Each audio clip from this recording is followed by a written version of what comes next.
I often talk on the show about the complexity of the world and the danger of trying to explain it with simple narratives.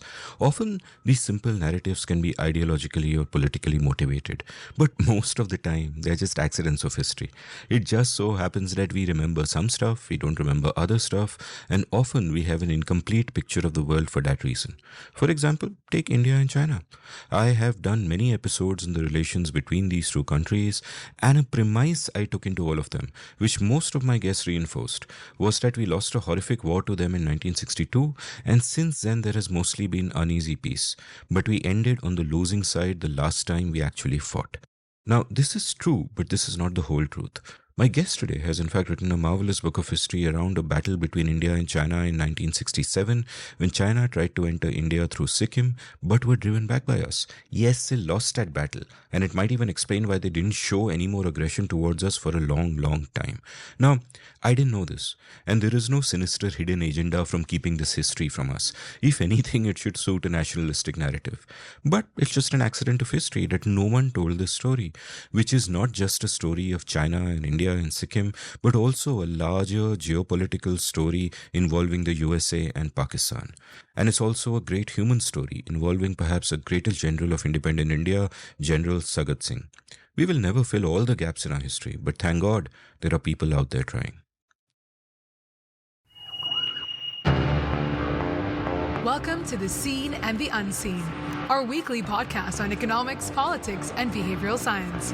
Please welcome your host, Amit Varma. Welcome to The Seen and the Unseen. My guest today is Probal DasGupta, a polymath with boundless energy and many careers and passions. Probal spent many years in the Indian Army, then went and got a degree in International Affairs, Economics and Security Policy from Columbia University, became a top consultant, he runs his own firm today, and found the time to dive into his love of both history and storytelling. His first book, Watershed 1967, is about India's forgotten victory over China in 1967. It's a riveting human story. It's a geopolitical thriller involving the USA and Pakistan along with India and China, and it's also rigorous military history that fills in so many gaps in our knowledge and understanding.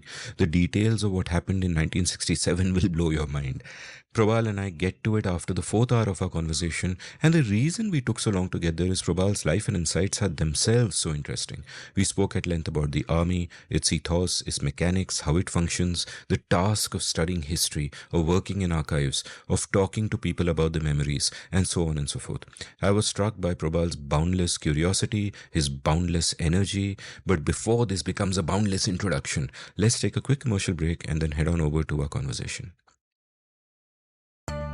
Many of the things I have learned in my life, I had to learn on my own. I think you'll agree with me that our education system doesn't teach us so many things that we need to make the most of ourselves in this world. I learned my lessons when life happened to me and I happened to be paying attention. For many years now, I've been thinking, what are the essential life lessons that everyone should learn to be able to live a complete life? I invited my friend Ajay Shah to join me on the intellectual challenge of figuring this out, and then we decided to put together a course where we would actually teach this stuff. So we created Life Lessons, which you can check out at lifelessons.co.in. In this 5-week course running across 5 Saturdays, we have put together 15 webinars that are intended to help launch you down journeys of discovery.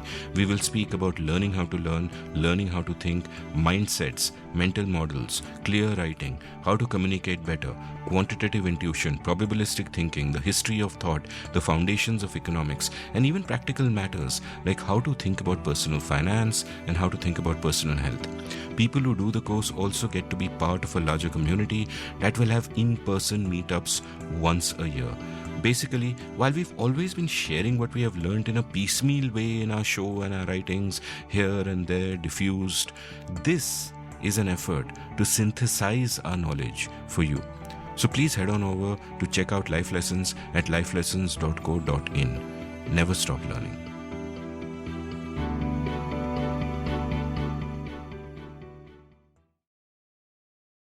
Probal, welcome to The Seen and the Unseen. Thank you, Amit. Thank you for inviting me to the show. Look forward. I loved reading your books. They were both entertaining and enlightening, and just tremendous enjoyment. Both of them are one sitting reads. In fact, I read both of them in one sitting, just absolutely loved them. But before we kind of come to the books which happened late in your life, I want to kind of get to know you a little better right from the start. So tell me about your childhood. Where were you born? Where did you grow up? What was your family like? Is there a family prehistory, which some of my guests tend to have prehistory, like my great grandfather's cousin did this. So, Right. Right. Give me a sense of that. Sure. No, thank you again, Amit. I was born in Calcutta, but never lived in Calcutta. My father was in the banking services, so I used to be traveling with him. So we lived in central India. But you asked me a question about family history. So my family came from erstwhile eastern part of Bengal, in now Bangladesh, East Pakistan and between. So, that side has had several histories over periods. So they'd come from there. My father came from a place called Barisal, and, my mother came from Dhaka. But then they came in the early part of the previous century, and they settled in Calcutta. And my parents studied in Calcutta. And my father, he was the first one to join the army. In fact, he was the first. My father and his younger brother were the first people to actually take up a job, because before that they had land and they were landowners and all of that. So when they came to Calcutta and they grew up in the city, thereafter, they took up jobs in the government, and my father joined the armed forces. My uncle, he joined the police services as an IPS. So incidentally, my father joined during the India-Indochina War of 1962, because there was a clarion call for youth to join the army, and all of that was happening across the country. And he joined in the emergency commission as part of that. And though he was commissioned just after the war was over, and then he spent some time in the army. He in fact fought the war of 1965. He, along with the Indian forces, was close to Lahore. He fought in the war, and his forces were close to Lahore. And when the war ended, and they returned from there. So growing up, for instance, when I was born, he had already left the army. My mother and their family were more into art and singing and painting and all of that.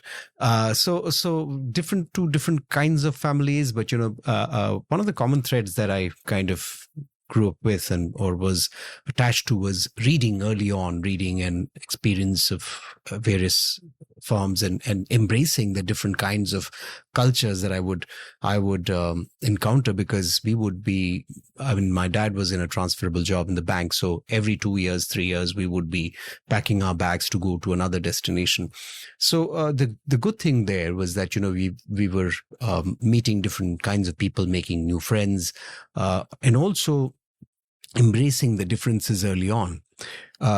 Thereafter, after moving with my parents, and my younger brother, was 6 years younger to me, was also around. So we would go from one place to the other, go to a new school, etc. But that was, it was like, the whole process of being uprooted and then embracing a new kind of a place with all its attendant, culture and people, etc., food. So which was in a way an education in an early stage of life. And then I joined, my dad was moving from Indore to Bhopal, and that's the time my parents decided to put me in a boarding school. And then I grew up in a boarding school in Indore called the Delhi College. And so Delhi College was like a boon for me, because it provided all the amenities that I could think of, which is where I credit the school in terms of building my giving it a wholesome shape. In terms of the education was given a wholesome shape. You get to do a lot of different things. You just don't restrict yourself to academics, but that's where you're also developing your penchant for sports, which I was always interested in. My dad and I would regularly hear the World Cup commentaries of 1978, 82, and I still remember those times when we'd hear those commentaries on radio, and also the cricket matches. Though it took me a while to understand what was happening, but so good was the commentary that it was always something that drew me close to the world of sports, and not just one sport but different kinds. So I was very, very keenly interested early on in following sports and picking up a few, and I was not extraordinarily good in any one of them, but I played most of those sports in school. So I think that was it was something I liked, and Delhi College early on kind of gave me a sort of platform to build my own choices, and also education for me meant again sort of looking at different kinds of options, making friends with different kinds of people early on. In the school where you played different sports, you participated in extracurricular activities. We had early on 3 different kinds of places of worship. We had a mosque, we had a temple, and we had a church.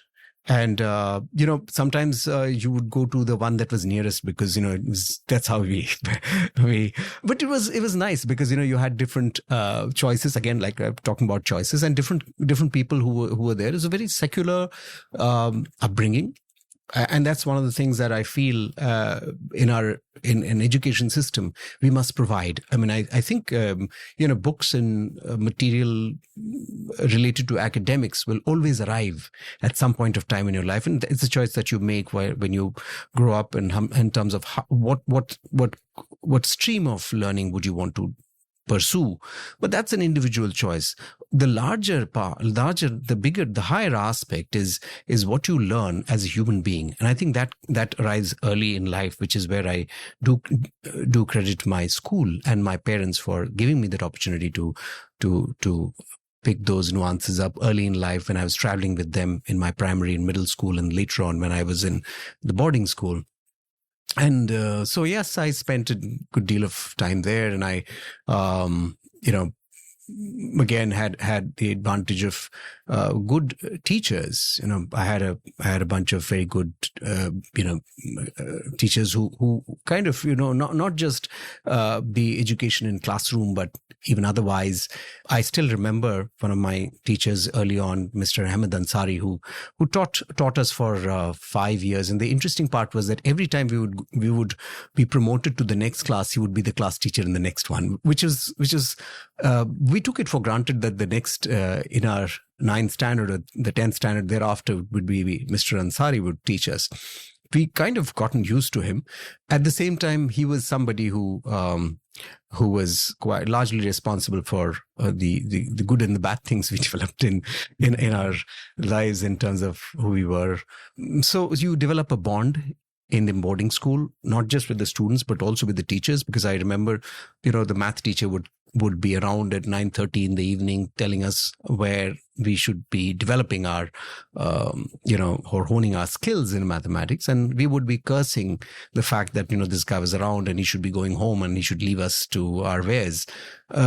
So when I met him many years later, I would tell him that, some of those things that you did, and you sat down with us at, well past dinner, and you kind of, we would think you were hovering around us. But the fact is that, we did, later on, I could sense that, there was a lot of passion that the teachers had, which was again, responsible for the kind of bonds that we created. So one of the teachers, when he retired from school, Mr. Ansari, last year, students came in from different parts of India and other places, even Dubai, they flew in to attend his parting dinner in school, and we held a little party of our own to felicitate him.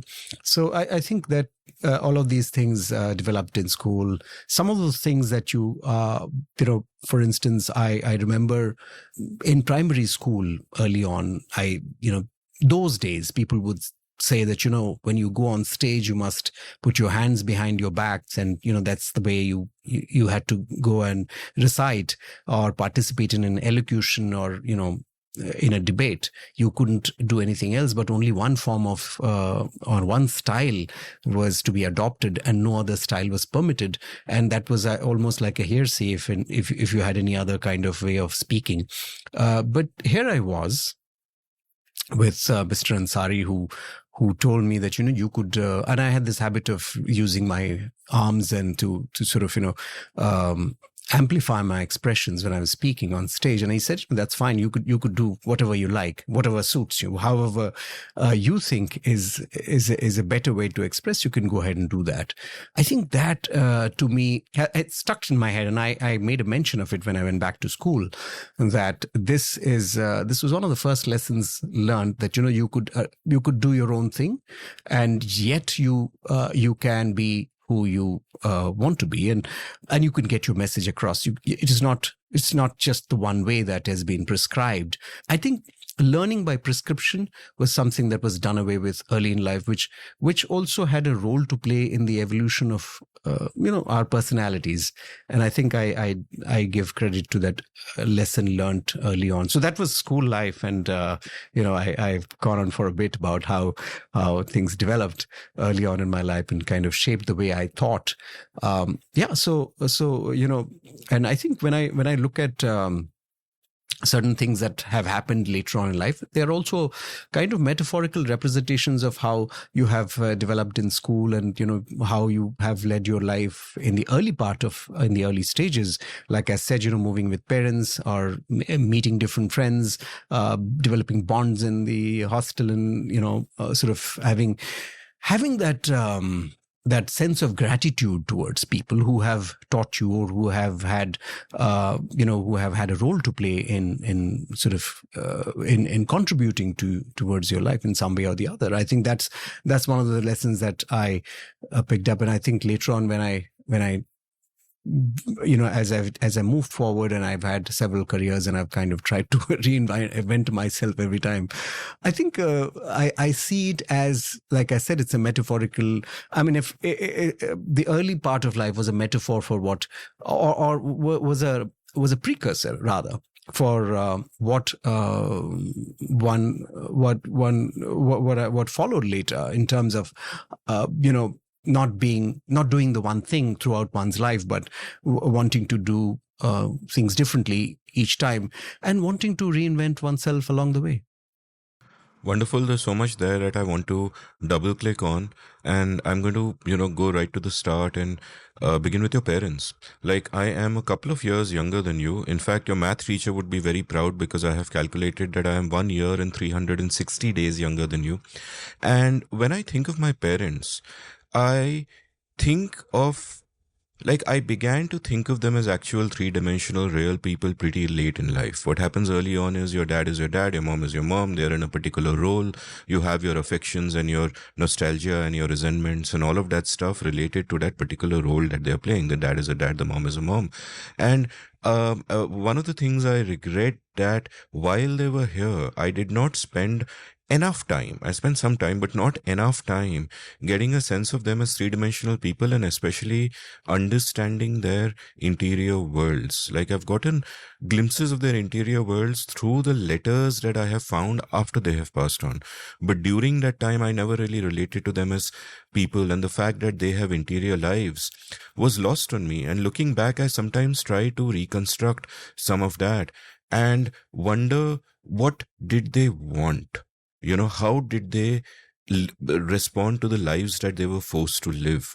Like, women of our mother's generations, for example, you could have wanted a lot of things, but there's a very narrow band of possibilities within which you have to fit your life and which you have to be satisfied with. And so in that sense, I want to kind of understand what you got to know over a period of time about your parents' interior lives. Like, it's fascinating to me that your dad, despite being a Bengali, and I'm allowed to say anything about Bengalis because my mom was Bong and I consider myself Bong as well. And I'm fascinated that your dad, despite being a Bengali, actually chose to get into the armed forces, which, you associate more with Punjabis or, people elsewhere. Bengalis are arts and culture people, like you said, your mom's family was, and yet he goes into the armed forces. And I'm wondering, what is his vision of the world? What is the idealism that drives him? Where does he, draw the line, say, between patriotism, which is loving your country, and nationalism, which can take the ugly form of, loving your country while hating others, and et cetera, et cetera. And so I wonder how that played down with him. Like, what was his interior life? He leaves the army, he joins a bank. What is he thinking? What is he living for? What does he want? And equally and quite differently, what is your mother's life? Because if she's from an artistic family, and I'm sure that she must have, done artistic things, because after all, her son has become such an outstanding writer. Kahin se to aaya hoga. But I'm guessing that sort of culture would have been sort of in your family. So give me a sense of, both of them and their interior lives, and, and when you started thinking about that stuff, because I'm guessing when one is young, one takes everything for granted, and a lot of understanding that happens in hindsight. Yeah. I think that's a question that is sometimes, I have asked myself, like you start by saying that, you discover a lot of things later on. The way I look at it is, you think of yourself and your parents in a certain way when you're in your single digits in terms of age, and you look at parents as these superhumans, and then you go through this phase of being a teenager, when you look at your parents as something very different from what your thinking is, and your peers are the greatest people around on earth. And that's but in my case, I used to be in the boarding school, so I would get a glimpse of them, and I'd come back and stay for a couple of months. My dad was always traveling, and he was in, like, even when in the bank, so I would meet him when he was at home. The way I built my memories around them was by way of travel. So we would take these holidays and travel to different places, and I think that's one of the most fascinating sort of memories I have had of my parents, because I think we would go to Calcutta, and my dad would take me to a cricket match. I remember, like I said, I just spoke about sports. So he had his fascination and love for sports. And I remember going to the Eden Gardens and watching a match in 1980 when you had the giants of yesteryears playing then, who were no more around. There was Pankaj Roy, there was Wesley Hall, there was and there were a few other greats. And I remember there were some of these, Brijesh Patel was playing, some of these greats who were around. There was Colin Cowdray and some of these players of the 60s who had come in as veterans and masters. And so some of these memories, I still remember traveling with him was one of the memories that I treasured. Travel with my parents on holidays. And I remember going to Delhi College, taking my exams. I traveled with my father, and the train was delayed. I don't know, some of these little nuggets of memories that you treasure in your mind, in your memory, and they're sort of tucked away, and then you can pull out anytime you want, because they are those memories that never fade away. We traveled to Indore, and I was in the 6th standard then, and we were at the railway station waiting for the train to arrive, and India was playing West Indies in 1983. It was before the World Cup. And I still remember, he had the radio, but I was listening to the commentary because I was very much keen on how India plays there. And, the Indian team had never toured the West Indies in a while then, and India were the underdogs leading up to the World Cup and all of that. And I still remember have those memories of him. But to your question, in terms of what I understood of them as time went on, I discovered some of these things as, like I said, different. I look at that understanding through the lens of my own timeline of age, because that is where I'm able to see two people differently at different points of time in my life. And that's the way I look at it. So like I said, in my early years, it was the travel that helped me picturize them, and there were people who would take me, and I went to places, and my brother and I we still do have those memories of traveling to the seaside and other places across India and the neighborhood, Nepal, etc. On our, the LFC concessions that the bank would provide every year for us to travel. He was with the State Bank of India. And then so what I understood, when I would speak with him as I grew up, as to how he left, and he left the army. He was an emergency commission officer. He wanted to be a part of the larger world and see what else was happening, and that's how he joined the bank. And those days, when he left the army, I think the army was also kind of the emergency commission officers were also there for a certain period and a certain reason. The wars were over, and we hadn't yet come to the 1971 war, so he left just before that and he joined the bank.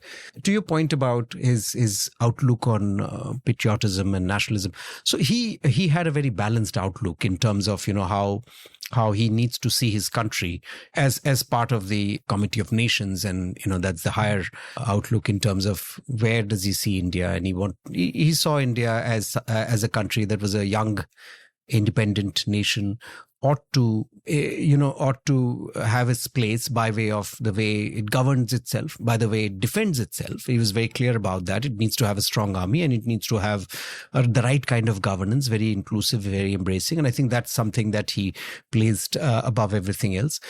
So when I wrote Watershed, for instance, and I spoke about how the 1965 war happened, and the Pakistani army and the Indian army, and their two different divergent paths, that's again been a point of interest for me. Those conversations I'd had with my dad early on, and those come from the early conversations that I'd had. Even the whole idea about India registering two victories to kind of achieve a sense of parity with China, which kind of lent itself to 50 years of struggling peace, I would say. But yes, nevertheless, so that those early instances, the incidents of Nathula and Chola, those battles, which were otherwise forgotten, were actually told to me by my father when I was growing up. And so what happened was, and he told them from with a sense of using an objective lens. So which is why I have, maybe it's, like I said, influence in your growing up years shapes the way you have your outlook develops later on in life. So I think my outlook developed in those years in terms of how the stories were told, what happened, the objectivity behind the telling of those stories.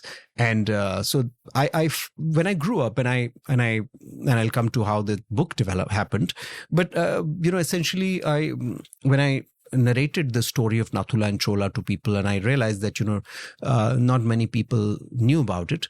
And I must say that, and I've said this on many occasions, people in the army were not aware of it. In the army, very, very few people were actually aware of it. The armed forces officers and from across all arms, very, very few people were aware of it, and people hadn't. A culture of reading usually eludes many officers in the army, and which is something that they must develop, and I've said that, and I think that's one of the reasons why history such as this eluded them. Many memories while growing up with my parents. So my father was also a voracious reader, and he would read chapters of different books to me when I was a little kid, and I think that's when I would go and read the early versions of, say, War and Peace and Somerset Maugham and Charles Dickens while growing up. Those laid the foundations for reading, for narratives, for storytelling, etc. And my mother's side, again, like you said, they've all been artists, whether trained classical Odissi dancers in the family or singers. My mother herself has been a Rabindra Sangeet singer for a while. And my aunt was a sitar player. So, it's been music and art ran through the family. So one of the things, I can't play any instrument or sing to save my life, or paint, because all of them have been good artists and painters, but I don't think I can do anyone of that. Anything I can achieve anything close to that. But so I decided to write. I think that's or tell stories, because that's something that I could possibly do a half decent job. So I think that's where the initial learning about life and making those choices came about. And then, of course, as you go along in life presents specific choices, whether you go to corporate, whether you take up sports, or whether you are a journalist, or whether you want to do something else, join the army. So those choices happen. But those choices, the ability to decide on those choices comes possibly from some of those initial learning that happens early on in life, and those learnings are dictated. That phase of learning is dictated by who you associated with. Your parents are one. Your teachers, your friends, who you have you have great bonds with. If you've grown up with a set of friends in some form, whether you're in a neighborhood or in the hostel. In my case, it was the boarding house. So some of those things happened, and I think. As I grew up, like in the 20s, I had a different understanding of my parents, and then I went off to the army, and I think that's when when you're working on your first job and you're away from your parents, and then whichever job that might be, you could be away from your home, serving in the army or working elsewhere. There is that's the first time you are thrust into the workplace, and you start to appreciate the work that your parents have put in to bring you up, and in the entire process of bringing up the children. I think that's when both my brother and I started to appreciate. He being 6 years younger to me, he was a very good cricketer. He played for the Mumbai under 17 and 19. And I think in a sense, if you have a younger brother, you also see yourself growing, and you can use that lens of being an older brother to see, this is how you may have been a few years when you were a few years younger, though our personalities are very different. But at the same time, you think you're a little more mature than the younger brother who's growing up, and you're able to see the family through your own lens as you move into the 20s, and you're far away from home, but you're also appreciative of your parents a little more. And then comes your 40s and 30s and 40s. And I think one of the, I wouldn't say a regret, but I think, the writing of my book happened after my dad had passed away. And which is why, also, like I said, the first time I heard the stories of Nathula and Chola was from my father when I was growing up, along with the other stories that I would hear from him. But these were first-hand stories that he had known of, and several other stories during his tenure in the Northeast and in this 1965 war. But I think one of the things that I learned from him was the storytelling, and the fact that he could weave a narrative, talk about things, make it very interesting for us as children. And when he would sort of take a break to have a glass of water, we would ask him, and then what happened? We were like little children wanting to know more very quickly, because as children you don't have the patience, so you want to sort of carry on with the story. So I think later on I realized I understood better why I was so impatient, is because the stories were so interesting. So when I was writing my first book, I had a chat with my publisher, and I said, what do you think? How do you think this should go? Because this is a first book, so I didn't want to serve a lemon. And so they said, I remember Parth, who was from Juggernaut, he said something very interesting. He says, why don't you read out a few pages to your teenage children? And if you can hold their attention, I think you've done a decent job. So I think that's when I thought of my growing up. Although these are two different times, and I think I must say that I was left with a much harder job than my dad, because those days there was not much to do other than sort of which is a good thing, because you could read a lot and you could also do things deeper. And here today, with so many distractions, I had to make sure that I was starting from a handicap of 10 if you were to play golf. So something like that. So yes, I think the phases of understanding my parents was, you start with being in awe of them, and then you have your differences, you rebel a bit, and then you appreciate their contributions as you step out into the workplace, and then you evaluate what you could do for them. And this was when you're in 30s and 40s, and you realize that you might want to do more for them, and you're also building your own career, so you're also balancing and trying to see how best you can do what you want to. And then at the end of the day, there's a balance sheet where there is some credits and some debits. But I think the idea is to enjoy the memories that you have with your parents. One of the things I've understood, and which is my mom is here with me, and she's been a pillar at home, taking care of us.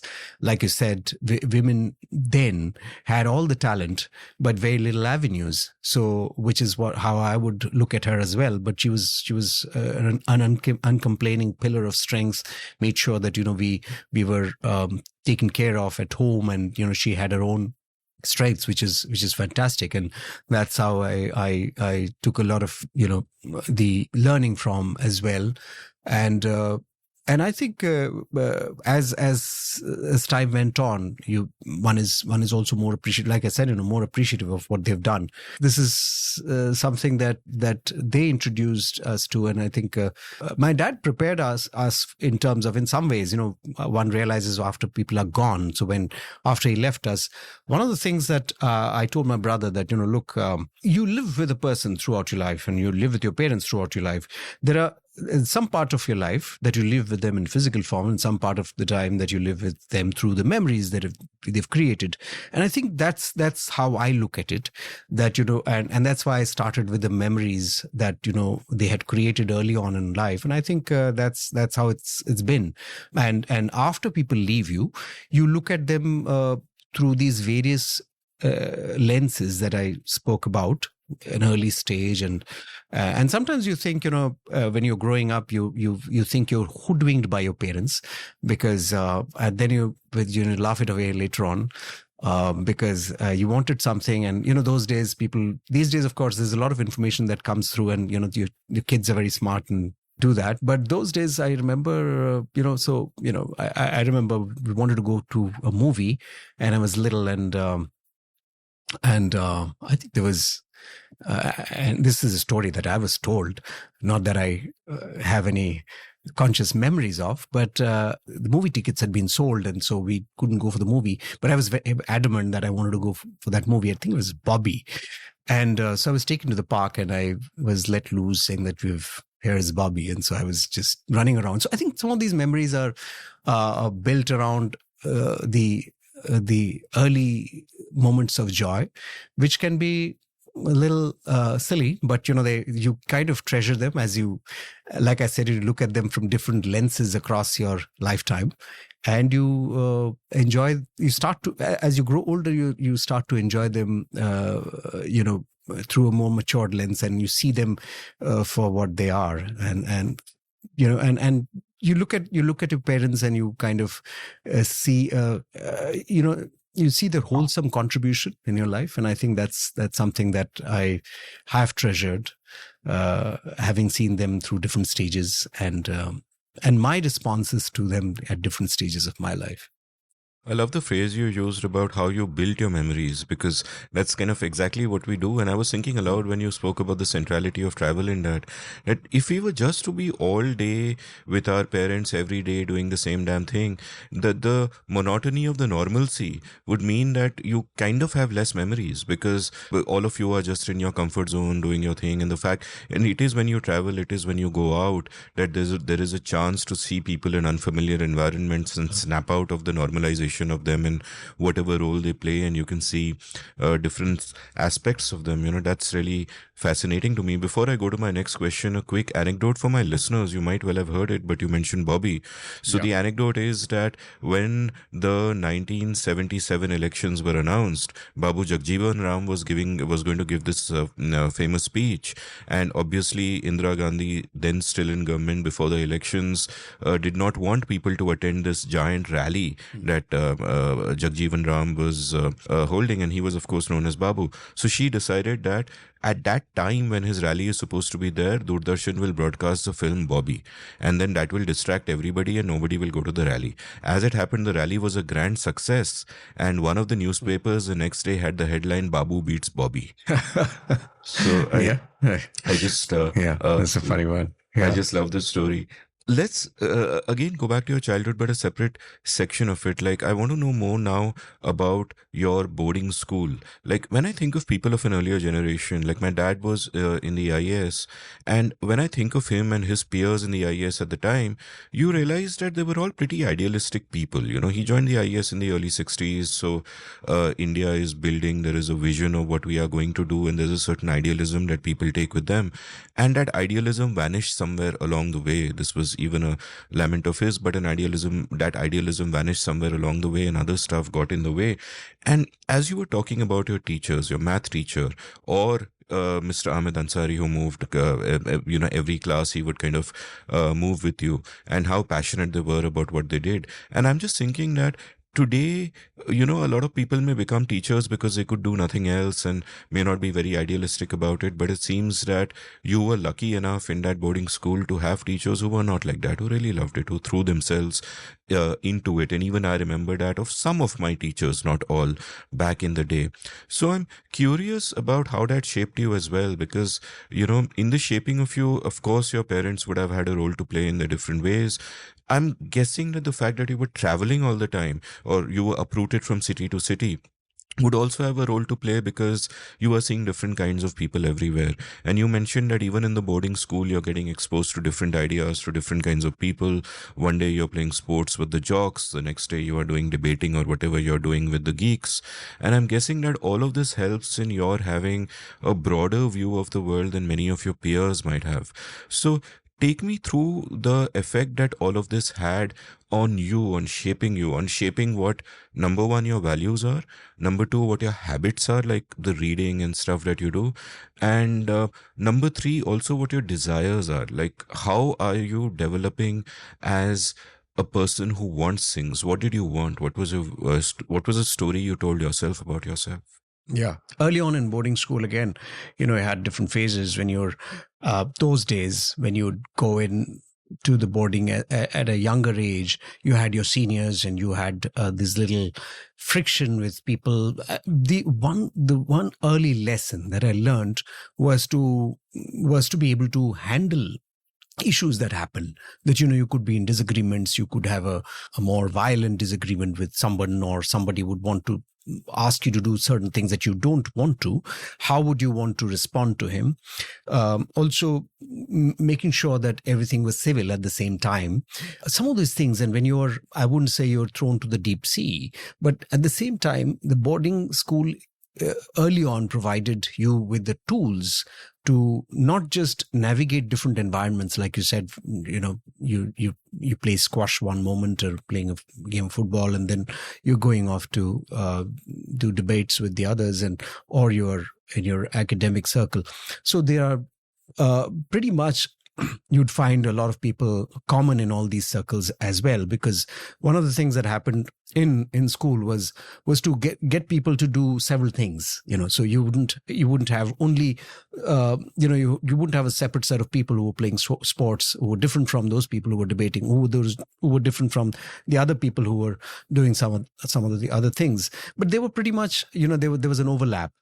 And and like I said, an early stage of the boarding life, you're also navigating several things in your head. You're a 12, 13-year-old, and you are separated from your parents, and you are looking after yourself, and you're right from your own administration, your personal administration, to ensuring that you're making sure that you're in tune with the academic requirements, and you're also making friends, you're doing several things. So a day was always full and never the same. So, and how to deal with the several things that came about was something that you learned along the way. And that's another thing that, you learn in life, how to de-risk, how to sort of, or handle the changing situations. You mentioned about the movement from one place to the other with parents and meeting different people. I think boarding kind of was an extension in a different form, in a more in a structured setting, but you were pretty much doing that. The one different thing that evolved here, or that came about here, was that you were doing this without the umbrella of your parents around you. But you also had your housemaster and others, like you said, they were far more involved, and they would ensure that no harm came to children then. And because they would put in a lot more time with kids and with the people in the boarding to understand what they were going through. And I think that's when later on I joined the army, one of the things that I learned, the biggest learning was camaraderie, looking after people, which is part of leadership. Leadership is never top down. It's more about understanding who you are with. You have been given a certain role in a position, doesn't mean that you are separate from the people who you are with. So boarding school gave me an initial understanding and learning about, and also developing an independent line of thinking, which can be a casualty in boarding school, because you're living in a very regimented setup. But like I said, the teachers therefore have a role to play. The boarding school has a role to play in giving you a structured setup, so you do everything. But you can also fall into the trap of being in such a regimented setup that you lose your independent line of thinking. Now, this did not happen here, because therein the role of teachers come into play. The intervention of them in terms of ensuring that you are able to develop your own personality, your line of thinking, and your line of agreement or disagreement. And the response of those teachers at an early stage in life was something that I'm very much indebted to, because nobody would react. Oh, how come you think like this?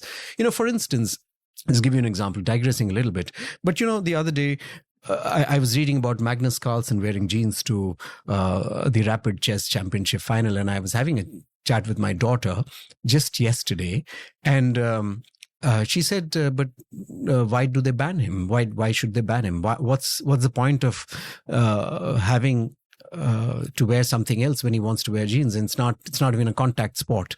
So then we discussed about how football, we have jerseys, and you're not allowed to put your jersey outside of, you have to have your jersey tucked in. I think there's a FIFA ruling on that.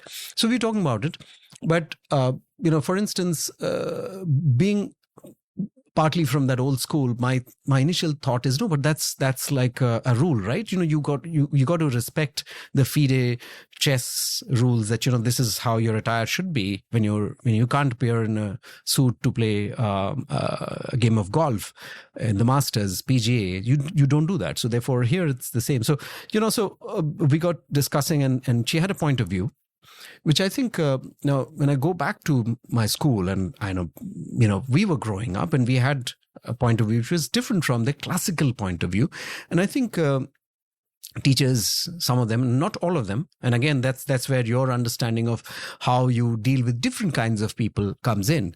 Some of the teachers who were very much keen to know how we were thinking, would enable us to air our line of thought, and they would enter into a discussion as to why this A should be the case and not B, which kind of opens up your thinking in terms of ways. So I think that happened. At the same time, there were teachers who were not. I mean, you don't have similar kind of teachers across the school, right? So you had teachers who were not very agreeable to your way of thinking, or they were harsher. But you learn to also deal with different people early on in life. Like you go to your office, you don't have you work in a firm, or you work with anyone in different, in your field. No two people are alike, and that's one of the early lessons that we learned in the boarding school. And I think from the people around who I grew up with, the other thing that I learned was reconciliation. So you have a fight with somebody, you don't agree, but you're also, over a period of time, you reconcile. You figure out there are common lines of interest. And, some of the people who I did not possibly see eye to eye early on boarding are among my closer friends 35 years down the line. So, but it is only now that you look at life as a marathon, wherein the guy who starts with a 100-meter dash does not finish first. He may not necessarily finish the marathon either. But then you look at it in terms of a journey. And when I go back to school, I mean, in my head, when I take my memories back to school, I realize that people who I would see or view in a certain sense as a 16, 15-year-old started to become different as life went along. And if I've been in touch with them, they have evolved, and I've evolved as different people. And I think that's the beauty of it. And that's also the beauty of being in school early on, where you possibly differed on something, but you realized that you were part of the same cricket team. And now you had to evolve a strategy to take on the opposing side. I remember when I was in the lastly, another thing that, school gives you is it throws to you the chance to, I mean, it throws you accountability in a way, it's sort of, it gives you the chance to excel or be accountable to something. And for instance, in the 11th standard, I just recalled this, at this moment, because I hadn't spoken about it earlier. There used to be, hockey championships, and I was not particularly good at hockey. I had interest in other sports, but not hockey by any stretch. I just followed hockey to a certain extent because Indian team was around, and so you follow what they were doing, but I didn't play the game well. But I was given the charge of the junior hockey team, which is like the middle school hockey team of my house, and so they were not favored to win the inter-house championship. The fact is that here I was with a bunch of people who I thought the only way I could make them win was to ensure that they gelled well, and if they were to perform at 80% of the capacity, they would perhaps upset those people who had a better ability as players, but who probably function at 40-50% of their capacity. So that was the only way we thought we could win. And then, as the championship went along, we managed to play ugly hockey, but win. I think the mantra was to ensure that we score a goal and then defend, and look at a counterattack and then score. I based my understanding of the game on football, which I understood better. You were the Jose Mourinho of your hockey team. Yeah. So it was an inter-house hockey championship, but it kind of, as a 15, 16-year-old, it gives you a sense of achievement. And your team won.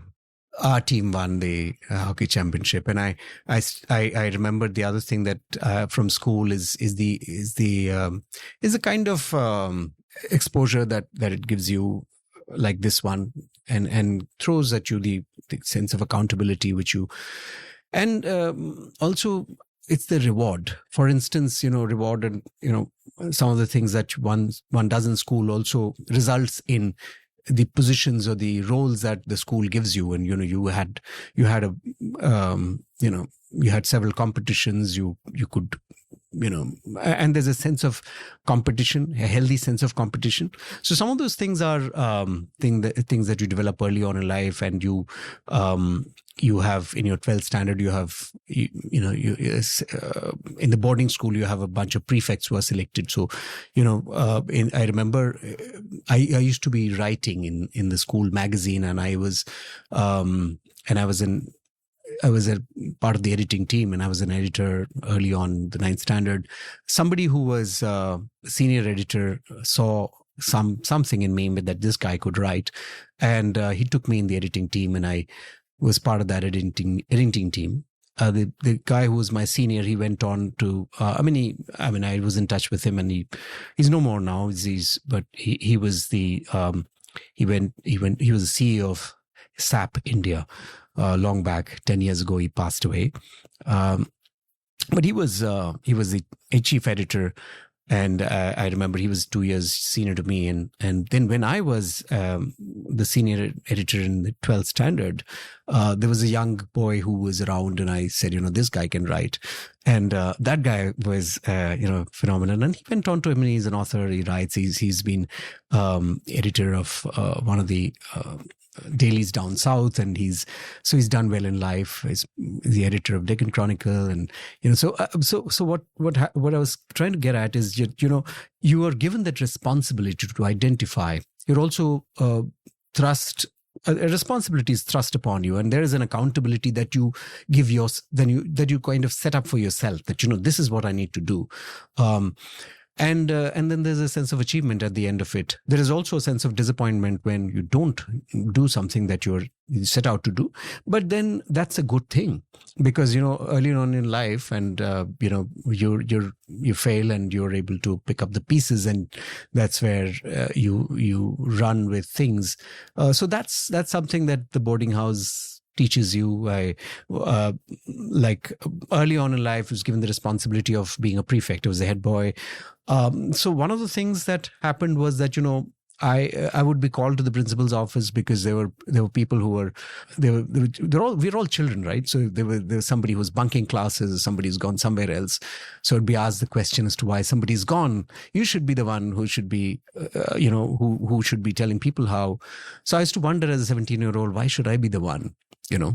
But it was also a sense of accountability that was thrust to me, a responsibility which came early on in life, and I think that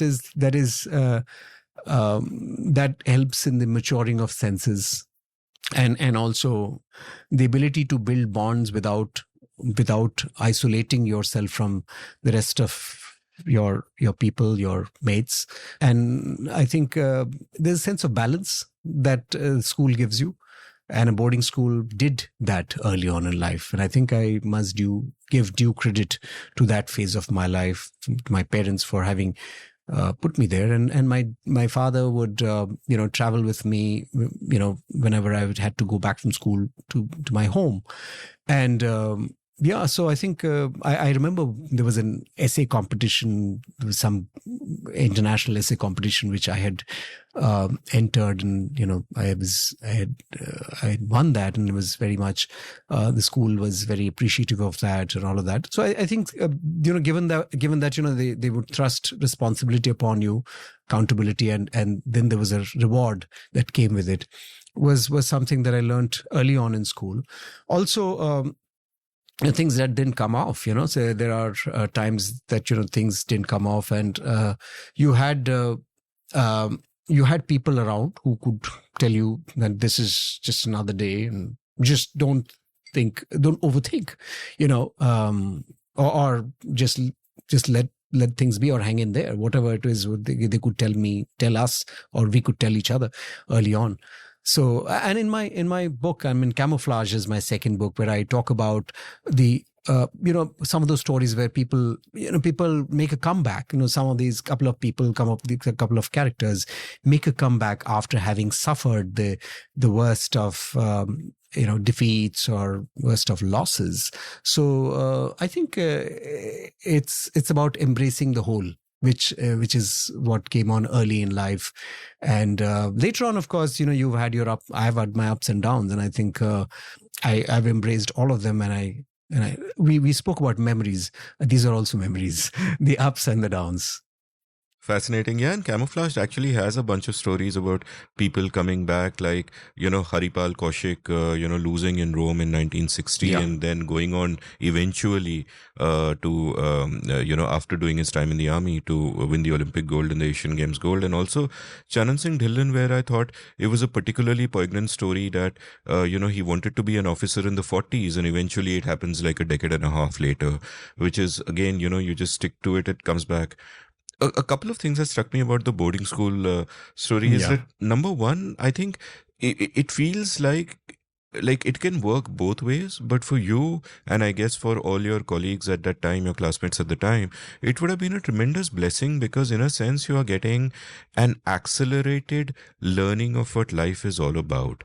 Like for a day scholar who is leaving home in the morning, going to school, doing the classes, going back, and mummy papa are there, and the learning can be a little slower. But here, where you are responsible for yourself, where you have to build all the relationships, where you can't go home and whine about the bully, you have to deal with the bully every day, you got to play with him in the squash team, and you're given responsibilities like, okay, you don't know how to play hockey, who cares, coach the team, be Mourinho, and all of that. And I think just that increased friction of real life, so much quicker than someone who didn't have that experience. And of course, it can work in bad ways.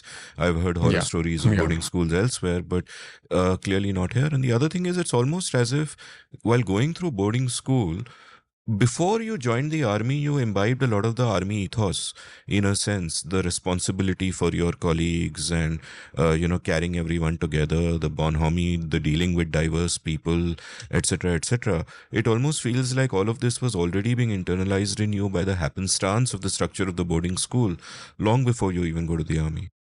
Yes, I think I also saw in my father the ability to do that. When I'd go home, he would have, on Sundays, there would be several friends. In the small towns, what would happen is today we take appointments, right? So people wouldn't take appointments. They just land up. They would just land up because they would be passing by the place, and they would be riding by. They would just come by and visit our place, and there would be people on Sundays in the morning, and there would be probably some of them would stay back and have a glass of beer and go back. But yes, so he was a man of the people, which is what I saw. And so every time I'd go back home, there would be people around my father, and I saw the way he was with people, and I remember him being posted in some of these areas. For instance, he was in a place in Chhattisgarh called Raipur, and those days Chhattisgarh was not affected by the issues that region has been, the national issues. But so we would travel into Bastar and some of these places. I would witness, my brother more so than I, but I saw him interact with very different kinds of people away from the city. And, sometimes there were other issues in banks, there were unions, and there were agitations. So he would deal with different kinds of people in different ways. And I think all of that in a subconscious sort of way of imbibing, subconscious way of learning, I kind of imbibed some of those things. I don't know whether it's imbibed, but I kind of registered them in my head in terms of how he dealt with diverse things, different things, diverse in terms of the good and the bad, the peaceful and the more agitated situations. The one thing that I remember now that we speak about this is that my dad was always be somebody who would make a good thing out of some bad news. You would say, oh, this is a good thing that's happened, and my brother and I still joke about the fact that, we would always talk about, there's a point in time when he was posted to some obscure place, and so he said, oh, you see, this is lovely because there are certain good things around this place and we can visit here, do this. Subsequently, that posting was cancelled, but the fact is, he had kind of created this little environment around him and us that, look, this is another new place to learn a lot of good things and see some good stuff around that place. So,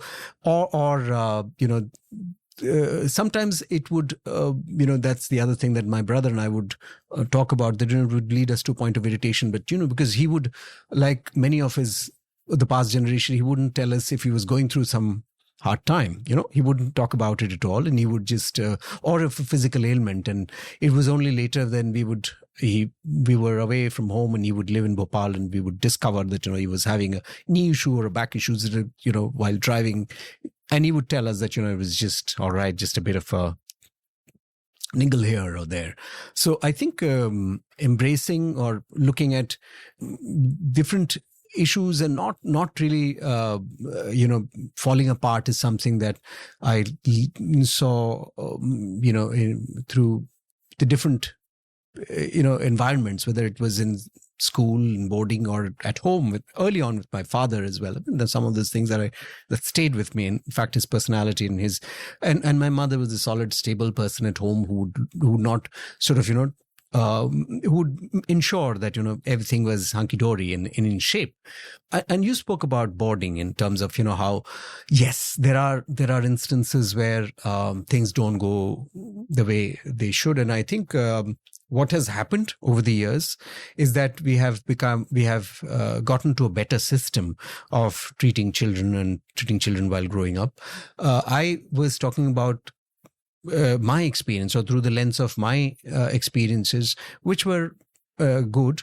Yes, even during our times, people faced harsh circumstances, but it was also the balance was maintained through the competence of the people who were around us, and so it was left to human judgment or error. So if you didn't have the teachers who could be mature enough to ensure that this was the environment that they provided, it could just go down a slippery slope down south, which is what happened in many instances. And it happened in many schools. It could have happened in my school in another era. I do not know. But this is something that was either you were lucky or you were not. And I think the system as such was left to human judgment, which is why some of those things that happened, like for instance, while growing up, and that may sound very different from today, people would get caned. But, and there is one school of thought that says, because you get caned and you grow to be better person.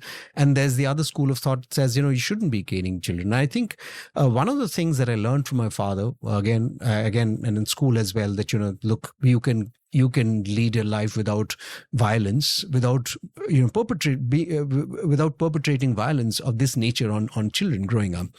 And my father was somebody who was very much instrumental in ensuring that, and he would say that if you had the need to treat a child with any kind of violence, that means that you're incapable of coming to terms with yourself.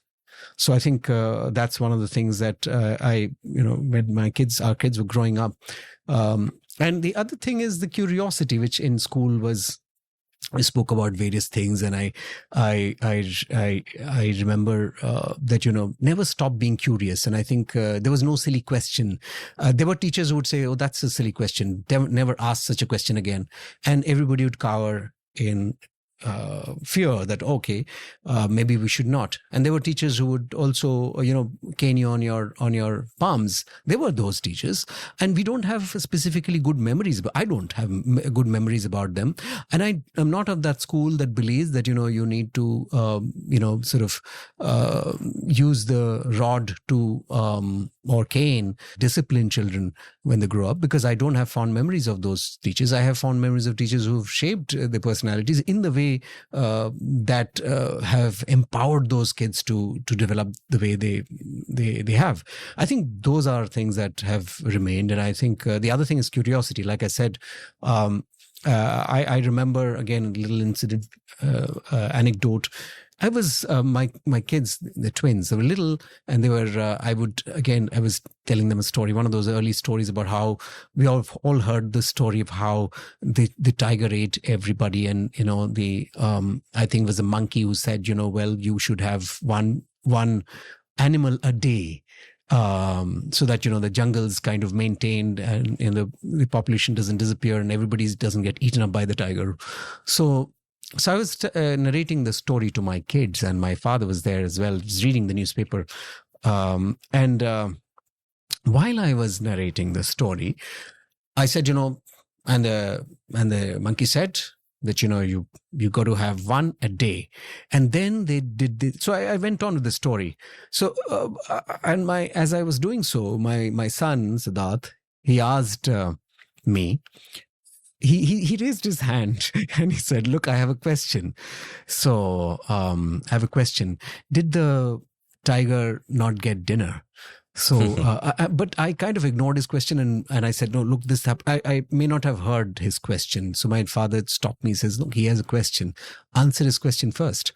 That's one of the, again, the reason why I speak about this is some of those things that you pick up early on in childhood in terms of encouraging curiosity among people. That's something that I value.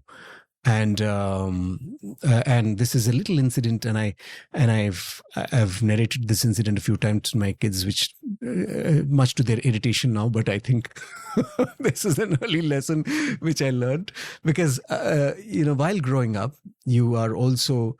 And I think then my kids would go and tell people there's no silly question. It's like little kids telling people that I can ask any question that I want to. And I think that's how the growing up period was. And I remember there were those instances when you failed or you didn't do well. And like I said, those instances also form memories, but they are also kind of, because they end up being memories of a happy nature, because you're also those memories are attached to the people around you who were around, or who were around you, where in your terms, in your times of failure or your vulnerability. I think that turns to sort of, those turn to become not such bad memories again. Yeah. I love that story about Siddharth asking what did the tiger have for dinner. Yeah. It's such a great story. It's such a great value. In our time, I remember there used to be that saying, spare the rod and spoil the child, something like that. Yeah. And I had a record in the 10th standard in Bishop School, Pune. And I think Mr. Roberts was the president of getting the largest number of canings in the school, breaking the canings record. And I totally agree with you that it is absolutely the worst thing you can do to hit a child. I mean, unforgivable, and there's clearly something wrong with you. So a lot of wisdom there from your dad. But I was a rebellious kind in the 10th, and people outgrow that, but Magnus Carlsen I don't think quite entirely did. I mean, my thoughts on that incident, and we are of course recording this on the 30th of December, just a couple of days after the thing happened where he wasn't paired for the 9th round. And my sense there is that I think the rule is a stupid rule, that you can't wear jeans. But once the rule is there, you have to enforce it equally. And there were a couple of other players, like Jan Nepomniachtchi was asked to change his sneakers, and he obliged. He changed his sneakers. The players, the playing venue was 3 minutes away from the hotel. Magnus was warned at the 6th round and told, okay, don't wear it, change it before the 9th round. And he had enough time to kind of go and do that. And he said in an interview that on principle, I decided I won't. And I wonder what that principle is. Right. Because if the rule is there, it's there. I agree it's a stupid rule. Don't have the rule. Right. But if the rule is there, it has to be applied equally to everyone. You can't just, Right. They should have caned him. Right. Yeah. Yeah. Because you're not a child, right? You can't cane children, but you can't cane adults. Yes. In fact, on that note, I was also, like I said, when I was talking to my daughter Arena, and we were talking about how, and I told her, look, Wimbledon mandated white color outfits right from the start. I still remember there was an occasion when Andre Agassi broke the rules. I think he wore a black shorts or something. I do not know what happened to him then, but I recollect that incident, and we were talking about, I said, look, this is what happened. And this made a lot of noise then, that, look, this guy has come in, and Agassi at that point of time was a bit of a rebel, and he had come in, he had worn a clothing which was different to the mandated culture and sort of mandated culture and the norm that was followed in Wimbledon at that point. So, but I think, one of the things that we I know, digressing a little bit, but I think, so I remember we used to, again, talking about chess, there's a gentleman called Bobby Fischer. And so, again, a very different character. And sometimes you do need these characters to light up the game. And maybe Carlsen, up until now, is much more conservative than a Bobby Fischer was. But I guess this was one of those instances when chess probably had a different response from a player. But I agree with you, and that's exactly my point, that once you have a rule, you have a rule. Either you compromise, and once you compromise, you have to compromise from everybody else. I mean, it would be wrong if you say never wear white. Yeah. But if you say that for this particular tournament we have this rule and you're not allowed to wear white, then once you decide to go for the tournament, it's just basic etiquette and decency to follow the damn rules. Right.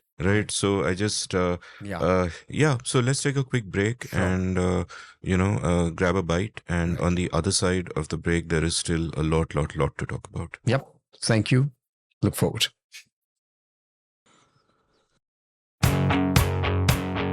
Long before I was a podcaster, I was a writer. In fact, chances are that many of you first heard of me because of my blog India Uncut, which was active between 2003 and 2009 and became somewhat popular at the time. I loved the freedom the form gave me, and I feel I was shaped by it in many ways. I exercised my writing muscle every day and was forced to think about many different things because I wrote about many different things. Well, that phase in my life ended for various reasons, and now it is time to revive it. Only now I'm doing it through a newsletter. I have started the India Uncut newsletter at indiauncut.substack.com, where I will write regularly about whatever catches my fancy. I'll write about some of the themes I cover in this podcast and about much else. So please do head on over to indiauncut.substack.com and subscribe. It is free. Once you sign up, each new installment that I write will land up in your email inbox. You don't need to go anywhere. So subscribe now for free. The India Uncut newsletter at indiauncut.substack.com. Thank you. Welcome back to The Seen and the Unseen. I'm still chatting here with Probal DasGupta about his interesting life and wonderful books. You mentioned one quality that was encouraged in your boarding school, and then that your dad encouraged in you, and that is a quality of curiosity. And I want to ask about that now, because one of your bio line on your Instagram profile says you're a polymath, columnist, storyteller. Now we've already got a sense of where the storyteller bit comes from your father was great at telling stories, so much that you wouldn't let the poor man take a break for drinking water, and you equally have been great at telling stories as well, and now there's concrete evidence of that in your wonderful books. I want to dig into the polymath bit. Mm-hmm.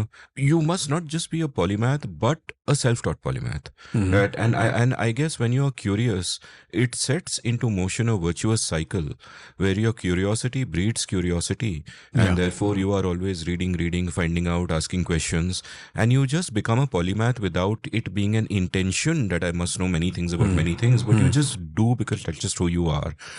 So tell me a little bit about, the polymath side of you, that how does one nurture one's curiosities? What were your passions? What were the early rabbit holes like childhood? I'm guessing your house must have had many books, and you randomly see something on a shelf, take it down, and then it becomes, just one more rabbit hole that you go down. Tell me sort of a little bit about that how much of it is just natural curiosity, and then after a period of time, how much is intentional?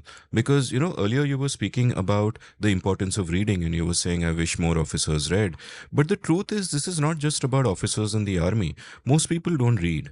Most people get into a groove where they lose their curiosity, especially once they've done their degree, got their job, then they're on the job track, where they can be superbly successful, vice president, CEO, ban gaye, sab kuch kar liya, but you're on a narrow lane even in the way that you think. And I think in any field there are very few people who break past that, and part of that has to do with that curiosity and the virtuous cycle that you set forward in motion by doing all of that. So give me a map of your curiosities. How did you indulge in your curiosities in an age before the internet? How do you educate yourself in stuff, and how much of that is intentional? Yeah, no, that's a good question, Amit, and I think it's been curiosity has been a part of the journey, and I think that's without knowing it. That's where you spoke about how people either read or they don't read. I mean, there are people who probably would get up one fine morning at the age of 48 and 45 and 50, and they say, hey, you know what? From now on, I must read, and I must read more. There are people like that, but largely we are creatures of our habit, and those habits are formed early on. Curiosity is one of them, and it's lit by early habits, which is reading is one of them, travel is another, and stories that you hear are another, because they kind of force you to dig deeper. One of the things, for instance, and why the curiosity is instinctive, and from that being instinctive, it becomes intentional, and you do not know that it has become one, but it is somewhere, it's part of your deeper instinct.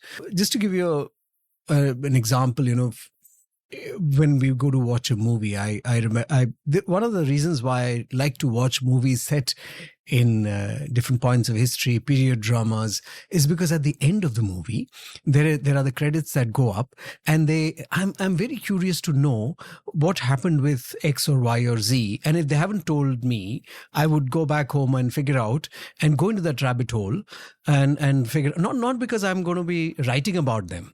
It's just that I want to satiate that part of me which has been left a little unattended about, with regards to what happened to these people. Who were these guys? What happened to that guy who was the first guy to fly some plane somewhere and, land on an island? But that's the truth. It's a fact of history. So I must go and find out more. And I think that's, the act of being curious doesn't exist in silos. It just transcends everything that you do. So right from childhood, for instance, books become companions if you're at home. And yes, like you said, at home there used to be different kinds of books. So you also learn to embrace the various forms and kinds. You have these comics, and I remember reading one of the first and the comics that I read was Phantom. And I was listening to one of your shows. I think it was Nikhil Taneja who says Phantom was his favorite comic character. So was mine. I remember Phantom was this powerful guy, and who would do nothing wrong. And he drank milk. He didn't even go to bars and drink milk. And he was this guy and he was a humble guy at the same time. So there were some of these qualities that, you kind of look at your characters at that age, when you see things from this two-part divide of virtue and vice. So you see these are the bad guys, that's a good guy. But then you learn to understand more about characters as you go. You read different kinds of books. For instance, the reason why I spoke about comic strips, and because that's your early part of reading, and that the visuals kind of appeal to you. You graduate to reading Asterix and by Goscinny and Uderzo, and you marvel at the different names that are there. And I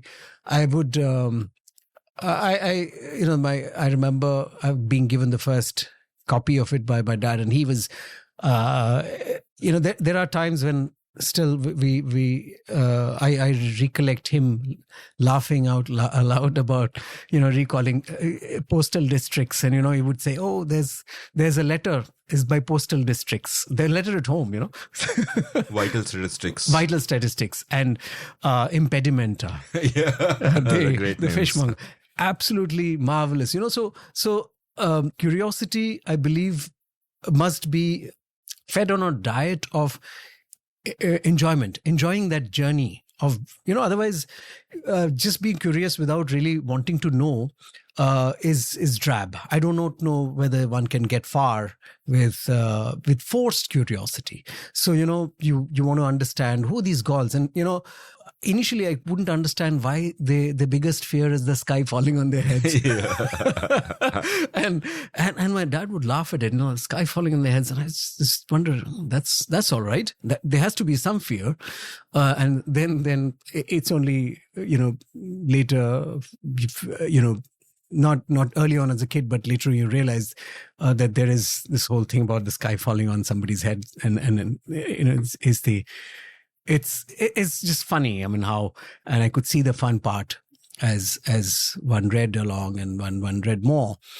So curiosity was also, was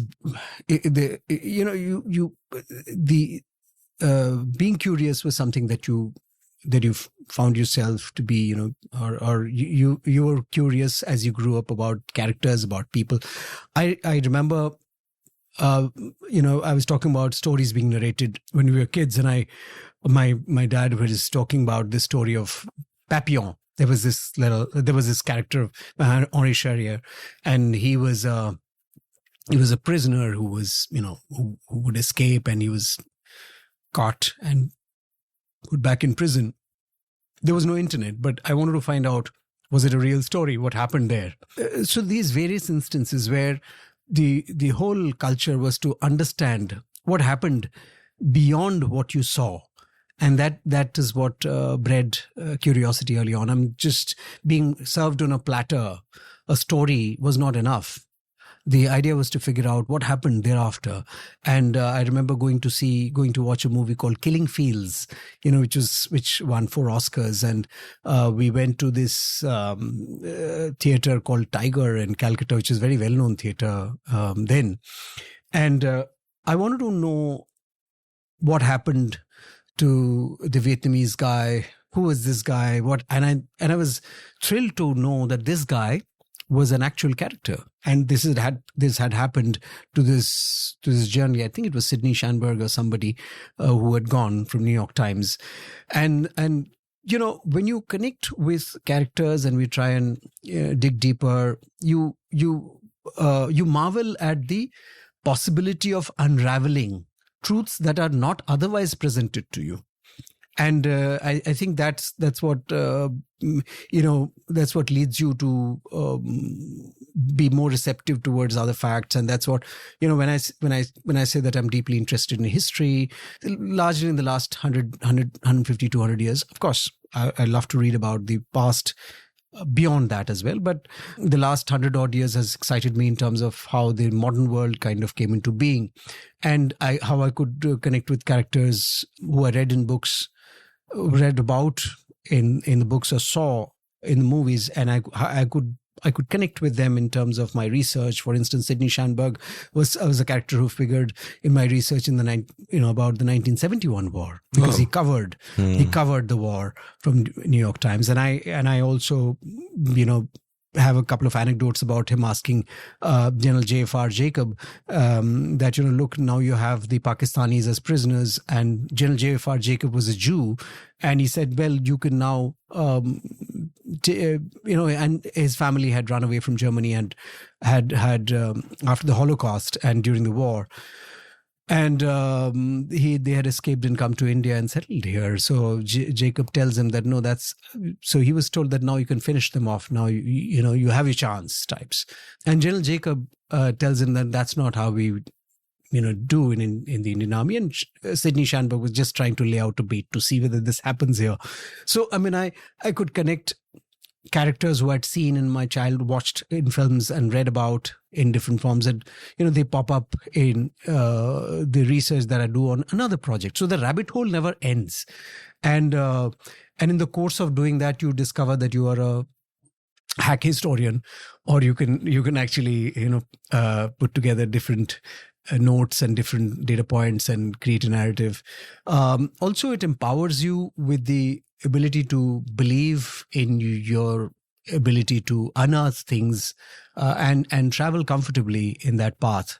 And it also sort of, like I said, it just opens up the possibility of new learning, or new fields of learning. And I think it started with books. It started with books and, like I said, comics, and you try and figure out, and films early on. I mean, that also was partly responsible in terms of apart from the fact that my father had served in the army, that era of 70s, there were lots of movies from the Second World War and from the Vietnam War that we would go and watch. We would also read about literature, most of my diet of reading was around fiction then. Non-fiction wasn't as popular as it is today, but then I grew up on a diet of fiction, whether it was Hemingway and later on Gabriel Garcia Marquez and Herman Hesse and others. But again, much of the literature was also, it came out of conflicts and wars, and so that kind of informed my curiosity, trying to understand what happened in that era of 40s, 50s, 60s. And yes, so curiosity was something that was built early on. Also travel, we spoke about that. Where we'd go to places and we'd try and figure out. We didn't have the advantage of the internet, but we had the advantage of people around us. And you could go and talk to somebody in Puri, in Odisha, and know about what is the history of this little place. When did you have this temple, or what happened there? Or you go to some other place and go to Bastar and ask somebody, why do elephants come over here and, in this part of the year and, destroy crops, and what happens? And some of those things were, there was not a flood of information available like we have today, but whatever came in our midst as nuggets of information stayed to form a little treasure trove, which kept the curiosity kind of going. So, Roland Joffe's film Killing Fields came out in 1984, and what strikes me is you're 12 years old then. Yeah. And you're attracted to the film perhaps because it's a great story. That is the first connect, and then the curiosity kicks in. And I think of how I started reading literature when I was 10, discovering Dostoevsky, is that initially you're not in there for the human condition and great art and all that. You're in there for the story. Something interesting is happening, the story strikes you, you go with the story, and over time, all of these stories then begin to connect to the real world, and then they begin to connect to each other, and you're just gathering dots about the world, and then a picture forms, and and everything suddenly makes sense. I'm curious now about the story you're telling yourself about yourself. Like, at this point, what do you want to be? Because of course, there aren't as many opportunities and options as there are today. But nevertheless, you are someone who's a creative person. You're good at sports. You like to read. You like to write. And your dad is in the army, was in the army. Your dad is now in the private sector. Or everything is open to you. So what is the story you tell yourself about yourself? And how is it that you end up where you do? Like, after school, where do you go to college? What do you do? In your mind, what is Probal going to be when he grows up, as it were, and how does that evolve? Yeah. So before I get to this, there's something that I remembered. Again, curiosity is when in the 80s, Salman Rushdie. Now we're talking about satanic verses because it's come out. I remember there was a book that had come out. It was called Shame. And it was also, that was not banned, but that was there. I think that was also around 1984. Yes. And George Orwell. I remember going to my school library, and I was denied the book by the librarian, saying that this is only because I think it was in that 8th standard. And I was told that, this book is only for those who are in the 11th and 12th standard. And I had my teacher around me, and then Mr. Ansari, who who actually told the librarian that he should issue the book to me because I need to read it. And the librarian had no other choice but to issue the book. So I think one of the things I learned early on in life was to always ask.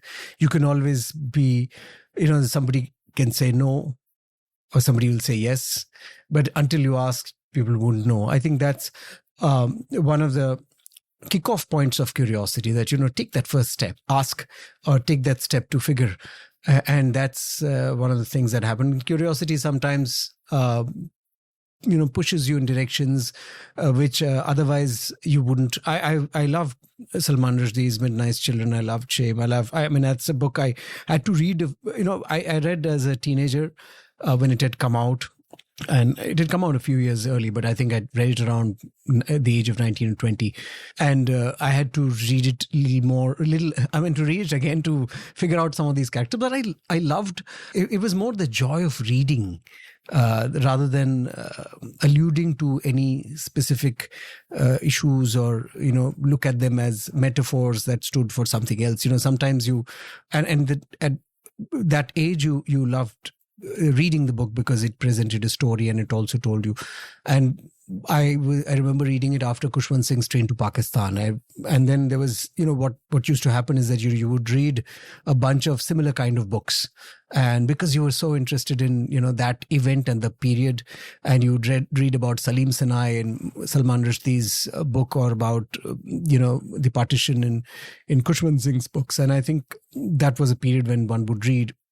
And then came Satanic Verses, where I spoke about that and it was banned. And because it was banned, I wanted to read it. So somewhere along the line, I got the book and I read it. But I was so thrilled that I had got a book that was not because there were not too many reviews that were available. Unlike the age of internet, you could only read what lay before you or what you could lay your hands on. But somehow curiosity led me to, pull out books that were banned, or, there was a book called, I forget the name of the author, called Voyeur. And that wasn't found that wasn't available anywhere. Just you wanted to figure out or ferret out the book from somewhere where it could be available. So, yes, that kept the, curiosity in me going. Coming to your question about what next, what happened thereafter. So, I wanted to go and study overseas at some point early on in my life. But life had its own, destiny had its own route for me. So I took my exams, 12th standard exams, and then did my uneventful years in college, which was because after all of that drama and fun and all of this in boarding, I was doing my bachelor's of commerce and in accounting and commerce and accounting. So it was and in those days, you could do with attending a few days of college in a month. And I said, look, I was constantly engaged in school, and here you can, and people would say, oh, you can get by with just one odd day, a couple of days, which initially felt like novelty. It was fun. School, college jana nahi padta hai. But after a while, you realize that you need to be more engaged. So I think that's why I call it a little bit uneventful, that part. So I wanted to sort of see the countryside, travel. Again, travel was an important part. And so a couple of my friends, 3 or 4 of them, I think, we decided, okay, let's take the first set of exams that comes our way. It was a CDS exam, the Combined Defense Services. That's how I took the exam.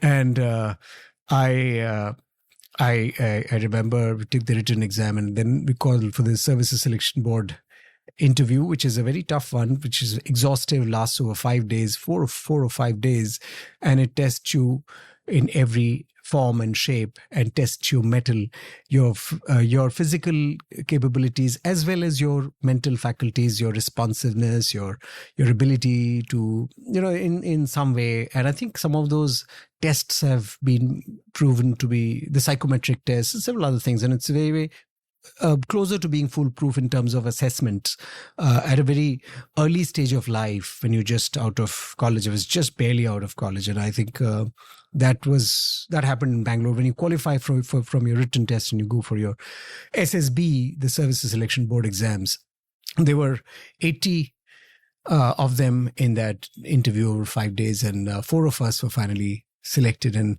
so I remember talking to one of the friends who had come, who had known earlier a bit, because he used to be in a similar kind of school. He studied in Mayo College, and I, he and I got along well in those 5 days that we stayed for the Services Selection Board. Manish is his name. So both of us got selected. So I said, look, he says, what next? I said, so your question was asked earlier at that point of time. I said, what next? I said, I have to figure out, this is the first exam I've taken in my life. So I need to figure out, he says, what figure? You've gotten a job. Look, out of 84 people have been selected, just 4. And so you're one of them. And you don't have to think about anything else now. We'll see you in the academy. So I thought to myself that, well, that's not bad. Out of 84 people, and then I thought to myself as to what would I do now. Well, at that point, there were a couple of things that were there in my head. It was the early 90s, early to mid 90s, and people were MBA was a new thing. But everybody else that I knew was taking that exam. Then there was the other thought which I'd harbored since childhood, was to take the IAS exam, civil services, because when you grew up in the 80s, you could become a doctor or an engineer, or you could become a civil services officer, right? So, or you joined the army. So there was a fourth option. I had not taken up sciences, so I couldn't have become a doctor or an engineer after my BCom. And civil services was there in the mind, but this had come in because why civil services? Because civil services also was one way, in my thoughts, in my imagination, which is how it is, that you could go and serve the people, you could go and see different places. So I said, well, I could do that, the army, and I could get to wear the uniform, which is what as a 20-year-old you really you want to do. And so that was the next step. So I said, and I, like I said, my dad was in the army. I'd heard stories. So it was not an institution or an organization completely unknown. Though when you join the army, you realize that it was an unknown entity because you go through the rigmarole of training. You come out an entirely different person in terms of your approach and how you look at things. As an organization, it's very defined, it's structured, it's regimented. And I knew that some of these things would be there, but army trains you very differently, which is so it was another phase of life. Having said that, like I said, having read a slew of books, watched movies, all of these stories, I think I think I took a week to decide, but it was pretty much I asked myself why I shouldn't be joining the army now they have selected me. So that's how I joined the army. So what were your early days in the army like? We discussed earlier before the break about how it felt to me that all the things that you were talking about during the boarding school, all those values kind of got inculcated in you, and etc. But at the same time, in the boarding school, a certain kind of individuality was also encouraged, as you mentioned, and you were allowed to be curious, and you're allowed to ask silly questions and all of that. And the stereotype one has of the army is that you're supposed supposed to kind of follow orders, and there is a certain way, and there's a reason, the adjective regimented comes from regiment, and etc., etc. And, even in your great book about 1967, the great hero of that book is Sagat Singh, right? Am I pronouncing it right? Yes, Sagat Singh. Sagat Singh. So the great hero of the book is Sagat Singh, and he's a bit of a non-conformist and even gets into a little bit of trouble and doesn't always obey orders. Right. We'll double click on that later. Yeah. But so in general, what was that experience like? Was it as you expected? Were there things that you chafed against? And did that training change you in some ways? What was it like? Yeah. No, great question, Amit. And I think early on, that's your first job, right? So here you are, coming from a defined environment in school and boarding house, and then you go to a few years in college, which you go to attend college, attend classes, make friends. That's fine, but you're yearning for something more defined, and that's when the army comes in. Every cadet who goes in, I haven't heard of anyone saying that I loved the first few years of training. You go through all of the, you go through the hard training in order to come out mentally and physically tougher, which is how the army training is designed. And at that point of time, you chafe at certain things, but you also you start to build, that's again, like I spoke about the bonds in the boarding house. There were bonds that I made, friendships that I created, which continue to till this day. And yes, there is the regimentation, there's all of it. But within that, and I must quote, I think I remember reading Srinath Raghavan's book on India's wars. I think that's the book. If I've got it right. Yeah, that's correct. And he talks about how his own experience of joining the academy and in being told that, there are these companies, and these companies, whether it is Imphal or Casino or Keren, and these are the companies, when I say companies, these are like, in boarding schools or in schools, you have houses. These are companies, and in the academy. Now, companies are the units or subunits in the battalions, whichever battalion you joined in the regular. After you get commissioned, you have the section which is defined by 10 people, and then platoon 30 people, 35, and then you have a company of 130 people. So company is a unit, is a subunit formation. So in the academy, you have the microcosmic representation of how you would be, what you would be facing in a regiment or a battalion later on after you get commissioned as an officer. That is something that you get a sense of while training. So you have these companies which are named after the battles, the various battles. And these are battles that would have happened in the First World War, Second World War, etc. So Mektila, Keren, Casino, Imphal. So these are the various companies that a cadet is, the cadets are a lot allocated. So Srinath writes about the fact that, he didn't know why they were named. And he asks people around, nobody knew, and he starts to find out. So we spoke about curiosity. So if you are curious about something that you want to know about, you can, the army gives you that space to do that. It's in the academy, you're short of time because it's a training period, right? There is that constant tussle between individuality and regimentation, which is an interesting one, because at that age you want to also express your individuality, and you and in the academy, and the army puts you through this drill of regimentation, but when you grow to become an officer, you are again given these these assignments, these roles, where you are also sort of in charge of a platoon or in charge of a company. I'll give you an example. After I got commissioned as an officer, I was commissioned as a second lieutenant, and that position has been abolished now. You get directly commissioned as a lieutenant. So I was posted in Uri at the line of control, India-Pakistan line of control, and there was an isolated ridge that was jutting out from the Indian territory into the Pakistani territories, and that ridge was it was kind of a spur actually that jutted out from the ridge, to be technically correct, and that spur was it moved downwards as you went into the Pakistani territory.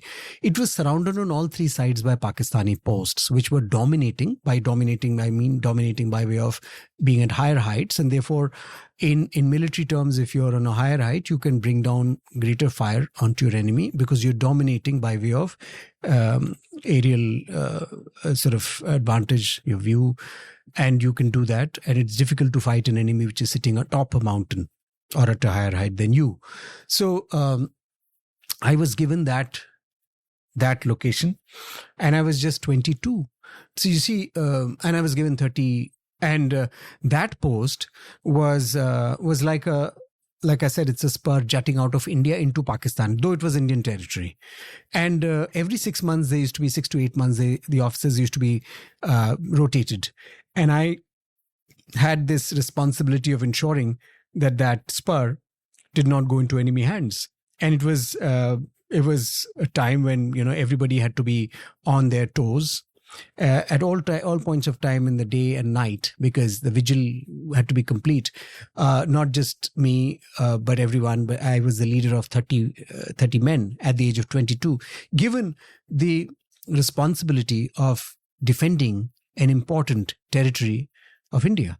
So I think if I look at it that way, when I look back, I look at it that way, because when I went to corporate, this was one of my opening lines in an interview, that look, you know what, the Indian Army felt I was good enough to defend a piece of Indian territory at the age of 22, leading 30 men, surrounded by the adversary on all three sides with their heavy machine guns. Well, if they could think that I could do this at 22, I could do much more at 35 or 40. So talking of individual decision making, I think within that regimented space, I say with a sort of with an air of caution, that it has to be within the regimented space. That that is how it is. That is how it was. And you could operate by taking decisions that were your own. And there were times, and there are times when, you may not have the right kind of a boss who perhaps doesn't want you to operate, in a manner very different from what he, and there are people, find them everywhere in all organizations, where people want to be so hands-on that they stymie you, kind of stifle your ability to, or you stifle your space, or your you as a leader at any level at any point of time in life. So I would say yes, regimentation, but given the kind of operating environment, and I say this because in the 90s, as opposed to the 80s, as opposed to the 70s, Indian Army, which I write about in the part 3 of Camouflaged, is that here we were in a very different environment, where the enemy was not necessarily in uniform, adversary, I would use that word, opposite us, but we were facing adversarial circumstances within. You had to sort of understand where you were, who you were with.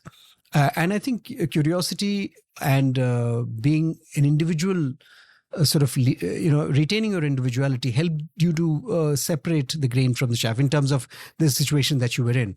I'll give you a quick example. 1994, it was in Uri. Now, Uri was a place where the Pakistani raiders had come through in 1948, right where I was. And there was a village called Bhatakot, where you had, through which the Pakistani raiders had passed to, the town of Uri is a little farther away from the line of control, which is the line that separates India from Pakistan, the unofficial border, as one would say. The line of control starts a few, about 20 kilometers ahead of Uri, and which is where the ranges are, the Pir Panjal range and all of these, and that's where the army posts were, and that's where the Pakistani raiders had come in 1948. In Bhatakot, I remember talking to old men and women who had encountered incidents of rape and violence and pillage in 1948, and these people must have been in their teens, and I'm talking about 1994. I remember sitting with the villagers around a fire and hearing stories from them. Now, why I say this to your question, why I'm kind of responding with this kind of incident to your question is because, here nobody had told me to do that, and there were other officers who were around. Not all would do it. Maybe some would, but it was the curiosity coupled with the individual sort of quest, desire to understand what was happening, and the stories.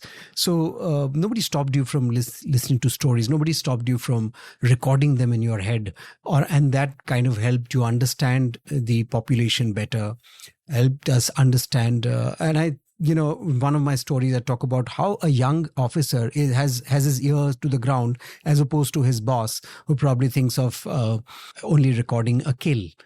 So how the army evolved in the 90s was in response to the situation that was developing. And here we were in our first assignments, in our jobs, and taking on an environment wherein everything was complex and complicated and gray. And because of that, I think the ground or the space to develop one's individuality was far more enhanced than otherwise would have been if I had been serving 2 decades earlier. So, in Watershed 1967, there is, one of the points you make early in the book where you're giving a background to the events that follow is about the army's orientation changing from a complete top-down kind of way to respecting a bottom-up approach a bit more. Like you talk about how in 1962, part of the reason we lost to China is that the commanders were very far from the ground and everything was top-down and centralized from a distance.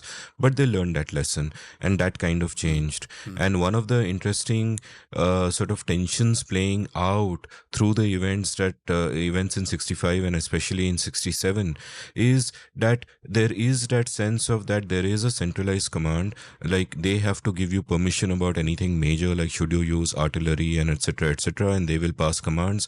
But at the same time, there are people on the ground who are doing exactly what you did. In your case, you went and spoke to the villagers and tried to understand them.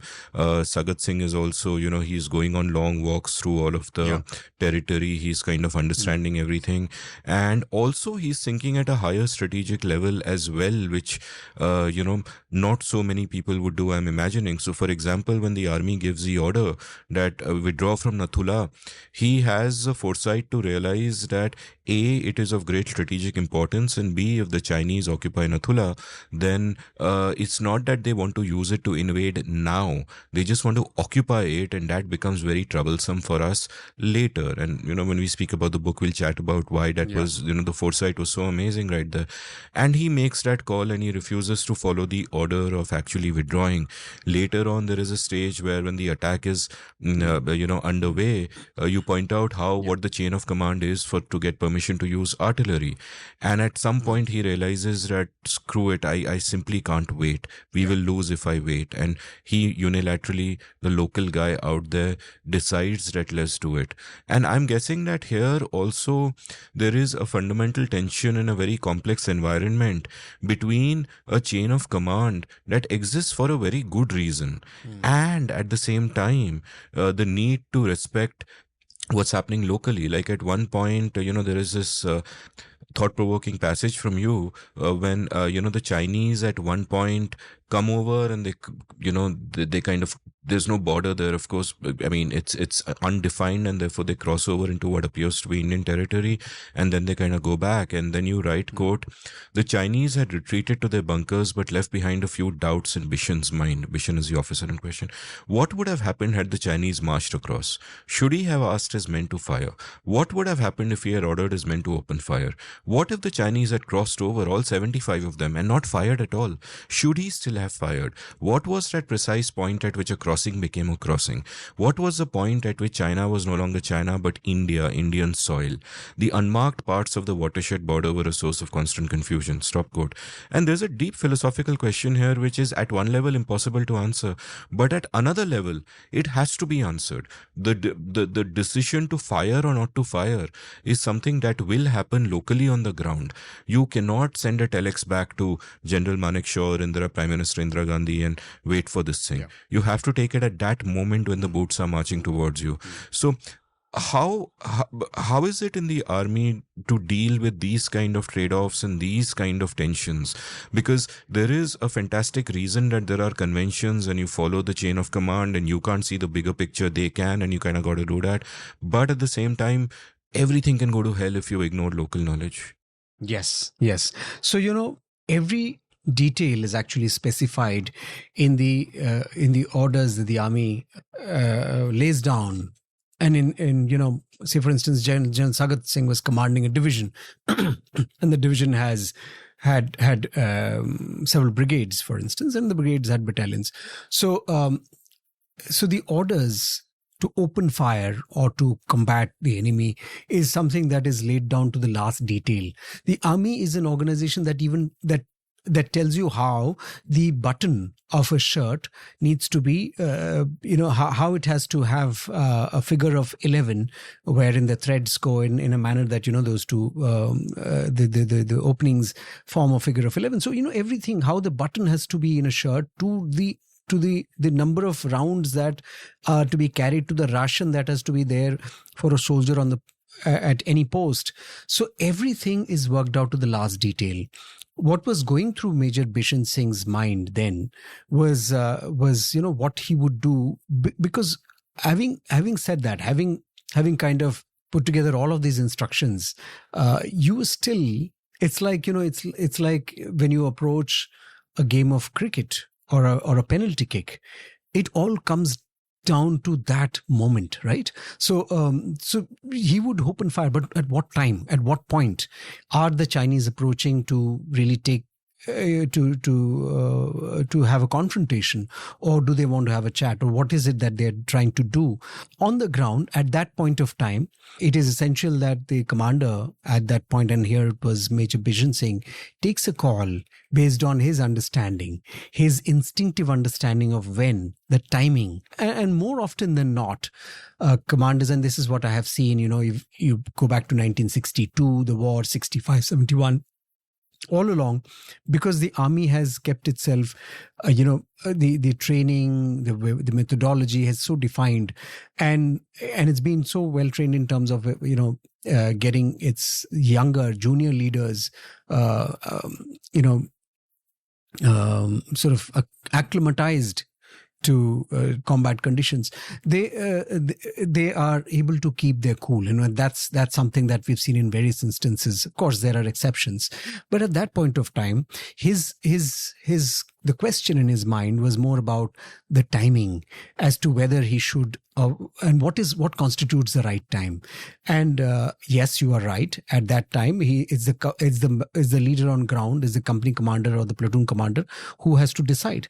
Just as I mentioned, I was placed in a post which was away from the main location, and so were others who would follow me, or who would be posted there, who would be placed there every 6-8 months. But it was that officer at that post who would decide. So that individual decision was his. Here too, it was Major Bishan Singh's. Now, coming to General Sagat Singh's decision. So what happens is that, when you open fire and the Chinese open fire and you have a more localized kind of conflict. It is, and we've seen that happen in several places in recent times, whether it is Nakula in Sikkim, where it was a fisticuffs that had gone on, and then in Galwan. But we'll come to that later, because they were defined by, there was a violation of certain kind which had happened, which led to that confrontation. But during that period, and we go back to that time of 1965 when this was happening, 65, 66, and then 67 when General Sagat Singh unleashed the artillery, barrage of artillery. So artillery as a weapon is an area weapon. When I say area weapon, it's just the damage it would do is to a larger area than a bullet would do, which is a point weapon. And an area weapon would cause larger damage to the enemy. And the use of artillery was also limited in terms of how it would be, in terms of the decision. The decision taken to use the artillery was kind of restricted to the higher levels of the higher orbits. For instance, General Sagat, during his time, the decision to use the artillery vested with the Prime Minister's office in Delhi, because it was feared that if the artillery is unleashed on the enemy, it would escalate the battle, which is why it was done like that. But General Sagat had two choices. Either we spoke about Nepomniachtchi and chess, and we spoke about the other things. And here one of the things that kind of defined his decision was that, and this is something that I've sometimes made a mention of in corporate circles as well, that you have a protocol. How do you? I mean, when you're faced with a decision dilemma, you have a protocol, and you have on the other side a decision that you need to make to save yourself or to register victory, or you follow protocol. The idea is to figure out which is your higher call. Is it to why are you here? Why are you here wearing this uniform? To defend your country. And what is that decision that is going to help you defend that country? Is it the protocol, or is it something that you take at that spur of the moment? And that higher call is something that faces us at many times during our lives, in our personal decisions and in professional decisions. And deciding on that higher call is something that that's my takeaway from Sagat's decision at that point of time. And even prior to that, when he decides to stay put at Nathula, when there is a lot of pressure on him to pull back from Nathula, he, even at that point, 2 years earlier to this battle, he decides to stay put at Nathula and faces the wrath of his seniors. But then that particular decision has had a bearing on history. Massive bearing on history. And can you give me examples of higher calls that you've had to face in your life, either within the army or outside it? Yeah. Well, I think one of the when I was leaving the army, and I decided to leave, wanted to do several other things. So when we spoke about why I joined the army, and I'd spent a decade, and here I wanted to see the world, do other things. I had served in the Northeast, and I served in Kashmir, and I had to, then I wanted to leave, take on other things in my career. There was also the doubt that, look, like we spoke about it a short while ago, that, there are people who keep doing the same thing throughout their life. And there are more people than that. More people doing the same thing than there are who are doing several things in their lives. So, you get, the advice that you get is that, look, I don't think there is much that there's so much risk outside. There is, and this was early to mid 2000s. So where the advice was that, look, this is what you should be doing. And outside, there is no visibility. And clearly there was no visibility. Those days, the army didn't have a plan for people leaving. Today, it does. You have a 6-month program at a certain place in one of the IIMs and all of that. You do have. Those days, there wasn't. So there was a complete it was completely dark. There was a dark hole that, you were getting into, and you didn't know what would happen. So I took the call, because the higher call was, again, I have one life unless somebody tells me that I have another one. So I said, well, we'll probably stumble, fall, dust the knees, and travel again. So that was one time. And then I remember returning from the US, and I was part of a startup, and we started the firm. And a couple of years after I did, I moved into corporate because somebody was going to start an office here in India. And I thought to myself whether that was something that I wanted to do. The higher call then was, well, I was now past the mid-30s. I was in the late 30s. And this is what I wanted to do at that point of time. And, again, broke away from what people assumed I would do and continue with my own thing. So I realized that this was a new challenge, and which I took up. I think professionally, these were the higher calls or decisions that I think I made. I may have made a wrong decision at some point, but I have never sat upon a wrong decision for too long to be able to memorialize it, and that's one of the ways I've looked at life, and I've seen it as a journey where sometimes you fall and you stumble and you dust your knees and get going. I think those were instances, and if there's more that I recollect, I can talk through them. No, and I love the fact that you didn't overthink these, that you were decisive, you took the action you had to take. From higher calls, let's move on to higher order thinking. Like, most people don't do higher order thinking. They get into the groove of the job, they do what they have to do, etc., etc. And what we see in your book, General Sagat Singh repeatedly doing, is that he's doing some higher order thinking. Like when the orders come to withdraw from Nathula, the simplest thing any officer would do is just withdraw, follow the orders, do what you gotta do. He's living a comfortable life, he's friendly with the royals in Sikkim, he's chilling. There's no need for him to rebel, but he does, because he does a higher order thinking. He realizes A, the strategic significance of that locale, and B, he recognizes that the Chinese may not be, coming through it in order to pass through it and invade Sikkim, but just to occupy it because it gives them a strategic advantage, right? And I would imagine that equally, even when you have gone to Uri, you're doing a little bit of higher order thinking.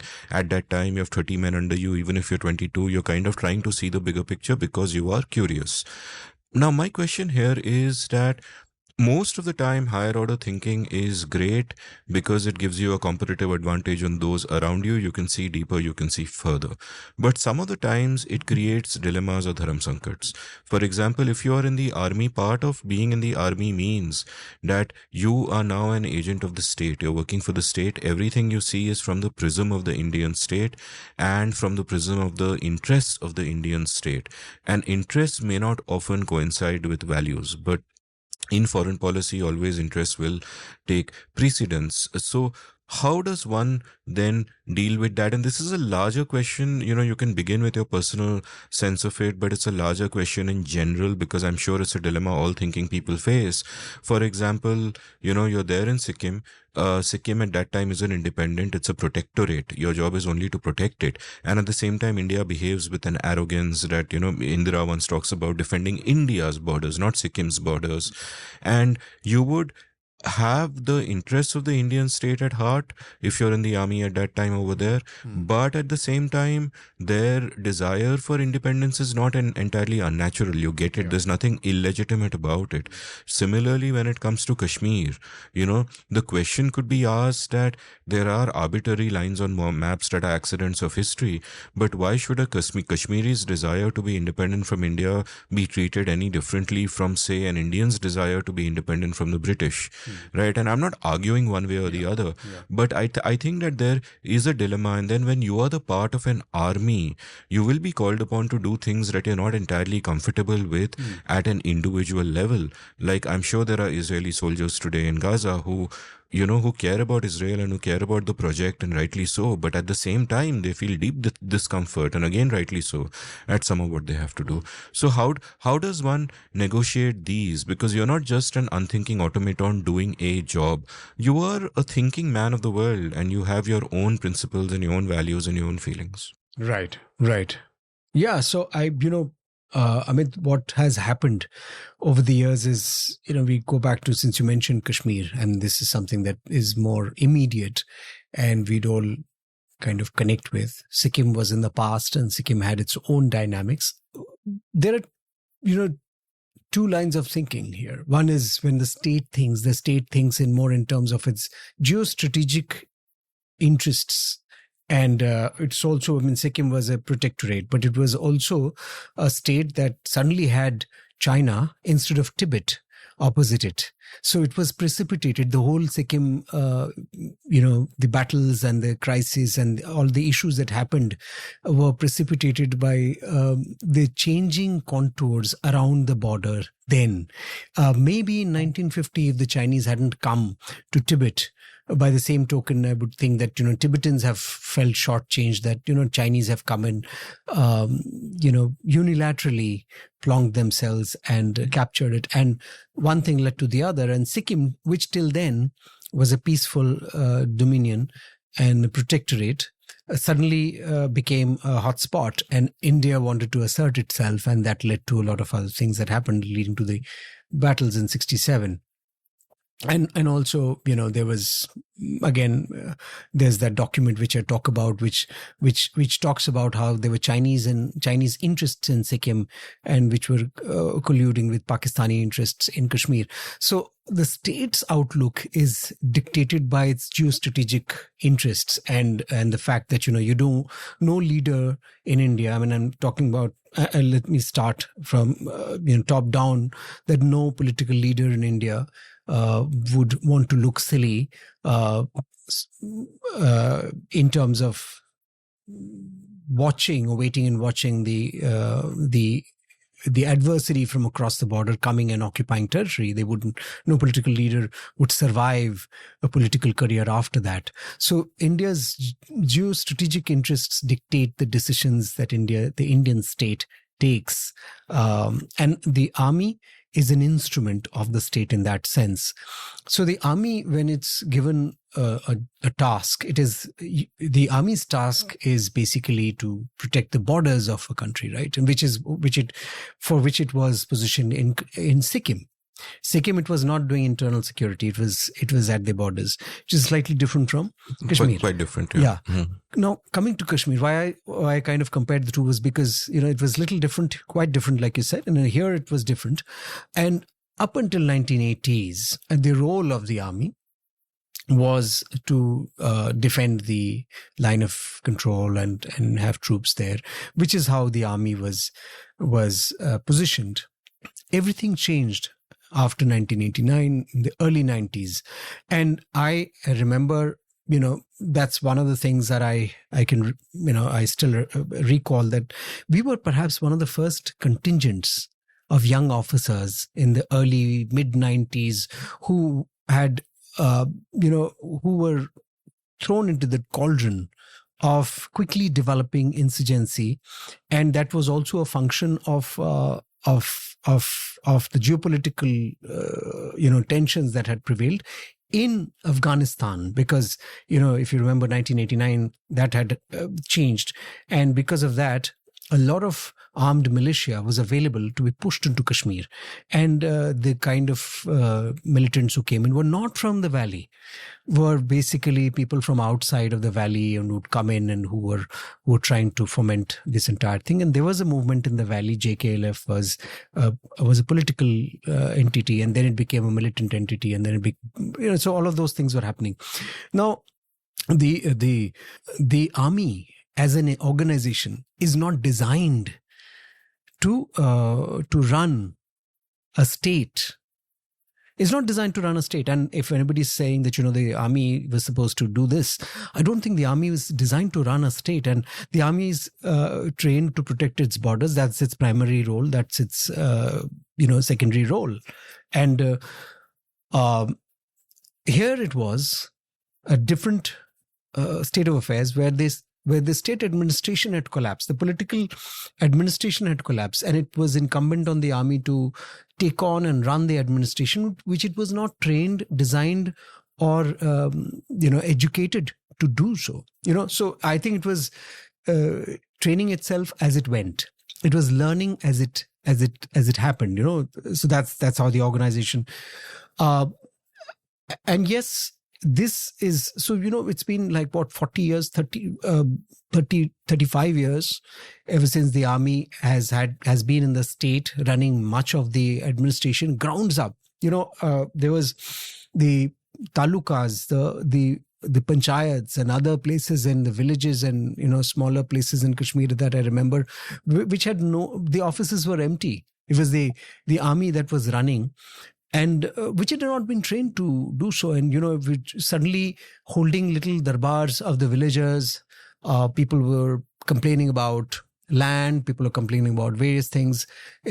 So I think, given the state of collapse there was in, the organization moved in. So I think in that sense, I think I give a lot of credit to the fact that the army, in terms of its organizational capacity, has, in the overall sense of it, has managed to keep that balance, keep that state. I'm not saying that the problems of Kashmir are over.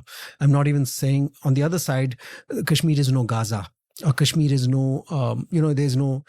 The Indian state, through all governments and through the instrument of the army, has managed to keep that balance of sanity, wherein you're trying to, and this was always the mandate to figure out who are the hardcore elements, who are the militants, who are the terrorists, and separate them from the people who are possibly. Who possibly have the capability, or who are potentially, potential candidates for reverting to mainstream, which is what one of my stories talks about, where the militant and the major, and how this guy returns to the mainstream, of the population in Kashmir. So there are different stories, and that's why I call them stories of lost identities and unseen enemies, because you had to figure out who was where. There have been casualties on both sides in figuring that out, because I think that is what has happened over the years. As an organization, the mandate was to restore peace by weeding out the more hardcore elements and ensuring that you have enough opportunities given to people who can return to mainstream.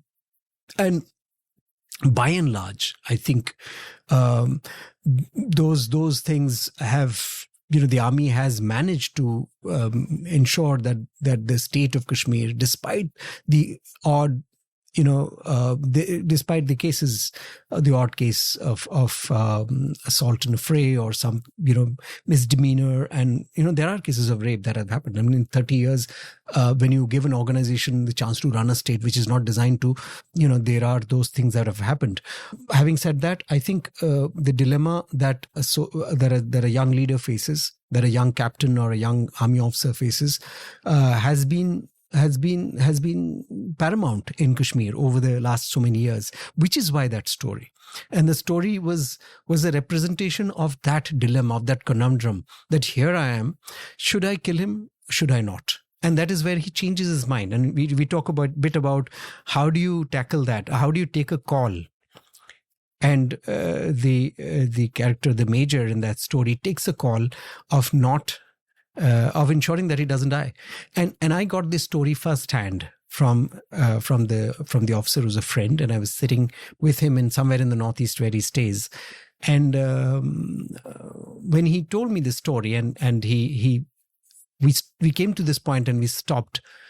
And because he was full of emotion. He was still, many years later, he was still full of emotion in terms of how, and he said that, and I hadn't heard the rest of the story, so I didn't know what was coming. So I asked him, it's like me asking my dad that, what happened next?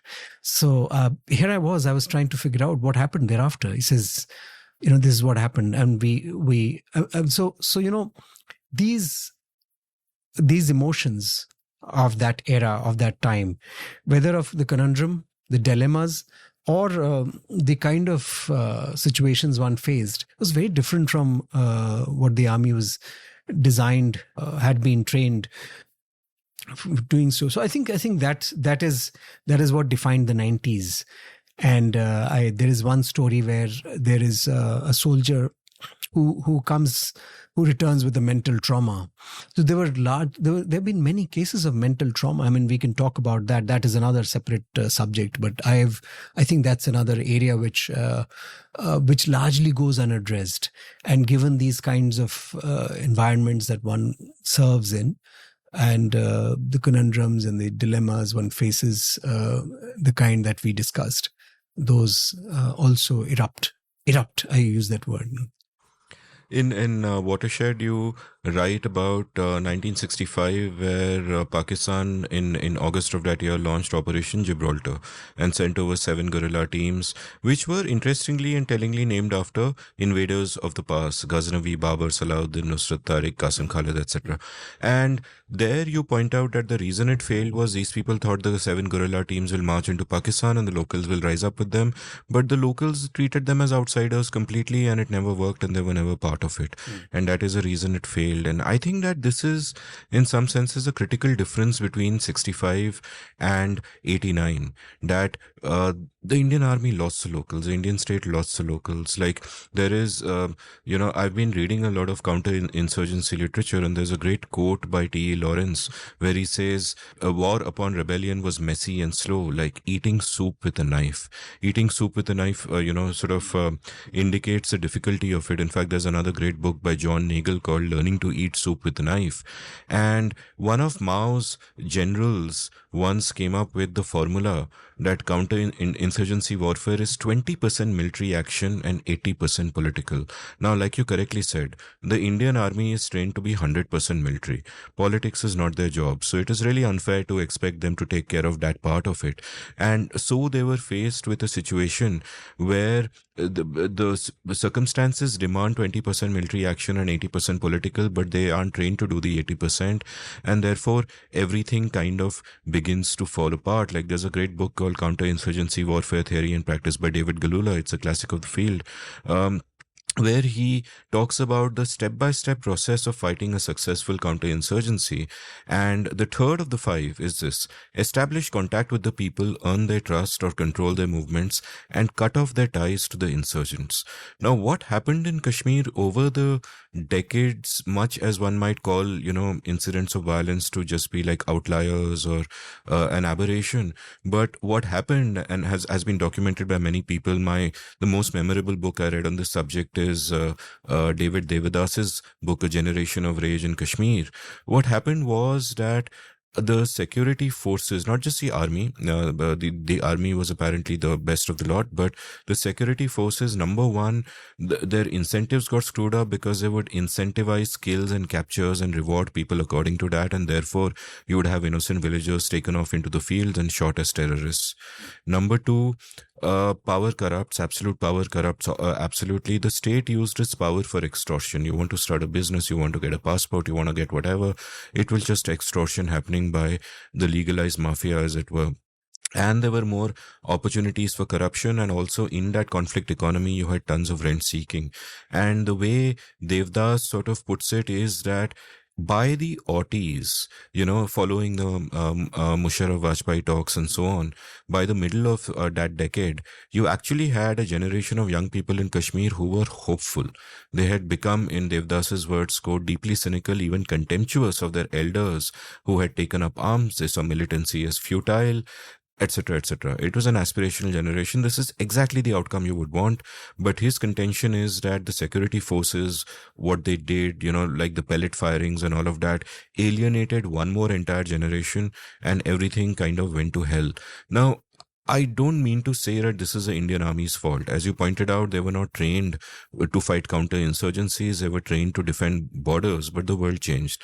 Even the American military could not cope with this. There was a lot of literature on what went wrong in Vietnam, which was precisely this. But they made the same mistakes in Afghanistan and Iraq until eventually Petraeus, who is one of the remarkably progressive thinkers who took all this into account, took over and things got much better. But my question here is one about how did the Indian Army learn and apply these lessons? Was there the appetite for self-criticism? Like I have spoken with someone who was actually in charge of the Indian Army in Kashmir at one time, and he just got very angry when I just brought up the subject, right? Otherwise, absolutely one. So what was the appetite for learning from one's mistakes? Number one. And number two, the Indian Army is this extremely large organization. And what tends to happen to all large organizations without exception almost is that they can become ossified and set in their ways and bureaucratic, and change is very hard, and people at the top simply don't see what's going on at the bottom. Kind of what has happened to the Russian army, in fact, which is why Putin had such a hard time successfully invading Ukraine. So what's your sense of all of this, having actually been on the inside and in fact served in Kashmir? Yeah. So, Amit, as one of the things that stands, why the Indian Army stands out amongst the others is that, it's a much more inclusive force. And you have, when we talk about inclusive force, you have soldiers from the valley, from Kashmir as well. There's a regiment called the Jammu and Kashmir Light Regiment.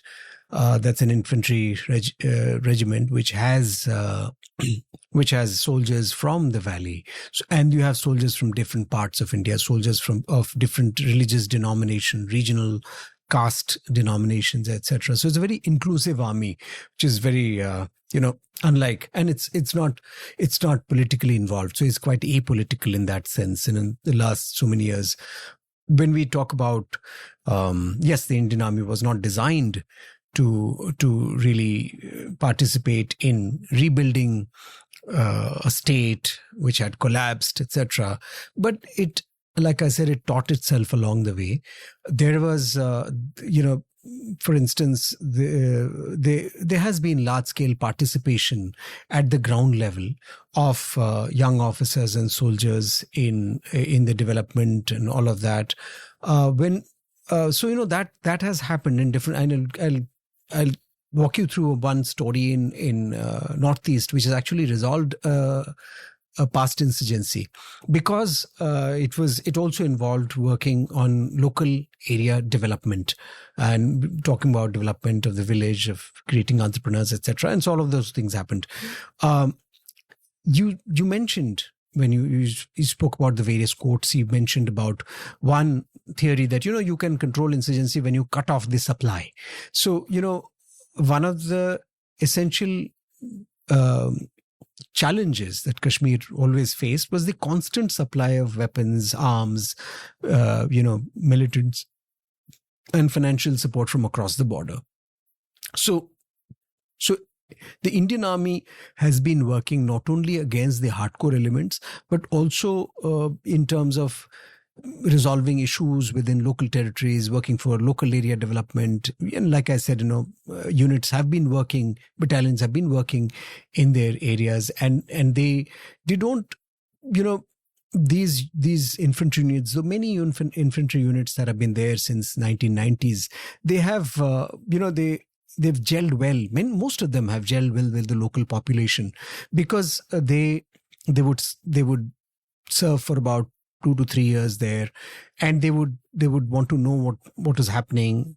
Partly also because the army in these situations operates on a bed of very strong intelligence and information, and you cannot gather. I mean, if I were to flip the way to look at it, is the army has its own interests as well.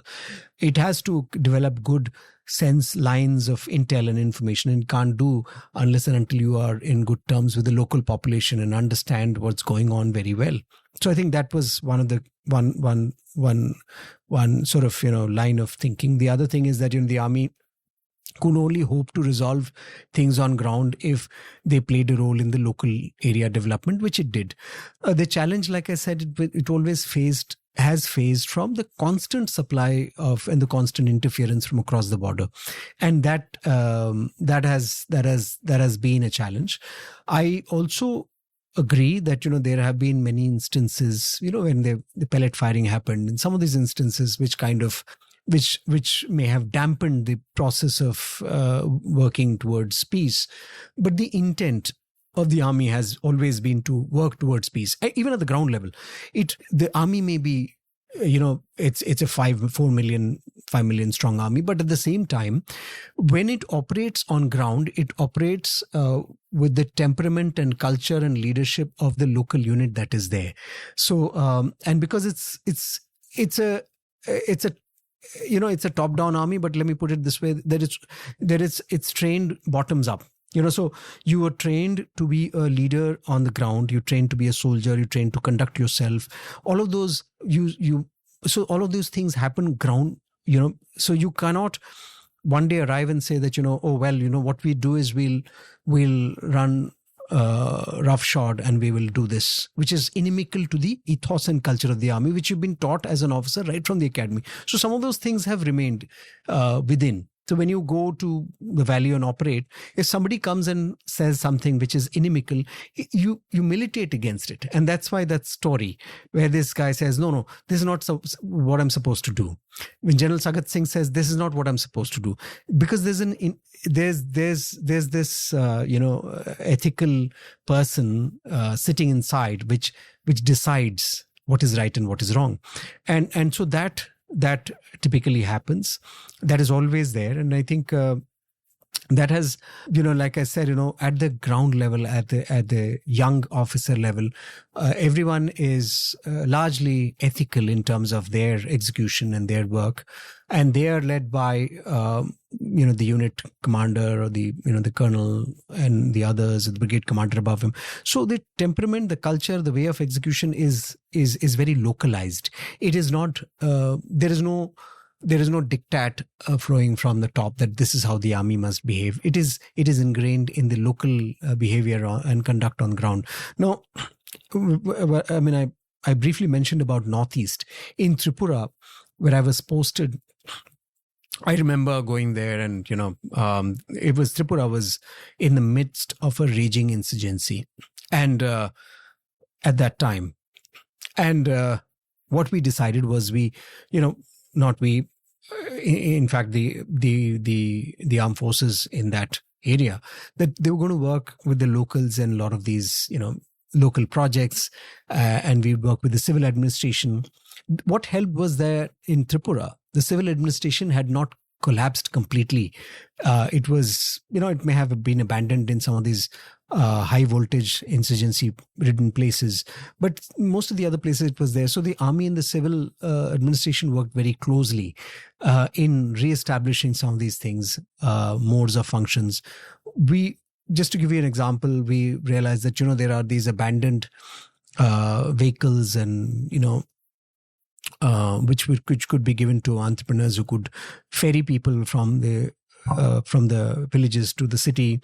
Then we could, they were creating these little jobs, and we created these vocational courses where people who would surrender could come and attend these vocational courses, and then there would be possible jobs and possible things in the government as part of being given a contract, etc. So some of those things started to take place. Tripura doesn't have insurgency today, and largely because the armed forces worked in the development of the region along with the civil administration very closely. So here, when one of the pegs is missing, then it becomes very difficult to take the state back to normalcy. However much you try, like you said, it's so complex that these kind of things are very difficult to establish as black or white. They'll always remain in the frame of gray.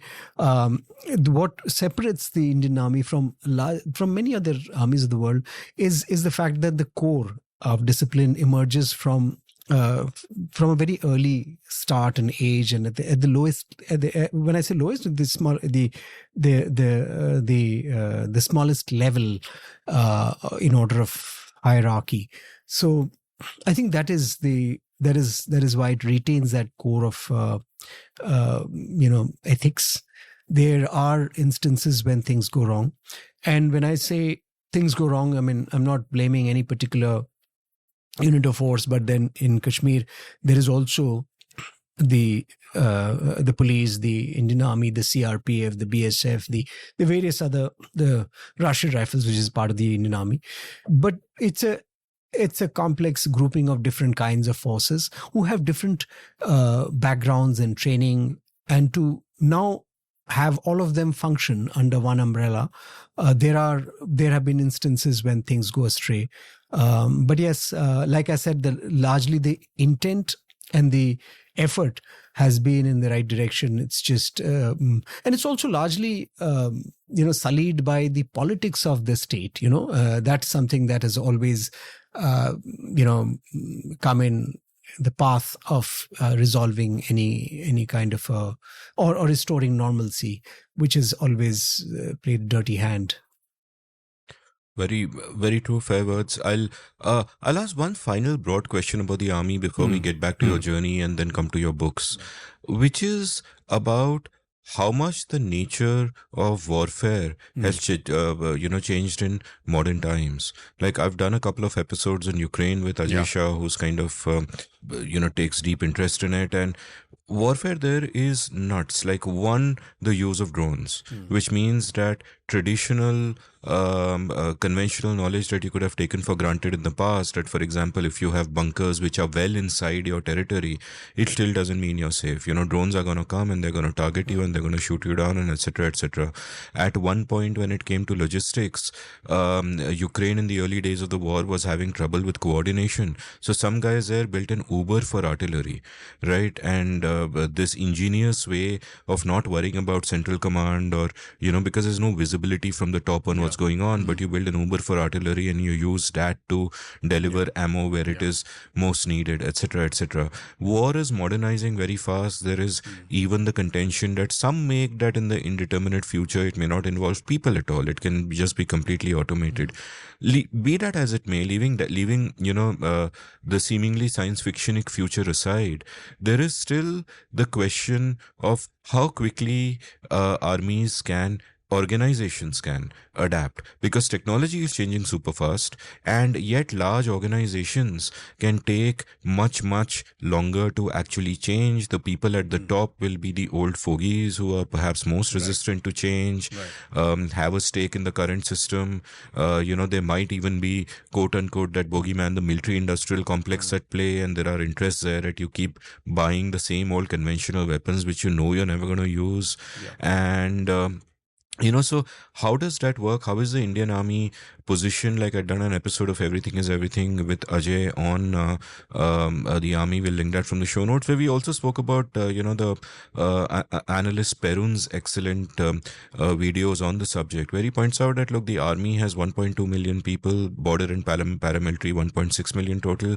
The Navy has 71,000, the Air Force has 140,000, and the Navy and the Air Force are relatively quite modernized.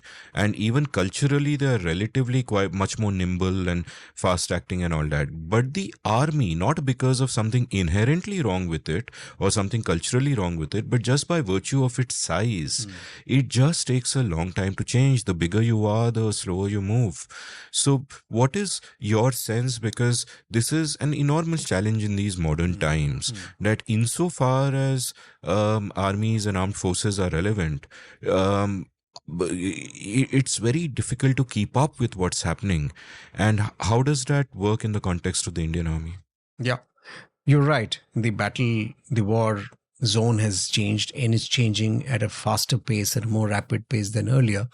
And we include a lot of, when we say, we talk about gray zone warfare, for instance, we talk about everything under the sky that is possible. It could, it would be the cyber warfare, it would be use of drones, use of digital warfare measures, different kinds. So warfare has changed, and it's changing today. And it's, as far as India is concerned, if you look at the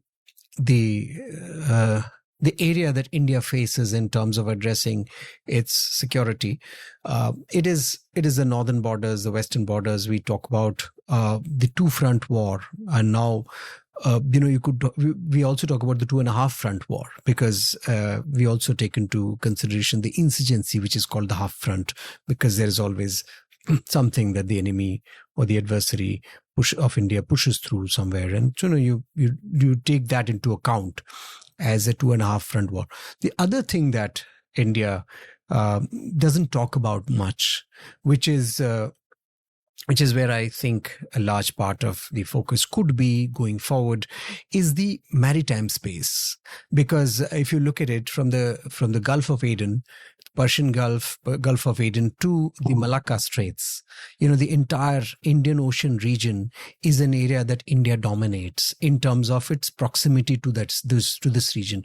However, and that is also one of the trigger for China developing the belt that it's developing, and it's also trying to develop the coastal route and the channels of travel, which is where the Hambantota port comes in Sri Lanka. So I think to answer it a little differently, I think we need to establish where our objectives lie. And most of the discussions we've had along several platforms, are focused on the Himalayas, the Chinese, etc.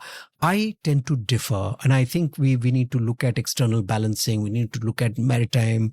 We need to look at it from a larger. We need to change the frame. We need to change the frame and not just look at the Himalayas, because the outcomes are incremental in the Himalayas. There wouldn't be much of progress in terms of land acquisition or conquests, as one would call it, because of the nature of the mountains and the nature of Himalayas. And I think China is aware of it. India too is aware of it. China is doing something about it. India needs to do more about it, because we have been talking about something called as integrated battle groups. And we've been talking about having something, which is commonly used in the defense community called the jointness. By jointness, we mean that, all of them functioning under one roof, because you're not fighting, Air Force is not fighting a battle for Indian Air Force, or the Army is not fighting its own battle against its adversary, which is only using the Army, right? We are all representing that the one nation state, which is India, and they are different constituents. So the idea of jointness, the idea of looking at the entire threat as one and working together towards it, is something that India has started to work on. The Air Force, I believe, tends to differ a little bit in this on this issue, but largely I think that is where, having said that, I must also concede that India being India is a large nation, which it takes its time. It moves like an elephant, so it takes its time to formulate, reformulate, and put its doctrine together. So we haven't really thought that through, is what my take is. We are thinking, and if I were to talk to several people, they would say, India is on its way, but we are on our way in every dimension of our lives. So I think we have to define where we are. I think India needs to still develop the execution of its jointness that we have been talking about for far too long, and that is where we are. The rules of warfare are changing and will change. When we're talking of jointness, we're talking about the defense forces. I think we also need to include the larger, the one nation concept, where we need to embrace the other constituents, which could be a part of this entire defense doctrine, and not just the three forces. Because we are talking about cyber, we're talking about space wars, we're talking about what are we doing about that? Do we have it under under this roof that we're talking about? I don't think so. And I think it's important to be self-critical about where we are. I don't think we are there yet. Though, yes, we have started to think, which is a good thing. But having said that, I think we need to look at it as a one nation concept, rather than looking at it only from the lens of jointness of the three forces, which we are doing so at this point.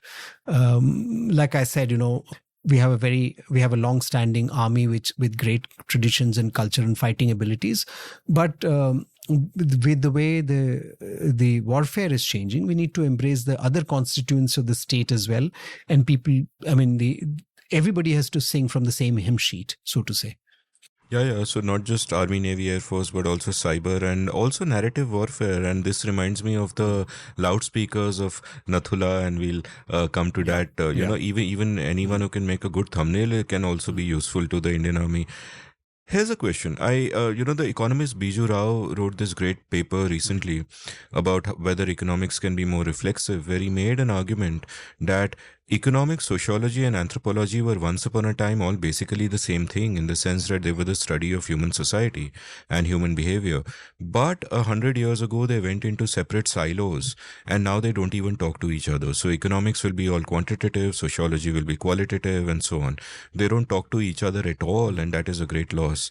Has a similar thing happened in the army, or is there a tendency for that to happen in the army, where you get into these silos that, okay, I am the army, or I am paramilitary, or I am Air Force, or I am Navy, and these are my imperatives and these are my incentives, and I will fight for my little silo and for my particular budgets and not see the bigger picture? I mean, at one level, deep down, this is a battlefield question also of the culture of the armed forces, that if you're going into battle, the artillery guy has to care for the tank guy enough to give his life for him, and vice versa. And if you don't have a great culture where everybody sees the bigger game, that I might have to do a kamikaze mission while that guy is waiting back there, but for the larger cause, this is what makes tactical sense. And at a local level, there could be that kind of a dilemma involving individuals, which is easily solved just by saying follow orders, and that can sort it out. But at a higher level, how is it? Because any organization, I'm guessing, would tend to get into those kind of internecine battles. And what you talk about of seeing the larger picture, one India, the larger objective, that can sometimes get lost. Yeah. Yes, I think yes and no, both. Because, there is a great degree of coordination that the army works like a machine when given to work within itself. For instance, and it's designed to work like that. It's trained to work like that. Like I said, battalions form a brigade, several battalions form a brigade, several brigades form a division, and the division is commanded by a general. So division is given an objective, and that objective is married to the objectives of the corps, which is married to the objectives of the command. So there, the army is, very sort of the objectives of the army is the sub objectives are woven towards the larger objectives, and everybody is aware of that goal. So, for instance, when the orders that are given at the unit level is about the objective to be captured. Now, there is, the officers are also told, and they're encouraged to understand why they're doing that. So that has also happened over the years, where the officers, young officers, also understand why we are doing this. We are capturing this objective or that range because the larger objective is to capture this state, and this is how it needs to go. So that you're always encouraged to think 2 levels up and know 1 level up. You need to possess the information 1 level up and know 2 levels, have an understanding of 2 levels up as to what is happening. So there's a very structured format of understanding, how the battle would develop and where is the larger war focused on. So that is something that the army does very well, and institutionalize this entire process so very well that it happens right from an early days of an officer. However, like we said, like we agreed that the zone of warfare is changing, the rules are changing, the process is changing, and the adaptability of the army towards tying up with other organizations will be tested in times to come. And I think we see that happening in terms of the establishment of the office of the CDS. Chief of Defense Staff. General Bipin Rawat was the first CDS, and he incidentally was my boss at some point of time, and then succeeded by General Chauhan. So they have established the office of CDS, and they have established, which is right thinking, which is something this government has done, and which was due for a long time. So one of the good things in the path towards attaining that jointness, to achieving that, the larger objective of marrying all different forms of different instruments of defense, is to have the CDS sitting at as the apex body, which is what has happened. Now, yes, I think there is still a need to adapt to having the other organs of the state, and not the defense alone, but the other organs. And I think that is where it is important to see, how the defense services react to that. There is also, you spoke about the territoriality aspect, which is present. Now, one can say that it is there more in terms of a competitive, more by way of people having a competitive streak within themselves, that, oh, I must have this because those guys have that, which exists in all organizations. So the army is not an exception in that sense. The territoriality is there. It's the temper that is established at the top that will enable the army or the armed forces in this sense. Let's take the armed forces as one entity to be able to work with the other organs, and the other organs to be able to work with the armed forces similarly in case of war, or in case of a developing scenario which demands the one nation concept to be established. I think there are different organs that need to come together. The armed forces during the times of during the Raj, the British Raj, they used to stay in the cantonments. They used to not work as closely with the other organs of the state. One of the things that has happened in the last 3, 4, 5 decades, with the emergence of insurgency in particular, and the army being called to aid civil authority in case of floods and famines and several other things, is the army's interaction with the other organs of the state. I'm just kind of drawing some of these other linkages and trying to see, how they have worked in some of these specific engagements, and they have worked well. But at the same time, with the evolving scenarios, it still remains to be seen how, in a more pressing scenario, the different organs, which includes the army, is able to work with the other institutions. There is always that territoriality that will remain, but like I said, an overarching sort of structure will overcome the minor strains of territoriality.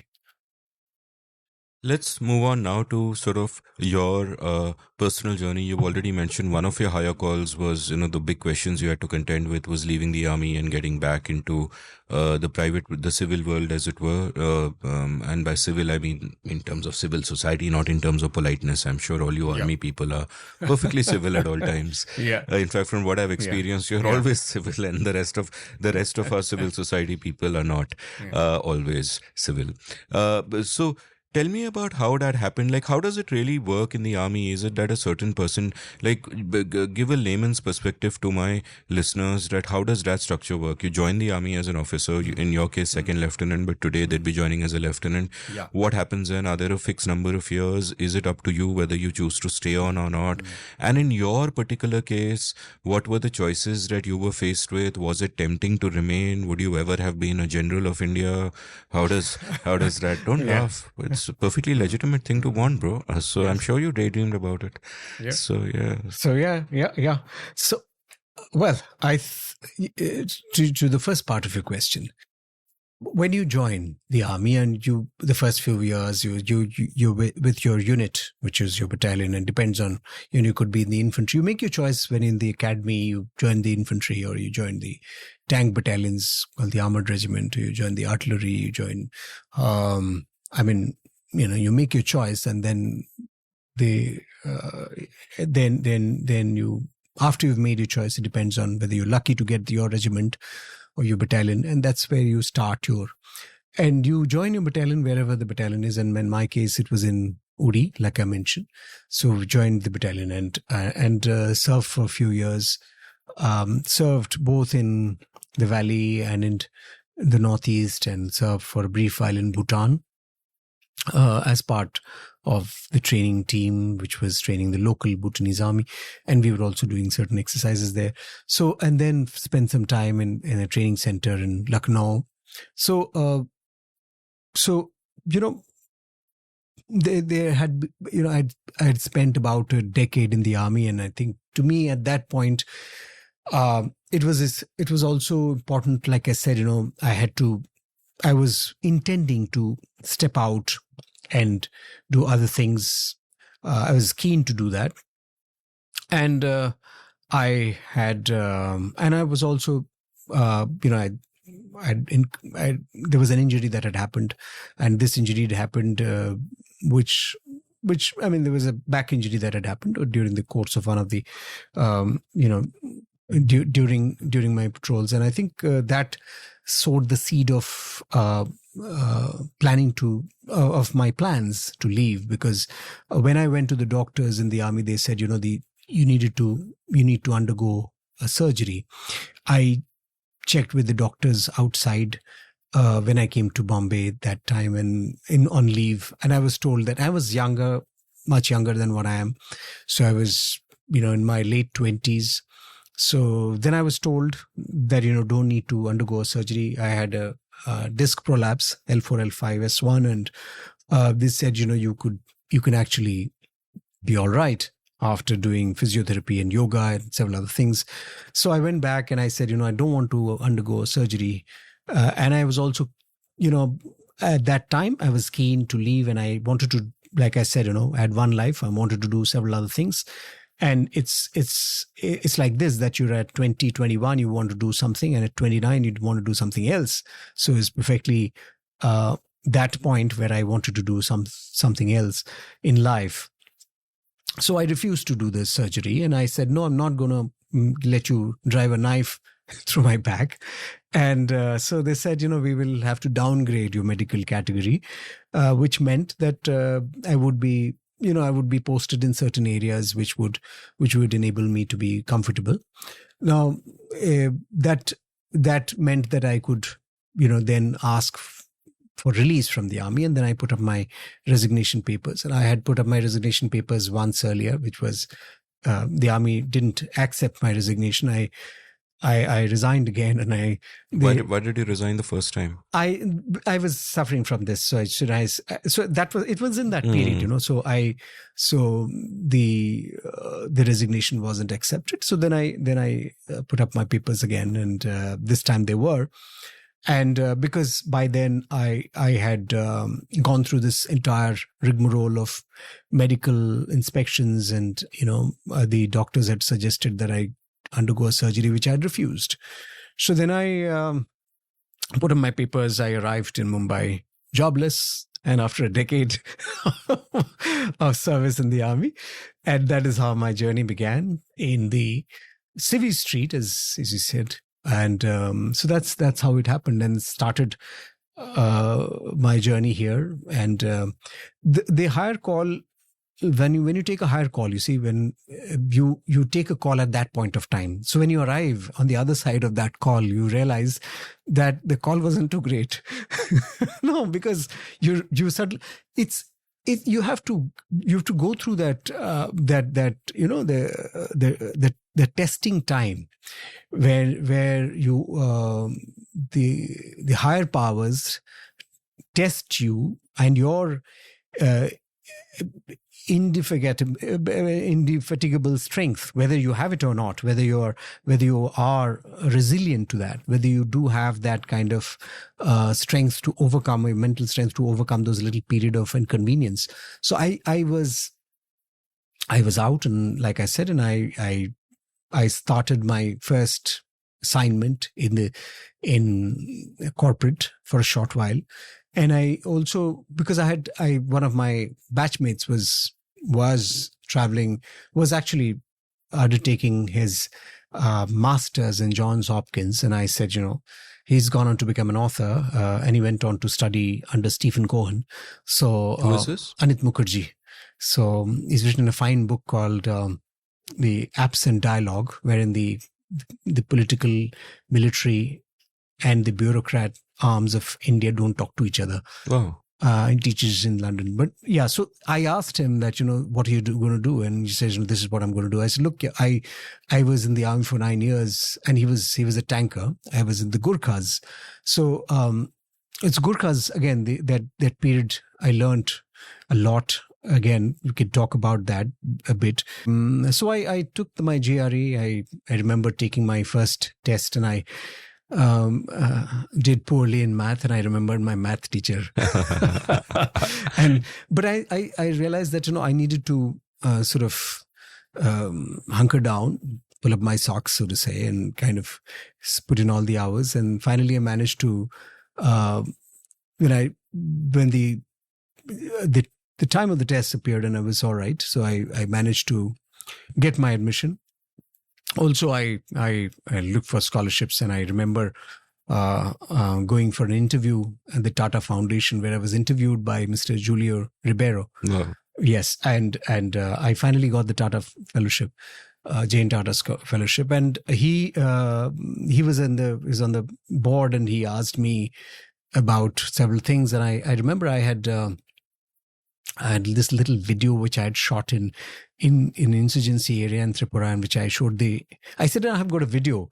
So the rest of the interview panel was a little shocked that, who comes for an interview and has a video to show to those days were not the infotech days, it was early mid 2000s. And I said, I have a video of this, and which had this little conversation with a surrendered militant and several other things, and why he had gone to militancy, some of those things that I was, had covered in Tripura. So it was interesting because, Julia Ribeiro then, asked me a few questions, and, he was after that, I think the conversation was only between him and I, because he just waded into that rabbit hole of what happened in the insurgency and what happened thereafter. Finally went to New York, went to do my master's. So that's but again, there was again a decision that I needed to take, but because my kids were just a few months old, and I had to decide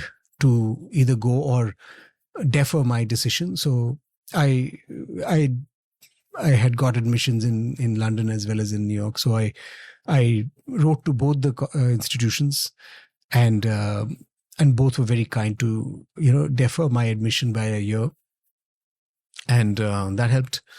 So yes, the journey from the crossover from the army to the Civvy Street also was one where I had to take a call in terms of how I went about it. There was a bit of space where and there are times when you think that you have taken the wrong call, and but then you reposition yourself in terms of why you took that call, and what was the situation and the circumstances under which you took that call. And then you are possibly able to rationalize to yourself in a slightly better way. So let's for a moment take a detour backwards. And since you mentioned the Gurkhas, what did you learn with the Gurkhas? So I was commissioned into 511 Gurkha Rifles, which meant the 5th Battalion of 11 Gurkha Rifles. And these were, the Gurkhas became a part of the British Army, and this is the one set of people who've been part of two armies, which is the British Army and the Indian Army. And they became a part of the British Army in, I think, 1815. And after which they had served with the British Army for a long time. And the genesis of the 11th Regiment was a regiment of Rais and Limbus who came from eastern Nepal. They were the hilly tribes, ferocious, brave, and very well known for their deeds, the cookery in wars, and the loyalty, etc. So and this regiment was one of the first regiments after independence, because what happened was in 1947, when the British were leaving, the Gurkhas were given a choice that, you either go with the British Army or with the Indian Army. So some of the regiments went with the British Army and some stayed back to be a part of the Indian Army. So there was a clean division between the two regiments. And then there were the 7th and the 10th Regiment, which had soldiers, which, some of them wanted to go to UK as part of the British Army. Some wanted to stay back. So the ones who stayed back formed the 11th Gurkha Rifles. So it was virtually, it was a situation where the ship was leaving and some people decided to stay back at the last moment. Some people decided to go. Also happened. So the 11th Gurkha Rifles Regiment was formed in 1948. And again, a great history. We have had two CDSs. The two CDSs that India has produced are both from 11 Gurkha Rifles. So both General Bipin Rawat and General Chauhan. The interesting thing was that, with Gurkhas, we spoke about how leadership is developed within. In the Gurkhas, for instance, you ought to speak the language of the troops, and that's something that's encouraged right first up when you join the regiment. And in the army, the adage is the religion of your troops is your religion. And in the Gurkhas, the added part is the language and the culture of your troops is your culture and your language, which is the beauty of how the Indian Army has kind of maintained that kind of cohesion. The officers stay with the troops, the young officers, and that's why you had the highest number of officers in a battle, in a war killed in Kargil, such high number ratio of officers to Jawans, because a lot of young officers were there, leading from the front. So one of the things I really remember is the bonding with the troops, their language, what they ate, and you were also you learning the language with staying in some of these difficult posts and locations. And the idea, one of the things you always do is tell the troops that, you're going to speak with me in this language, whether I'm, unless there's an emergency, don't speak in Hindi. And because I want to learn this, and I would make mistakes and they would laugh and I would laugh with them. So, that's because I would like, for instance, I would say, translate it into English. It's called thupro bhat. Thupro means lots of rice, and instead of thupro I would say tulo. Tulo means big, so I'd say give me big rice. So it's like, so they would think that Saab is it's funny, he still doesn't know. So he's like, there's one area, this is one area we need to teach him to do better, and that's what you're striving to do. You're striving to speak the language spoken in the battalion, which is the language of the troops. And with the Gurkhas, for instance, we had in the regiment, we had several instances. There was a Muslim officer who would be a part of the Durga Puja celebrations, for instance, and that's part of the army culture. And in the Durga Puja celebrations, the biggest is the Dasai, as they call it, is the biggest celebration, is the biggest festival of the Durga, of the Gurkhas. And there used to be animal sacrifices made. I think they still do have in some of the battalions. There used to be the superstition that you had to cut a goat in one shot, and if it didn't happen, then there was, in the minds of troops, there would be superstition that there's something that could go wrong this year because it's not come off at one shot. And there was a Muslim officer who would observe a 10-day fast, and who would be a part of that squad to sacrifice a goat or a buffalo. And I think that. And whether it was Hindu or Muslim, the officer was part of the unit. And I say this was in the case of a Muslim officer is because, there was nothing distinguishing an officer from his, in terms of their religion, in terms of who they were, as long as they were part of the Gurkha battalion, as long as they were part of the regiment and were leading the boys. And that is true for all Indian regiments, all Indian Army regiments. I speak for the Gurkhas because I'm speaking of my experience, but it is true of all of them, which is what constitutes the secular credentials, and that's something that I retain from the Gurkhas, from my experience with the Gurkhas. The one thing that is peculiar with the Gurkhas is they don't call the soldiers by names.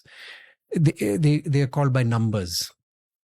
So it's called like Sattari, Sat. So what are these numbers? These numbers are the last 2 digits of their army numbers. So the soldiers are called by those numbers. So my wife, when she arrived first in the station, in the military station that I was posted in Nisha, she came and she said, she was aghast that why would you call human beings by their numbers? I said, because you see, if all of them have similar names. They came from these villages where there would be 5 Ram Bahadurs, 4 Ram Prasads, 6 Dhan Bahadurs. And that's how they kind of separated each other by way of their numbers. In fact, I wrote a middle piece for Times of India long back called Names and Numbers, and it was about how the Gurkhas separated, how they were known by their numbers, or how they were called by their numbers instead of their names.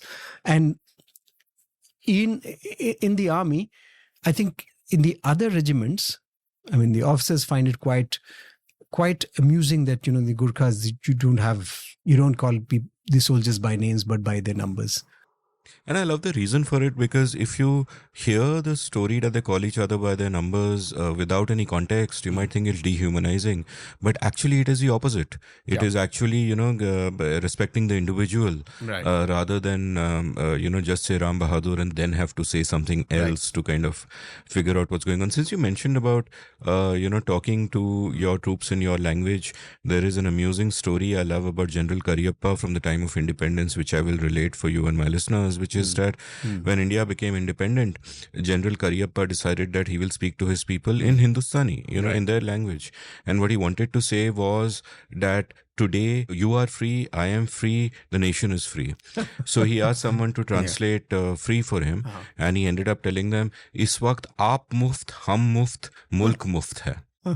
Because free, muft and mukt, as it were. And my sort of next question again about the army is that, even from reading your books, there is a sense that there is a great egalitarianness within the culture itself, which is coming up. For example, you speak of, Kulbhushan Joshi at Chola, where, he had an inexperienced troops, and they were in fact called Kacha Paltan, so many young officers. And they had a tradition called the Barakhanas. And a Barakhana was that all the officers and all the soldiers would get together and eat and sing and have revelry, because they're just kind of mixing with each other. And I also find this very interesting, that at one level, there is a chain of command that you cannot argue with. Your superior your superior officer, that is, gives an order and you have to follow. But at the same time, there is a sense that we are in this for each other, we'll die for each other, we are together in this. Right. So tell me a little bit about this, and do you find that distinct from the civilian world, from the corporate world even, where, like I often say that every city is an example of the seen and the unseen, as in the sense that if I am driving through and my car stops at a traffic signal, what is inside my car and the other cars is the seen, but the beggar at the traffic signal and so on is unseen. Right. Similarly, in a corporate environment, I would imagine that the peon and the darwan might be unseen, but within the army, in a sense, it feels like no one is unseen. We are all part of this. We are all doing Barakhana together in a metaphorical way. What is your sense of this? Yeah, I think there is a lot that happens which brings the army together as a family. Now, I'm just connecting the previous question with this and talking about the numbers, which is one way to connect. So, for instance, there's this story about this, the soldier, the NCO, the Havildar going to somebody's house, his colleague's house, and he encounters his colleague's son. He says, "Go and tell your father that, Ram Bahadur has come." So the kid runs inside. Papa, 21 uncle aayo. so, so he's because he this guy tells this boy that, look, Havdar Ram Bahadur is come, Ram Bahadur uncle has come. Says he, but the kid goes and tells his father, Ikkis uncle, because so the bond is it's deeper. The family. The army is one big family, so you have people who are part of it, and so you spoke about Colonel Joshi and his Kacha Paltan and his people who were the officers who were young, untested at that time. So what held them together was, and you spoke about the Bada Khanas, you spoke about, so all of this is our ways of knowing each other, our ways of discovering the strengths and weaknesses. So for instance, if the young officer were to put somebody on a machine gun to provide covering fire, and one to do a certain other kind of, assignment during an operation, he must know what are the strengths and weaknesses of somebody. There is this instance, since you spoke about Chola and Colonel Joshi, there's this instance of him identifying Havildar Tinjong Lama and sending him for a RCL course, a recoilless gun course to Mao, when there's nothing much in the horizon. But he realized that this guy, and I've gone and met Tinjong Lama in his 80s, and he lives in a place near Darjeeling called Lamahata, and very fit guy. This guy hadn't studied beyond the middle school, and he had run away from a father who was a very strict kind, stern father, and he'd run away and joined the army. But he was one of those village lads who was a tough kid, but he didn't know how to read or write. So he sent him to do the RCL course, so that RCL is a big gun which could bring down area of fire and damage the enemy, which it did in Chola in the battle later. So Tinjong Lama was identified as somebody who could be trained, and that's how so the commanding officer had a foresight of sending somebody. So the preparation of something that is going to happen comes from an understanding of who needs to do what, and that comes from an understanding that's developed through a course of time where you're constantly in engagement with people at a professional and social level.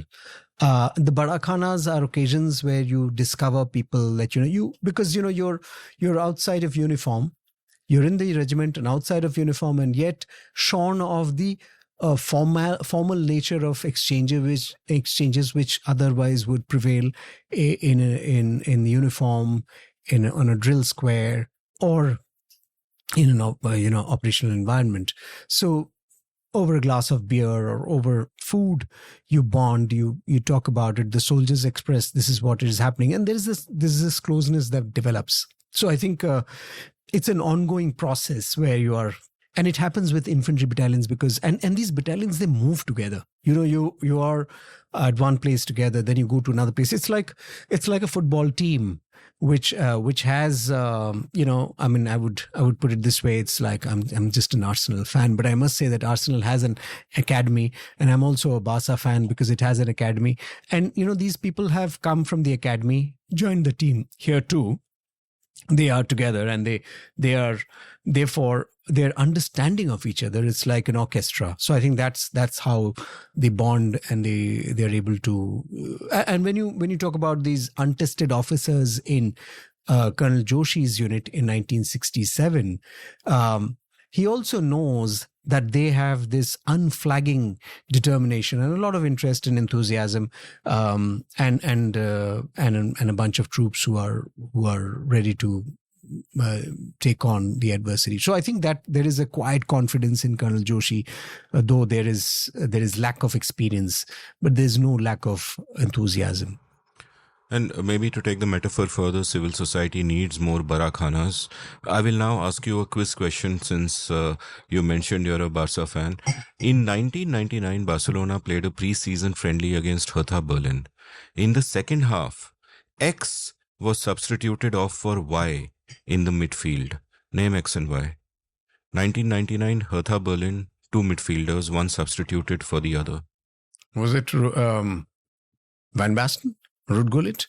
No, those would have been 1989. Oh, you're talking about 19? I'm talking about 1999. Those would have been AC Milan. Yes, AC Milan. No, sorry. 99, 1999. I wouldn't remember. For Barcelona, Pep Guardiola got substituted by Mikel Arteta. Wow. So you mentioned both Arsenal and Barcelona. Yes, that's a good one. That's a good one. So in fact, after the match, Guardiola gave this famous quote where he said that with Xavi, Iniesta and Arteta, everything suggests Barca won't have problems in this position for the next 20 years. Stop quote. And of course, Arteta left soon because he couldn't find place in the midfield and he played all over the place, including Everton and Arsenal itself. Yeah. But I mean... I didn't know this, and this is incredible. I will not forget this ever. If it comes up in a quiz question, which is quite unlikely. Very unlikely. Yes. But Yes. But actually not that unlikely because, if Arsenal happen to catch Liverpool this year and win the Premier League, and I will wish you best of luck in that happening, then you could say, in a sense, the same thing happened now as happened then.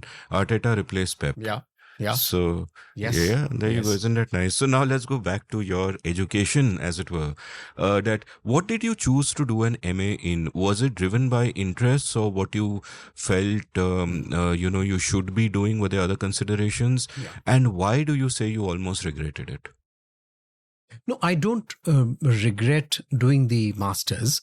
I mentioned what I said was that after coming out of the army, there was a state of stasis. There was a state of uncertainty because whether I should be working full time all the time and just get along with life outside, but that meant that getting from one defined course to another defined course without exploring the extent of possibilities that lay outside. And so in that year, between my going to New York to do my master's and leaving the army before that, I had, like I said, I'd taken up a role in the corporate, and also after that, was helping a friend set up a social networking site which was around, and he was doing something else, but he said, this is what is going to help my work, which was nice, which is ahead of time, which is ahead of, I would claim that it was a little before the concept of Facebook appeared before us. And then that's how I was looking at life then. I wanted to do something different. And like I said, one of my friends, he was doing his master's at Johns Hopkins. I had a brief conversation with him. For a few years before that, I wanted to actually pursue something which was in line with my interests, and my interests were in the geopolitical space, and I wanted to understand. I would devour newspapers and books, and I wanted to understand how that works, and I think that dictated my choice of masters. I was very clear that I'm not going to do MBA because again it would put me on a path which was part two of my first 10 years. I wanted it to be different. I had enjoyed my first 10 years, and I wanted to train myself for the rest of the years to follow. And how would I train myself is to do something that enables me to see the various possibilities. I didn't want to predefine possibilities or tell myself that this is what I want to do, and therefore this is the course I want to take, which is what we are trained to do in our school days. That I want to be an engineer, and therefore I want to do engineering. You wanted to discover rather than design. Yes. So I said, let me explore, discover, rather than design and decide at an early stage. So that's how the masters happened. One of the good things that happened is that, when I went to do my master's, I realized that, this was an education of a very different kind, because here were people with different backgrounds. And there were people who would, somebody would worked in a human rights mission in South Africa. There are people who had worked in Hollywood. Somebody had written some script for a film, and there was somebody who had worked in, a few people had worked in Wall Street. Some people had worked in World Bank. Somebody had worked in Sri Lanka. There was someone who had worked had spent 2 years working on Pol Pot and the skulls I said, so yeah. So there were people with different backgrounds. There was a ballet dancer. There was somebody who'd come from a academic background. There's several of So them. just as boarding school expanded you, this also expanded you in a global sense, I guess. Yes. So I think, every institution that I went from kind of imitated the previous one in some way or the other. I do not know whether that was by choice, but I think there was dictated by some form of choice that was beyond my understanding. But I think somewhere, or maybe I kind of found a way to relate one to the other, and possibly that might have been the case in my head. That this looks like that. It's just an extension, just replacements of few players, but people, but it's the same club or similar kind of a place. So I think that's how I looked at it. And you spoke of army and the regimentation, but I think, I found in my unit, for instance, in the Gurkha unit, these various facets which defined my individual space. When I went to do my master's, again, there was a program. But in that program, one of the most refreshing bits was that in the education system in the US, which is so much different from what I had encountered earlier in India, you could create your own program in the second year. And so I went up to the dean. I said, I want to create an independent concentration which consists of ABCD. I said, well, it's not so easy, but you'll have to convince us. So I wrote out a rationale and a proposal as to why I should have this thing, and this is what my interest areas are. So I can't really be doing only economic, political economy or ABC or something which is of one kind. But I wanted to pick up courses from different specialization and create my own independent concentration, which I finally was allowed to do. And what were these ABCD? I can't recall what are those courses. But overall, what did you do? Overall, so it was a mix of economics, which had Indian political economy. I wanted to take that course because Arvind Panagari was teaching that course, and which I finally managed to enter is that program, and I gained an entry and sort of did that course. And there were several other ones. So political economy, there was business, and there was international security was one part, and then there was political risks also. So I think there was a mix of 4 or 5 different courses, and that formed my concentration, which was international political economy, security, and something like that. So it was and development. I think economic development was also part of it. So I think it was a mishmash, but I think I somehow I don't know, I managed to convince them that I knew what I was doing. Wow. So tell me something, people will often talk about this Venn diagram, which has these 3 circles. Yeah. What I like doing, what I am good at doing, what I can be paid for. And obviously the dream is that you find an intersection point of all 3. Yeah. And I'm guessing from the kind of person you are and the kind of journeys that you've taken, that eventually after you did this and came back into the corporate world, you did kind of find a combination of all of these 3 in what you did. So tell me a little bit more about that. Like I would feel that given what you did after that, this would actually be a natural fit for you because of that quality we mentioned earlier, the quality of curiosity. You're a polymath, you're learning about the world, and you're bringing different frames to apply to different fields, and that fits in beautifully with what you're doing now. So tell me a little bit more about this, and is my surmise correct that you found that sweet spot in the Venn diagram? So I think, Amit, I would think that at each stage, I felt I found that stage till I moved on to the next stage. Because people keep changing, right? What do you do? Yeah. So yes, I did, and no, I didn't, because I changed after some time. But I think after I returned, one of the things that I did was that, I wanted to start my own thing, which I did. And I had not worked a single day in corporate before that, which part, besides that brief period before going to New York to do my master's, which I did. I had a short stint in the corporate here. But after I came back, started my own setup, ran it for a couple of years, 2.5 years. And what were you doing in that? So I was coming off my military background. So, what happened was at that time, the 2611 had happened. The terrorist attack had happened. Mumbai was shaken. There were a lot of things happening around the country, and before that, there were attacks on the Bombay railway, local railways, and all of this had happened.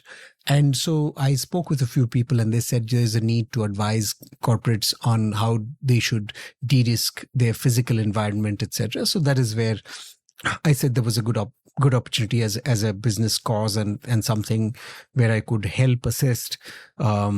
And so that's when I started the firm. We worked for a couple of years, but then we walked into the global financial crisis. We had Lehman Brothers as a client first up, which is what I was telling you a short while earlier. And Lehman Brothers and we were thrilled that Lehman Brothers was a client, and we did a short engagement with them.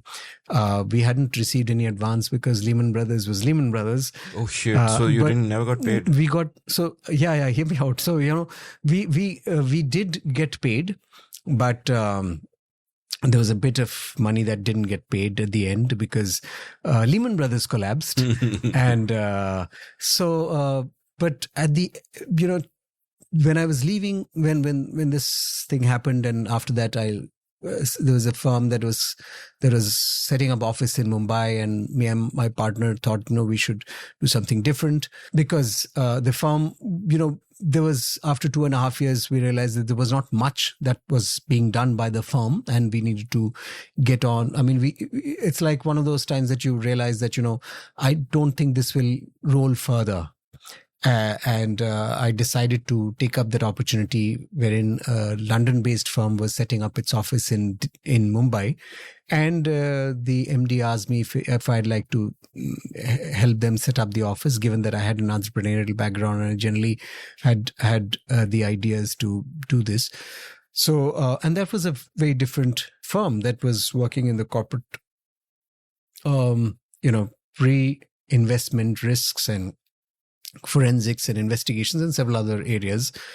And I set up that office for them in Mumbai. But I must add here that, when I think we had lasted the entire period of GFC. And I would, jokingly tell my colleagues that, we must give ourselves a pat on our backs because GFC has come and gone. Lehman Brothers has come and gone, and we are still here. Well done. So that's how it happened. So I set up the office for them. There was my first full-fledged. This is about 14 years ago, and that's how the corporate journey started. And that office grew from a strength of 2 people to 10, 12, and then thereafter, my corporate journey from firm A to firm B has always been through people, through meetings. Somebody met me over coffee and said, would you like to join our firm? I joined Kroll. Kroll is a large firm in this space, and I was thereafter, in the thick of it. So that's how the corporate journey started.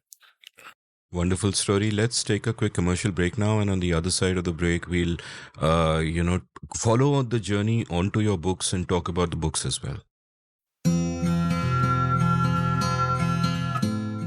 Have you always wanted to be a writer but never quite gotten down to it? Well, I'd love to help you. Since April 2020, I've enjoyed teaching 27 cohorts of my online course, The Art of Clear Writing, and an online community has now sprung up of all my past students. We have workshops, a newsletter to showcase the work of students, and vibrant community interaction. In the course itself, through 4 webinars spread over 4 weekends, I share all I know about the craft and practice of clear writing. There are many exercises, much interaction, and a lovely and lively community at the end of it. The course costs Rs 10,000 plus GST, or about $150. If you're interested, head on over to register at indiauncut.com/clearwriting. That's indiauncut.com/clearwriting. Being a good writer doesn't require God-given talent, just a willingness to work hard and a clear idea of what you need to do to refine your skills. I can help you. Welcome back to The Seen and the Unseen. I'm still chatting with the infinitely patient Probal DasGupta. For people in the army might be men of action, but they also have to be men of patience quite often, and even women of patience, because why not? So, you've been patient so far, and we've, reached the stage of your corporate career. I'm eager to get to your books, but before we get to your books, give me a sense of what your, what your job involved and how it expanded your view of the world, in a sense, as it were. When I was working with firms in the corporate space, I'll take you through a little bit of the journey. So in the corporate space, when I completed my master's and I came to India, there was something. We look at events as opportunities. So there's something that was happening. We had the global financial crisis, and when I was asked to set up this office, the one thing that came out of the global financial crisis were disputes between investors of private equities and the investee companies, the promoter companies, because the private equities had come into India looking at exits, and they had laid their bets on multiples, which didn't quite happen. In 2007, 6, 7, they had come in. There was a rush for that India story, which we are still, trying to figure how it will happen eventually. But those were the early days. A lot of excitement, and the private equities had come in, invested, and then the global financial crisis had hit the world. And India, though insulated, has its share of problems, and there was no exit for these private equities, which meant that there were disputes. So we, as consulting firms, came into play in terms of helping private equities thereafter understand where they were investing their money. And it was important to go beyond the balance sheets, go beyond the books of accounts, and understand the reputation, the corporate governance, and the flow of funds, how it's going to eventually happen, the leadership, the succession plan, some of those things that were quite new to India. Because, some of these, and it's also a reflection of how our economy and the country is kind of developed. The developing markets have, emerged over the years. For instance, many of these firms had been established in the 1980s, when they were not really, used to following the global norms. There was no anti-corruption, norm that companies would follow. And here suddenly companies were coming in and they were talking about FCPA, the Foreign Corrupt Practices Act, UK Bribery Act, and, Indian firms which had been created by some Seth and some Lala in the 80s had done extremely well, despite all of those, handicaps that India had. They may have been established even earlier. But here they were looking at global money. So when global money comes in, global money asks questions. That is where we come in terms of helping them understand and all of that. And I think that's increasingly going to be the question that's going to be asked as India aspires to become a 4 trillion economy someday, because it has to happen with global money, and global money will ask questions. And you have several of these questions directed towards corporate governance, directed towards leadership succession. So, we in the corporate space, it was a very exciting journey, because here I was working on projects where firms would invest in a bank we all know about, which was looking at a succession plan, and which was still to devise its succession plan, and the investor was asking us, tell us, what do you think? How will that eventually pan out? And a few days later, we find the name of the investor in the newspaper saying that so and so is invested in this bank, because we had kind of midwifed the entire thing by way of helping them understand the firm better. The investor helping the investor understand the firm better. We at one point of time, and this is since it's in the public domain, one of our engagements was for a bank which was going through pangs of pain, and one of the founders is currently in prison, and that bank was one that wanted to, that was looking for funding. And now that bank is managed by, State Bank came to their aid and helped that bank out. It was a private bank, but that bank was looking for funds, and we were looking at 2-3 funders, one from Canada, one from some other place. And what we realized is that the Canadian funder had links to a Gurdwara, which was basically being funded by one of the Khalistan affiliated organizations, which was trying to make an entry into the Indian financial system. So some of those stories are very exciting because, you kind of find yourself aligned with something bigger that's happening, and, you're helping a client, you're working with a client towards it. Either they appear in newspapers or in some form. And so working on macro strategies, working on in terms of understanding where the bigger risks lie.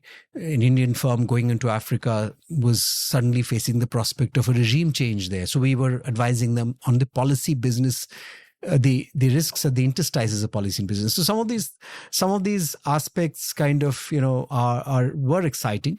I realized during so when I started to write Watershed, my first book, and Watershed came out, and suddenly we walked into COVID, and as that had happened earlier, GFC kind of threw up opportunities in terms of what could be the next thing that one would do. And therefore, those issues of pre-investment risks became opened the door for opportunities in terms of consulting and advisory. COVID was a period that made us all sit back and take a pause. Look, if you came out of COVID without changing the way you looked at the world, then you had not learned anything.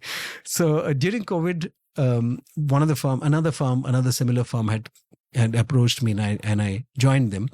But then I had thought of starting my own thing around COVID because the book had done reasonably well, Watershed, and I had signed a book deal for another one. And I said, look, I cannot go through this pain of working full time and writing. I needed to allocate time for my own interests and writing and other things. And that's when I took a call of starting my own firm. And so that was that's a phase after corporate where I turned entrepreneur, and both as an author, because it's writing my books, and as well as a businessman, because I had run my own firm. So that's the little corporate journey. And it's kind of helped me extend the structured outlook that I'd had in the army, and some of those things that my learnings in the army I could implement in the corporate space. Made some good friends, and also some of these stories, some of the understanding of how businesses looked at India, what was happening, has helped give a more rounded understanding of the economy, the country. Because now that I write books about history, it enables me to have both my feet in two different spaces, and with the added advantage of using that space according to the availability of time. So, I'm going to digress a little bit from the theme of this episode, but at the same time, it's not a digression, because the theme of this episode is you and your life. And so I'm going to ask a question about the environment for firms in India. Yeah. Like, it is pretty obvious that for any nation to progress, you need the firms to do well. That is a mechanism within the larger mechanism of markets through which people's needs are fulfilled, through which wealth and profit are generated, and everything is to do with how well firms do.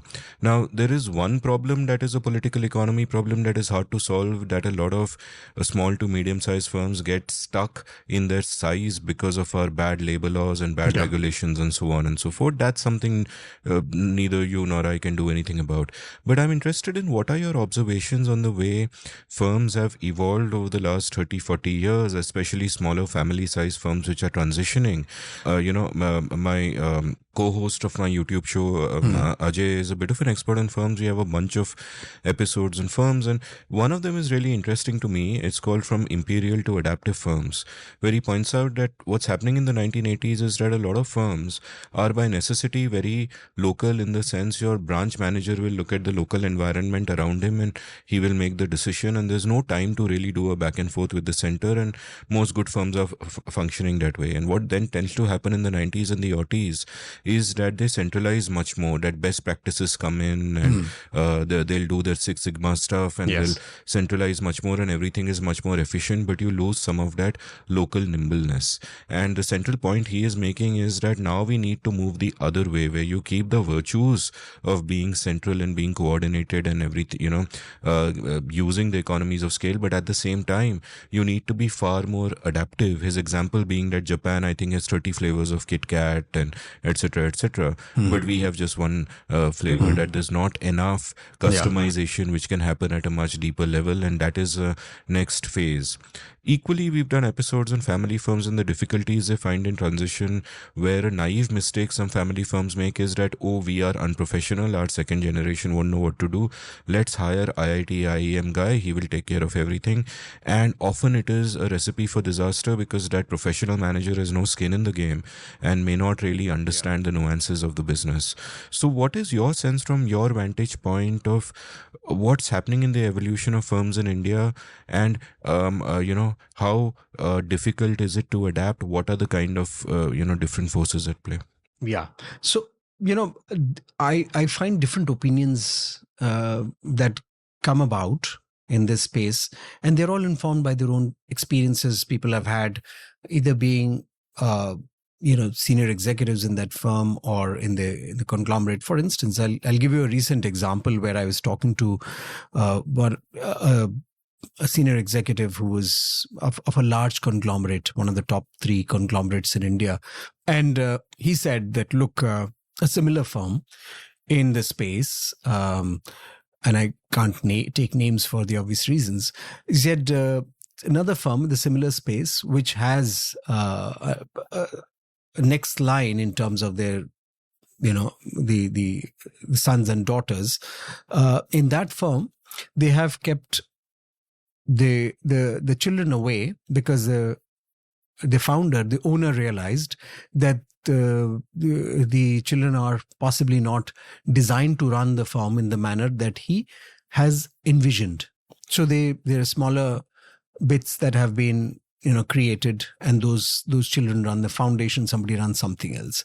In his firm, he says the problem is that that the owner's children in his firm were not kept away, and he, as a senior executive, finds his decisions reversed because the children feel that way.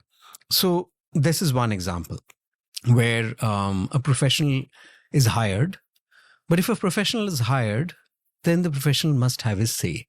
I think that is where some of the firms have not yet transitioned. Some have, but I think largely Indian firms need to transition there. When we look at the global firms, when we look at you spoke about the various offerings, they will also come by when you have global professional expertise having real say in these firms. And what is also super important, like you pointed out when you spoke of corporate governance, is to not just hire a CEO, but also have a board that has independent oversight on the CEO and empower the board as well. You need that whole structure. Yes. And I think that is very important. And I think, so what happens, for instance, you have the board. Sometimes you have a funder, and that funder has a fund of funds, which includes a sovereign fund. Now, the sovereign fund is people's money, and they would ask questions many a times. And like I said earlier, India is growing, and many of these firms, as they grow, in order to grow further beyond where they are, and they want to grow into multinationals and have footprint across several countries, which is the aspirational side of things, right? Now, in that case, they need to ensure that they have followed global standards, and following global standards, maintaining them is important. We can't say that, these are our standards, take it or leave it. Then you don't get the money. It's as simple as that. So if an investor is is investing in your firm, it's not just for the scale, but also for the standards. And I think, which is what sometimes eludes us. We think India's big, everybody's going to invest. No, I think the standard, the quality, reputation, these become important as well. And I think firms for the longer game, investors in the longer game do care about that. I think that is where Indian firms need to transition. And for that to happen, you need to, sort of go away from being too attached to a firm and to keep a mid layer or a mezzanine layer wherein you have, even at the senior level, where you have global professional help, expertise, and who are allowed to have a say. Another example, I mean, one can always debate which was right, was wrong, but you had instances, and this is again something in the public domain. Infosys had Atul Sikka as a CEO, and you also had the founders. The founders have been, marvelous. They've done a great job. But then, if you need to transition, you need to have global executives running at some point of time. I think so. That's where we need to have that separation of ownership from professional expertise and the professional expertise, and that board is important. And it's important to have a board which is independent, which can function independently, and which has set its sights on the objectives and the higher objectives. Otherwise, it's the same all over again. As India grows, as firms require money in investments, this is the bottom line. They need to up their game, have better corporate governance, and that is the only way to increase in terms of size and scale and footprint across the globe. So I think that is where we see the changes that need to happen. We've also seen cases where the professionals that have been brought in, for instance, I just recollect this one, the ready example of Byju's, for instance. Byju's is one example where, and it's there in the public domain, so there is nothing that you and I have sort of adding which is not known. But in the context of this, how a firm is run also determines is also determined by the quality of its governance. And Baiju is a great example of governance having gone down south. And there was a point in time when I remember speaking with investors about 7-8 years ago. Investors wanted to invest in Byju's, and I think at a point in time, I remember telling an investor, and we'd done an engagement there, and we had told them that, look, things are not hunky-dory, things are not being run well. But what happens is that sometimes, because everybody was investing there, so it's the investor FOMO, that you fear of you're fearful of missing out on an investment where everybody is putting their money, and you want to go to that cocktail party where it says, oh, you know what, we've invested in Byju's. It's like Chuck Prince of Citibank said, if when the music's playing, you've got to dance. Yeah. So that's the thing. Would you believe it? Talking about Byju's, I just remembered we had advised a client on Nirav Modi 10 years ago. Wow. And 9 years ago, 9 or 10 years ago, 2014, 2015. And how would you figure out who the flaky frauds are from public domain information? No, so we would talk to market experts, we would talk to people in the industry, we would talk to several people, we conduct several interviews which are independent of each other. And we would also look at not just public information, yes, of course, public information, but not just media, but look at the company structures, how something has developed, timelines. It's a whole lot of, and each engagement is different because we realized that money was being rerouted, so all of that was happening, in Nirav Modi's case early on. It was not something that, it was a bomb waiting to explode. And I must say that, sometimes investors do not see the full picture, which they must. And I think when a consulting firm advises, they do it without the added baggage of any conflict. And when investors, sometimes what happens is, this is a conflict that investors also have, where the investment team wants to complete its targets, and the legal team, if they have one, will want to cover their, and also sometimes the legal team wants to project certain issues which ensures that they also get paid their salary. But more often than not, the legal team has genuine sort of issues. The investment team, if it's a good one, they will give it a proper hearing. But sometimes it can also happen that they are in a hurry to complete their investment targets, and in the haste to do that, they sometimes miss the whole thing. And what tends to happen is that you can grab your bonus and go away, but things hit the ceiling 2 years down the line, and nobody has the answers as to why that investment was made, which is why the board is important. Which is why the board is important. Yeah. And you can, and the board can call Probal, DasGupta, and you will tell them, I told you buggers about Nirav Modi 10 years ago. Still you ordered that shipment of diamonds. So let's talk about your book now. When did it start occurring to you that this is something that you should write about? What has writing been in your life? Have you ever journaled? Have you written random things at times? Have you wanted to write a novel before this? And was your love of writing ever also an ambition of writing? And how did all of that proceed and eventually lead to the kind of serious writing you've done? Yep. So, writing has been a part of my journey, right? I mean, right from an early stage in life. I think it was in the fourth or fifth standard. I think I wrote a piece for the school magazine, and I used to be studying in Jabalpur at that time, and it was rejected. It was rejected, and I was furious with myself. I said, look, why is this happening? And why would I be? But there was one of the, because I used to read, and I thought I could also write, which is when I wrote, and that was turned down. But I when you're growing up, you need to have somebody who can shape your writing, who can lend you the direction. So I would speak with my dad at home about the various books, the narratives, etc. And I think somewhere I refuse to believe that one is a writer first and a reader after that. I think we're all readers who choose to write. That's how I would look at myself. Unless there's some stupendous talent who starts writing at an early age, which is different. But I think it cannot be anyone like that. I mean, you need to just read a lot. It is possible in the field of music, where you have a Mozart or somebody. Mozart might have composed his first symphony at 17, but he was training from the age of 3 or 4.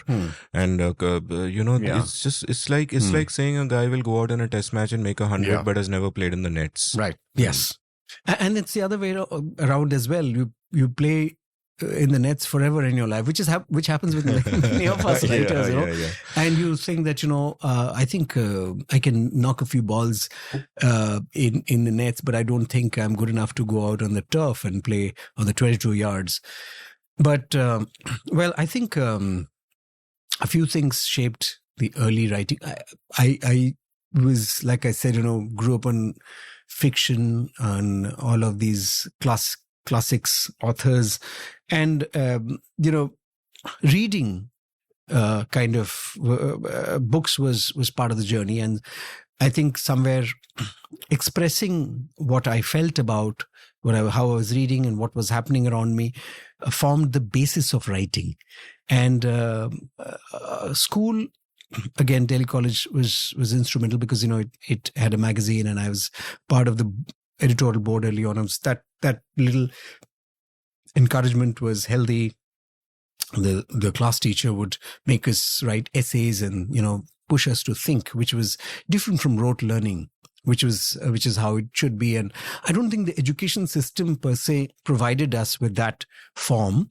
It was at an individual level that the teacher would encourage, and not just encourage us. He would just he would also it was also a form of disciplining the whole whole exercise by saying that, tomorrow morning by 8 o'clock, I want this submission. So it's not like you something like, well, you do write, and if you feel like having something on the, if you've thought of writing something fruitful and substantial, you can just come and show me. No, it was there were tasks, they were writing tasks. So I think those things helped those, and he would read those pieces and he would point out, and we would do that more often, those exercises. Initially they seemed like, they were, at that age you would think that, these were all fruitless and pointless because they were not connected to the exams, and you look at everything from the point of view of tests and marks.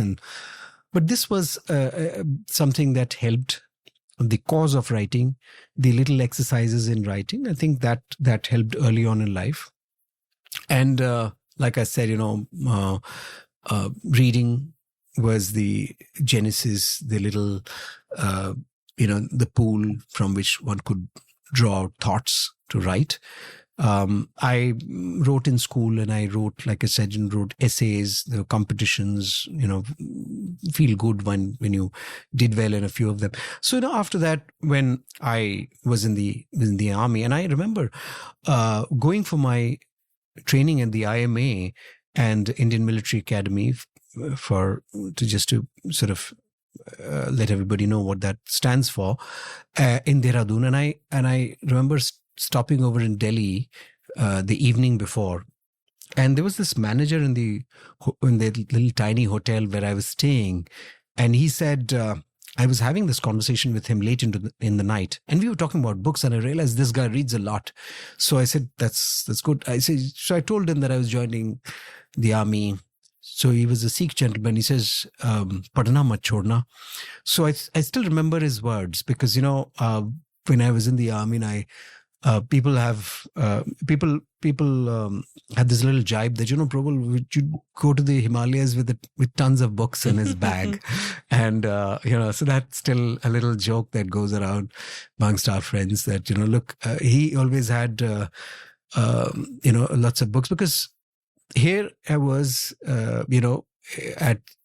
in these remote locations where you had snow 8 months a year, and for 6-7 months at a stretch, there would be nothing around me except the whiteness, because there was nothing. We were above the tree line, right? So there was less oxygen during those months, but we would walk around. The snow the level of snow was almost, it was at the level of the the basketball board. There was a basketball court there, and it was close to the line of control. It's about 40-50 meters separating the line of control and the Pakistani post on the other side and us. And my hut used to be submerged in snow, and in the morning they would dig a path and I would come out. So there was a lot of time that I had to read, and I would reflect, read, and there were a couple of people where I quickly found company of people who could read, who wanted to read. And I made these, you spoke about journaling. So I started to write. I didn't write journals, but I wrote whenever I felt good about something, or I had some thoughts to pen. So I did that. I wrote a bunch of short stories over a period of time when I was in the army. Some things that I kind of internally sort of militated against, that this was a show of unnecessary thing, and which I was noticing in my workplace, and I would write about that in a short story format. So I wrote a bunch of stories because. And that was my writing when I was in the army. And, it was always a form of expression that I found comfort in, and I found a creative value in. And that's where, and the fact that, different authors defined my reading habits across different, spaces of time. For instance, in the early stages, I would read Dickens and, Tolstoy, and Dostoevsky and also Rushdie. So initially, when I wrote some gobbledygook, which I can't really sort of, I detest looking at my writings when I was 17, 18, but that's how I wrote then. But then I started to read other authors, and then, things started to evolve. I started to write differently, because writing is also, when you write, you somewhere in your head, you're trying to write like people who you have read, right? So that would happen sometimes. But along the way, and it's a journey, like we said, and you discover your own style, you discover your own, you discover the writer in you, the way you want to express, the way you want to write. And I wrote, after I came out of the army, I wrote columns somewhere in Mint and a couple of other places once in a while. But it was, I was trying to establish my career. I was, moved from the army to corporate career. So all of that was happening. So I would still continue to write, but not as a regular feature. I was writing wherever and whenever I could find an opportunity and time, and I wanted to express something about how, there was a time when elections were happening across South Asia and how that would determine the future. But again, something in the geopolitics space I was doing. But my reading was defined, like I said, by a diet of, fiction, classics in my growing up years. So I tried to weld the style of fiction into the substance of nonfiction.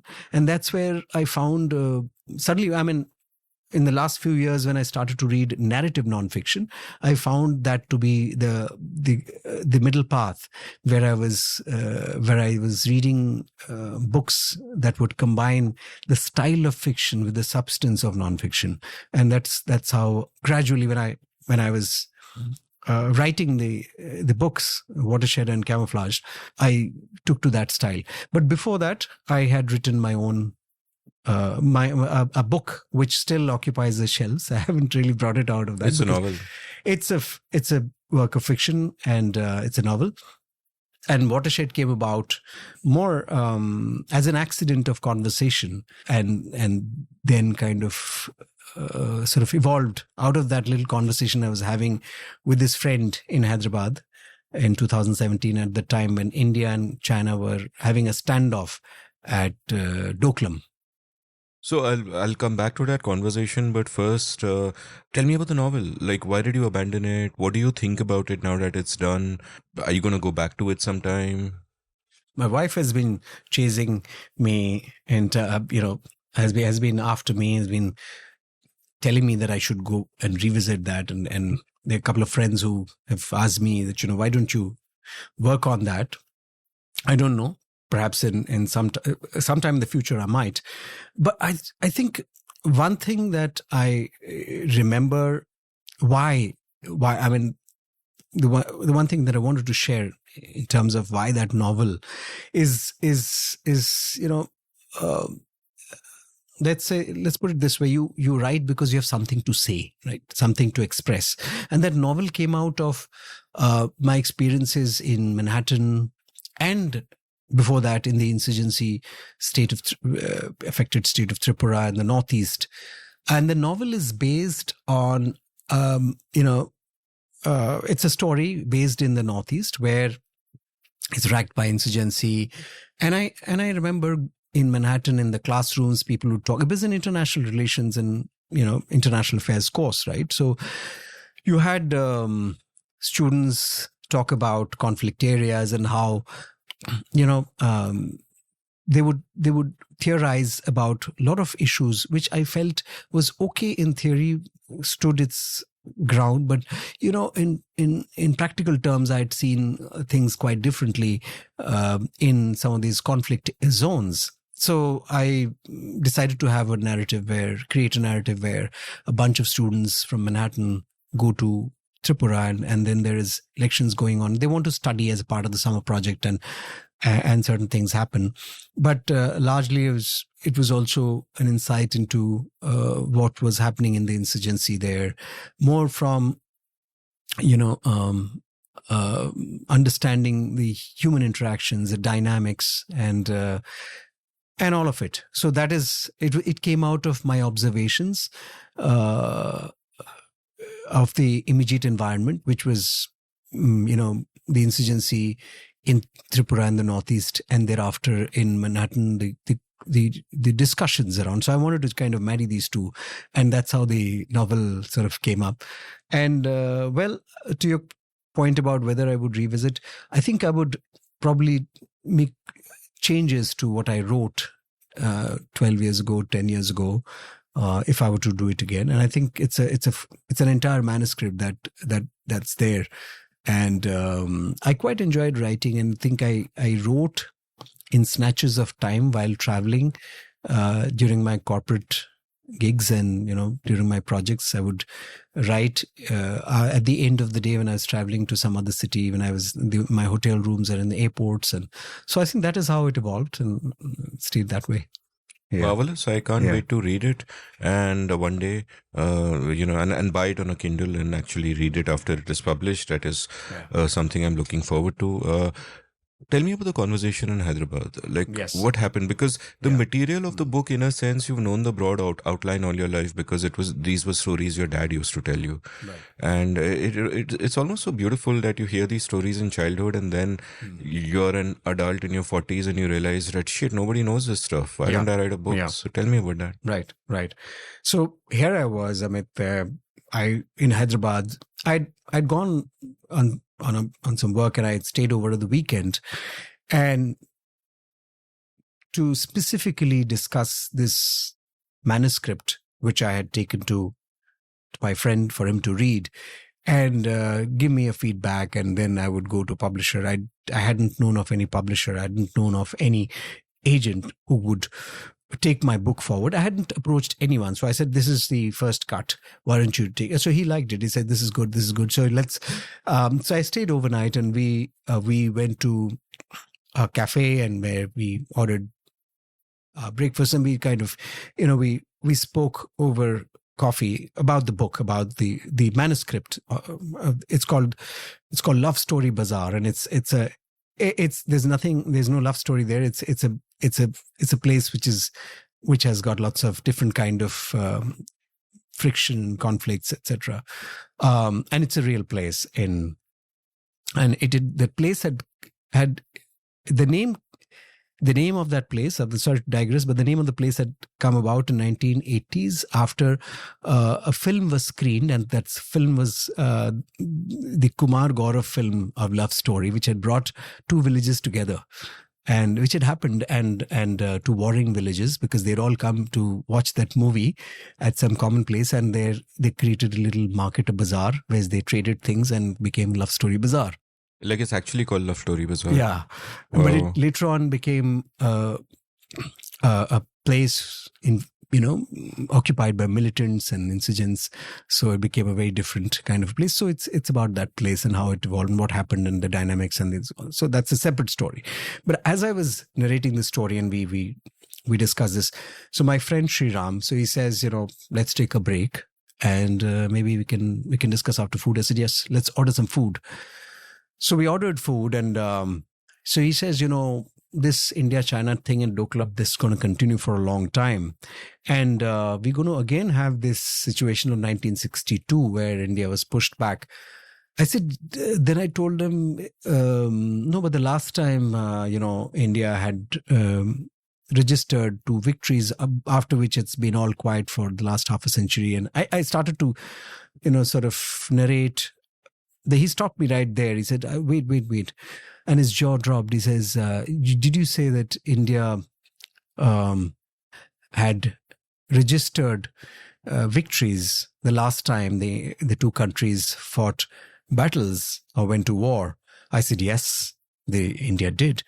And that has been the the one event which has determined that the two nations, amongst the largest economies and the largest sort of nations in this part of the world, do not go to war. And he says, what was that event? And I said, 1967, this happened. India won the battle at Nathula and then Chola. And so when I told him, he just couldn't believe it. And he kind of double checked with a couple of friends. And, he said, he says, nobody knows. I said, yes, nobody knows. He says, how did you know? I said, look, it's been written in articles and papers, but just that. There is a larger story to it, and which we need to cover. And I was told, my dad had told me the story when I was growing up. So that's the first time I'd heard. And when I spoke with my friend, I realized he hadn't not known, and he's an author, journalist. He had never known about the story. And then he asked a couple of other people who had not known either. I spoke with a couple of, I realized that a lot of people had not been ever told about this story. Forget, people outside of the army. People in the army had not known. Maybe some people, some generals and some military scholars who had either served in the area or had read about it somewhere had known, but largely people had not known. So, which was a surprise for me, because I thought all along, like you said, I thought people would have known about this, but here I was suddenly in the middle of a conversation, realizing that people had never been told about this story. So I land in Bombay and I get a call from an agent. Kanishka called me, said, can you write me a page of this story? So I write a page and send to him. And, that's where, several publishers wanted to publish. And that's how the book went from being an idea to being a book. And I think what happened was that when I think it was a rabbit hole I thought should not ever end. And that's happened with both books, because, when you come out of the rabbit hole at the other side and it's a mix of joy and sadness. Joy that you've completed the project, but sadness that the story is ended for you. So that's a feeling that you get, because what I realized is that what I knew of Watershed and what I thought people hadn't known, what I knew at the beginning was just about 15% of what this story was, because I had no idea about Duane Claridge, the CIA spy. I had no idea about the role of Sheikh Abdullah. I had no idea about General Sagat Singh's roles, that specific decisions, and several other things. So, all of those things, maybe not even 15%, maybe 10%. So I just knew that this had happened. The rest of it followed as the research took place. No, and this is also a remarkable illustration of how writing is actually an act of discovery. Like, no matter how well you think you know your material, it's only when you write it that you actually give it flesh and bones. You realize the gaps in your knowledge or the holes in your argument, and you dig deeper and deeper and deeper, and you find out more and more. And the key lesson here is just to be a doer. If you want to write something, just start writing it. Don't wait. Yeah. Tell me about how you started the process of researching this. Like, you have the bare bones story, and now I guess you can go in a couple of different directions. And one direction is you go to the archives and you find out all written material about it. And a corollary to that would be whatever the government releases and is declassified. And the second way of doing it would be actually meeting survivors, because they're alive, many of them. Yeah. But they would have been young then. But actually meeting people who were, in those places and getting their stories. So where did you begin to think about the research and what that would require, and where do you start and where you go? So I had the advantage of, knowing a few of the officers who had served with and who were generals. I knew the chief of army staff then, General Bipin Rawat. So I went and met him, which helped, because I told him that this is a story that needs to be told, and he was kind enough to sort of make sure that some doors were opened so I could go and meet people. There were other,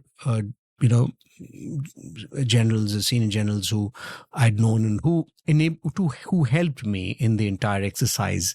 And I could go and meet several people on ground in Sikkim and elsewhere.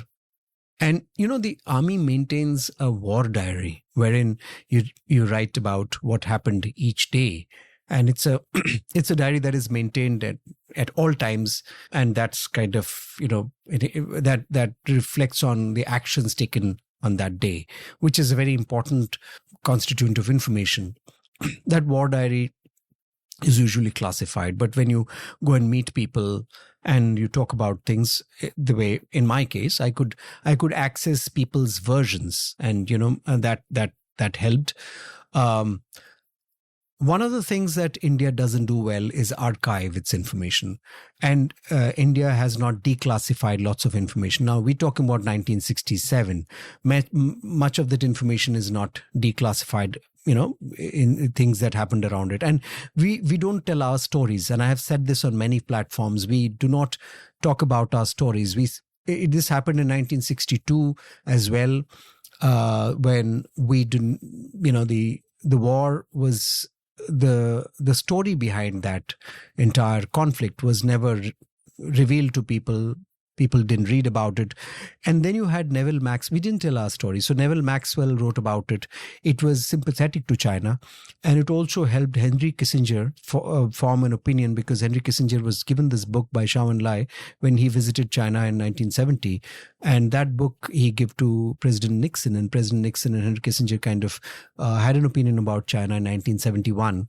But was far removed from where China, the equation between India and China was in 1971. But that's another story. But what I'm trying to say is that we do not have good archives. So that was an issue that was faced at that time.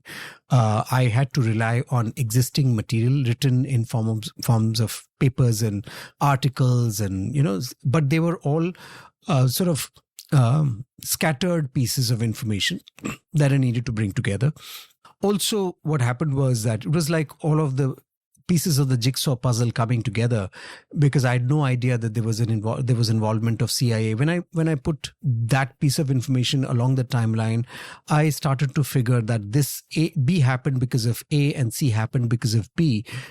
So it was an act of putting the pieces together brick by brick, which involved looking at archives, which is, again, very limited access in India, no archives, no declassification. We don't believe in, sort of letting people know about our history. We do not know how to do it. It's as simple as that. We can go on defending ourselves, but I don't think we do that very well.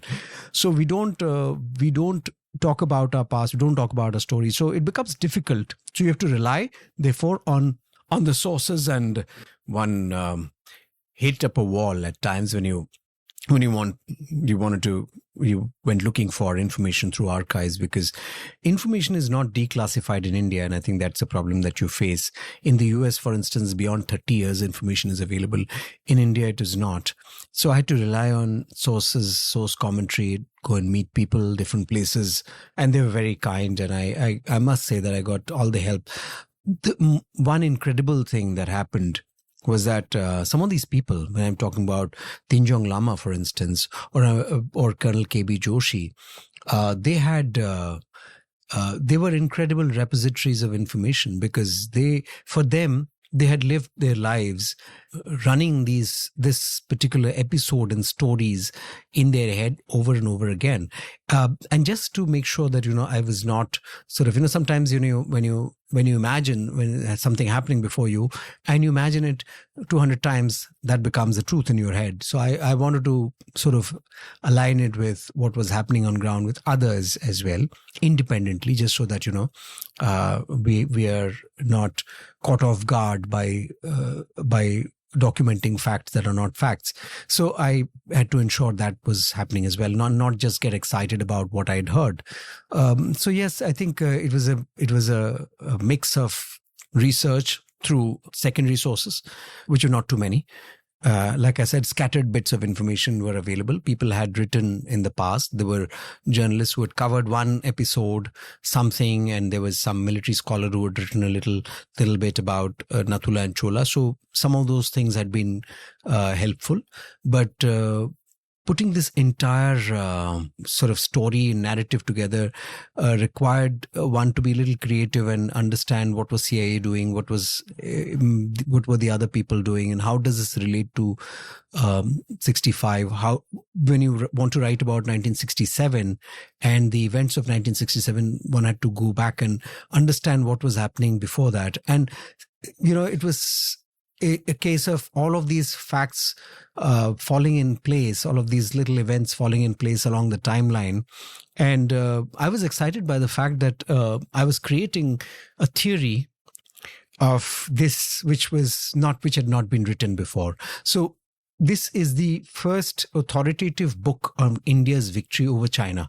There had not been any book that talks about the 1967 victories. And the book is the title of the book is Watershed 1967. But I also, sort of positioned the book as a commentary of events in the 60s and 70s that kind of established the kind of peace that we have between China and India of the last 50 years, unlike the rather volatile border between India and Pakistan over the last 30, 40 years with so many wars. With India and China, between India and China, we've had a relative peace, except for the skirmish that happened in Galwan in 2020.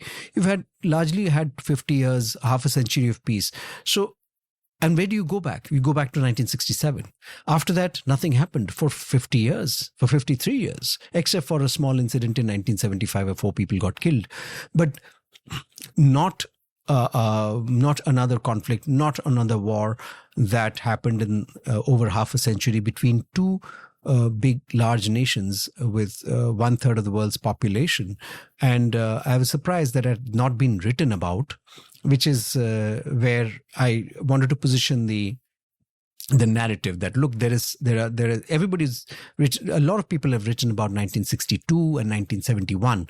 But how did a nation that was defeated in 62 come back and register a grand victory in 1971? And then you look at 1967 as a turning point. But in order to look at 1967, you have to go back to post 1962, and that's where the book starts.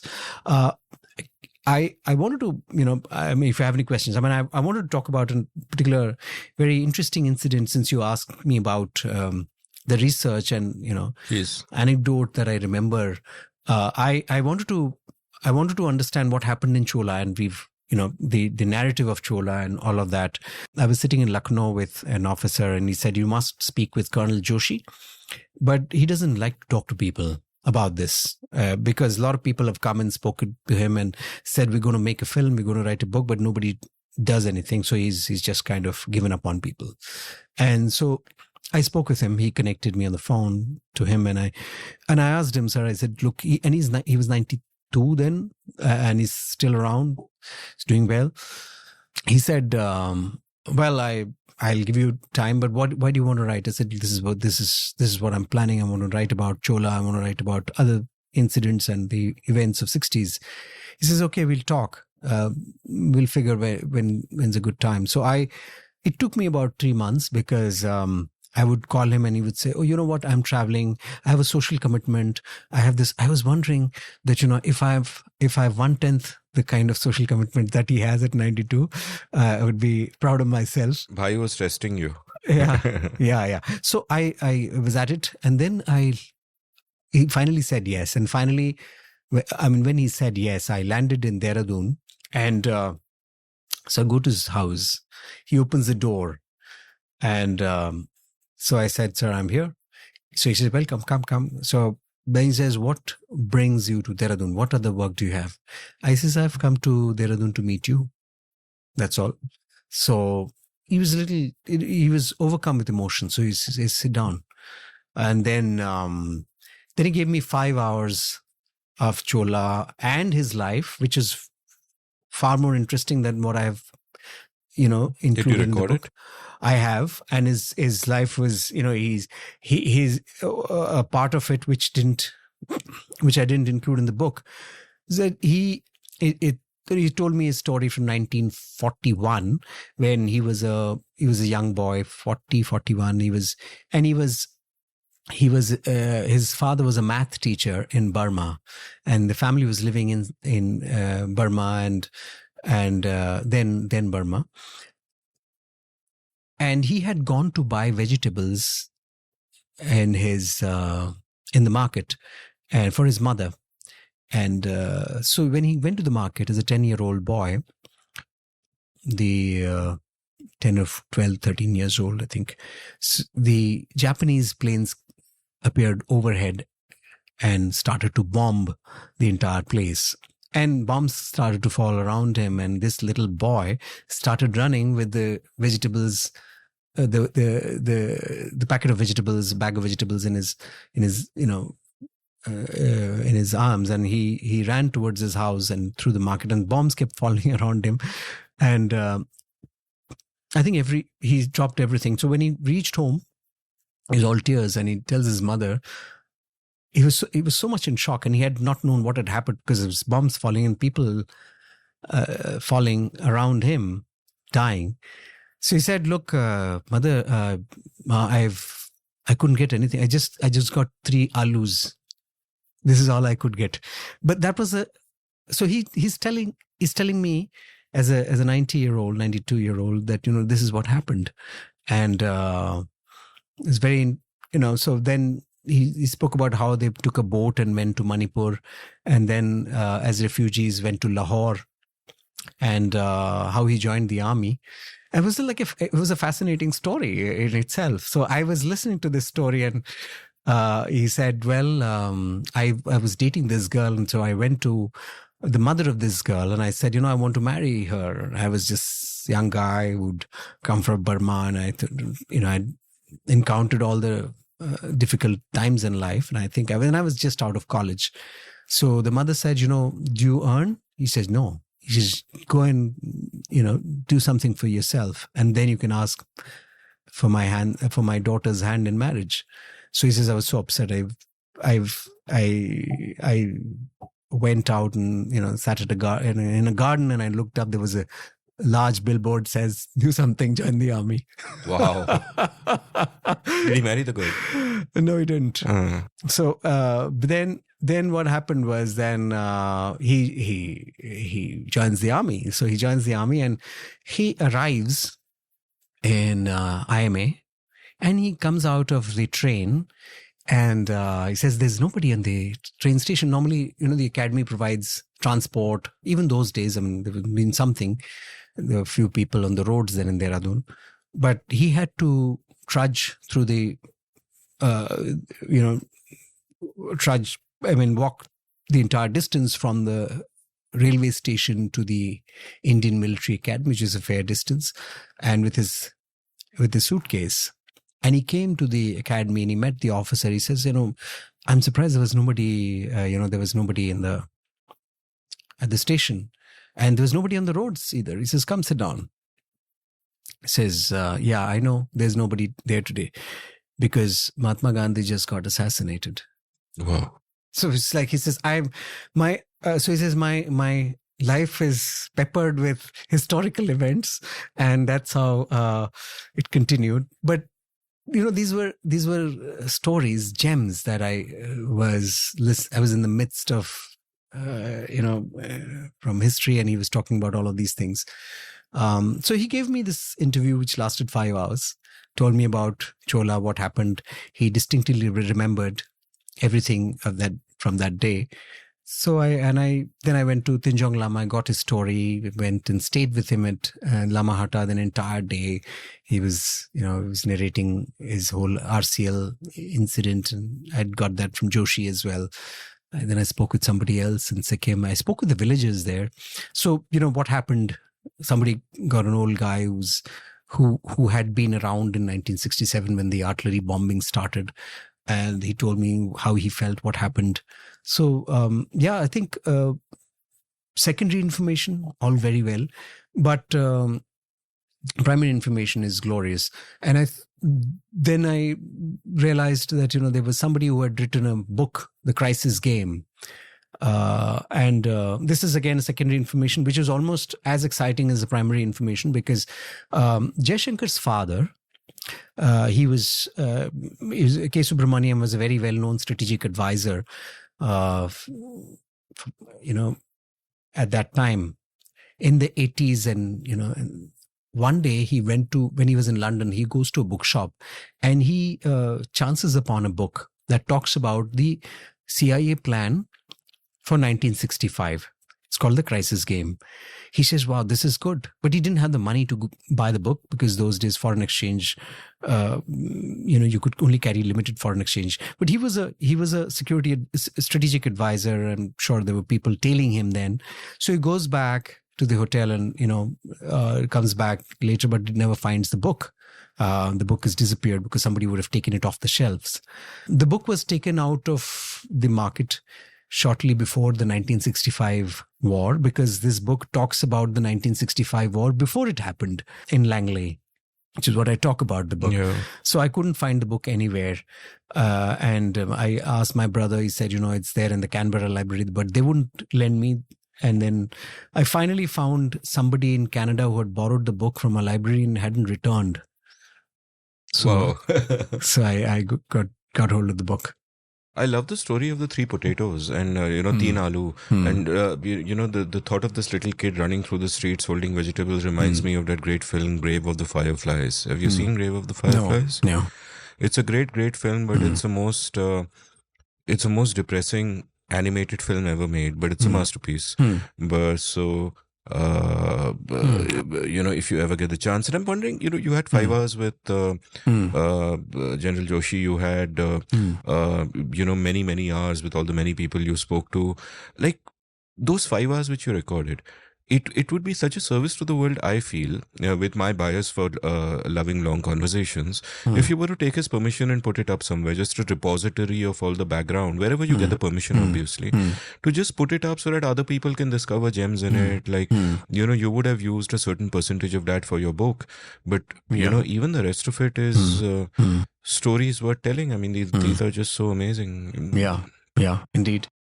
So let's go on now to how did you organize all this material? Because what is happening is when you start, you begin with the broad thrust of the book that, hey, the last time we fought China, we won. Yeah. And because of that, there have been, 50 plus years of peace and nobody knows this. So I'm going to tell you the story. Then you start gathering the material. Then the material starts deepening. How, A, did you use something for knowledge management? And B, then how did the narrative start forming? And C, once you got a sense of it, like how did you divide the research and the writing? Did you say first I'll finish all the research and then I'll start writing, or had you started writing beforehand to get a feel of how you wanted to tell your narrative? And when you did start writing, what was the kind of discipline you brought to the game? Did you set yourself targets?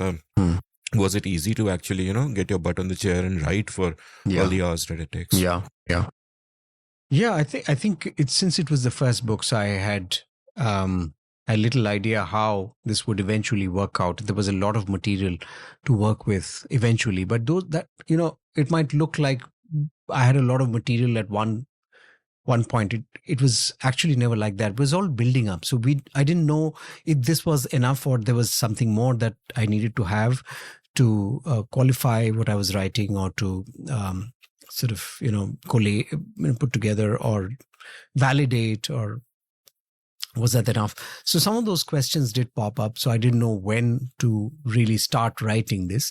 But eventually, the way I went about it was, I said, look, I had known about 65 and I had known about what happened in 65 between India and Pakistan.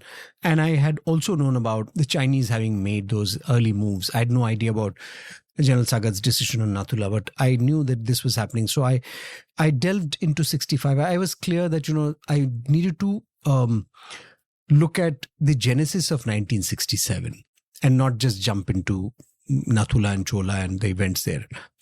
So I was looking at what happened before that. And I was looking at events at two levels. One is the journey of the individuals, which was General Sagat and then subsequently Colonel Rai Singh of Grenadiers and Colonel Joshi and the others. And then that was a more individual the stories at the individual level, but that came about as I researched and as I spoke with people.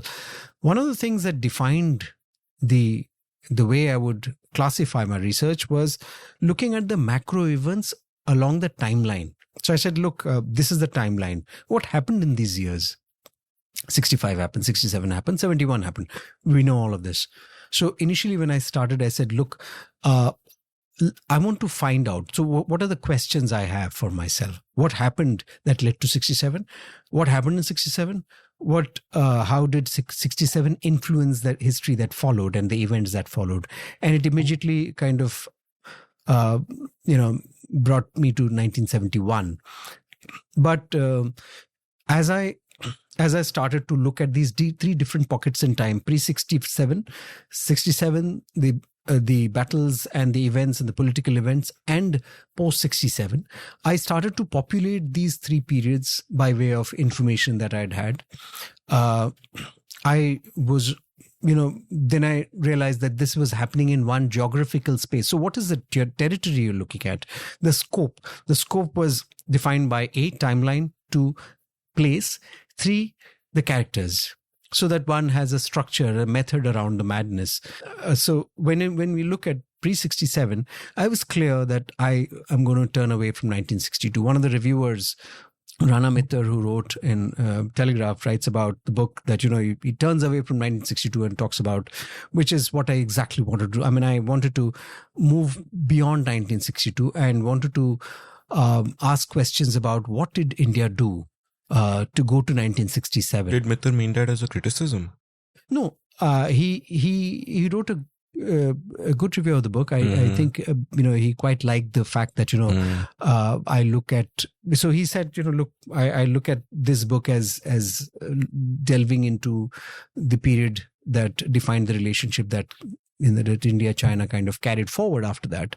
So he wrote a good review, and I think he meant it in terms of what this book stood for. So starting with that period, then I was aware that India would have, brought in more weapons and ammunition, which I was aware of. So some of the aspects were also informed by my understanding as a former soldier that, this was what was happening on the military front.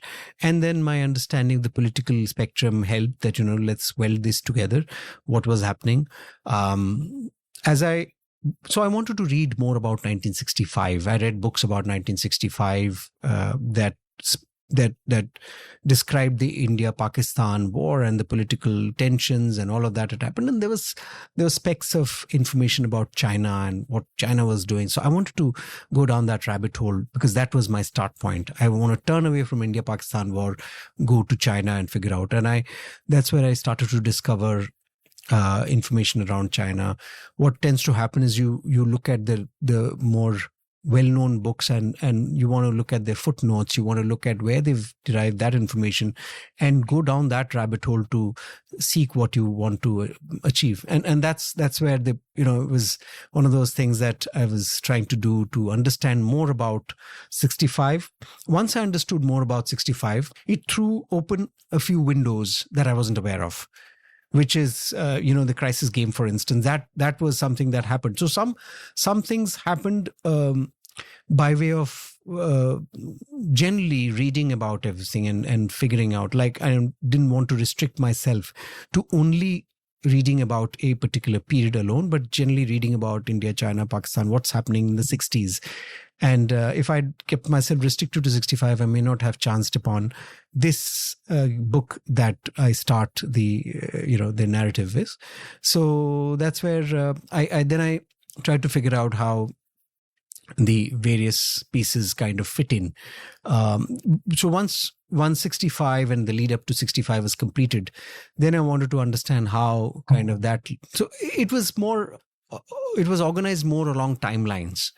And but then, yes, you tend to get lost in the rabbit hole, and I think you need friends who can tell you that, look, man, you are telling yourself the story and you are traveling yourself, but we want to know, when do we get to know? I mean, this is all very well, but you must put pen to paper And I think that's when things started to change. When I put pen to paper, I realized I wrote a draft that was quite, I think, ridiculous, because I had so much of information. I spoke about the Dalai Lama's escape and all of that as well, which was, and then I showed that draft to people, and I think people said, no, you need to chop a lot of it. My literary agent was very helpful, because he kind of, threw out a part of it. He said, this doesn't work. You need to be more focused on the narrative rather than run around, several in different directions, because that kind of scatters the entire objective. I mean, it doesn't really stay close to the narrative then. So yeah, that helped. Yeah. A few months back, I came across this tweet on Twitter, which had a photograph, and it said it's the scariest photograph ever. And I looked closely at the photograph. I couldn't make out why it was scary, till I figured out that it's a man upside down in a cave. So apparently what had happened is there was this incident where these two people went for a party, and they used to be cavers in the past, amateur cavers, where you go inside caves and all. And this guy went into a cave, and he went headfirst into a particular thing, and he got stuck. So only his feet were visible, and he was headfirst, and he was down. And there was a 3-day battle to get him out. People came, they thought, okay, we've got to break his knees so we can use a machine to pull him out, and etc., etc. But eventually they couldn't. He died there. So if you imagine him, and his body must still be there. They closed the cave to the public after that. Right. So if you imagine him hanging upside down in a cave and all of that time, it's horrendous, it's terrible. And the reason I bring it up is that is basically a picture of you and me entering a rabbit hole. Yeah. We are rabbit hole people. Ek baar ghus gaye, so it's very difficult to get these buggers out. And I'm thinking that that the process of researching, therefore, for you must have been such a fucking joy, because rabbit hole people love that, right? Yes. Going headfirst into shit. Yes. But they say that, you kill your lovelies. So, that's you have to murder your darlings. Yes. And when you're writing, so, that's something along the path of research and enjoying that little journey of speaking with people and hearing their narratives, people also feel, relevant. So here was somebody after 50 years of what, the event of their lives, who has come along and asking you, what did you do? What happened? So Major Bishan Singh, we spoke about him a little while earlier. He was the one who I met in Jaipur, and he gave me this picture which adorns the cover. And this photograph of Watershed 1967, which adorns the cover, is a real picture one day before the battle started.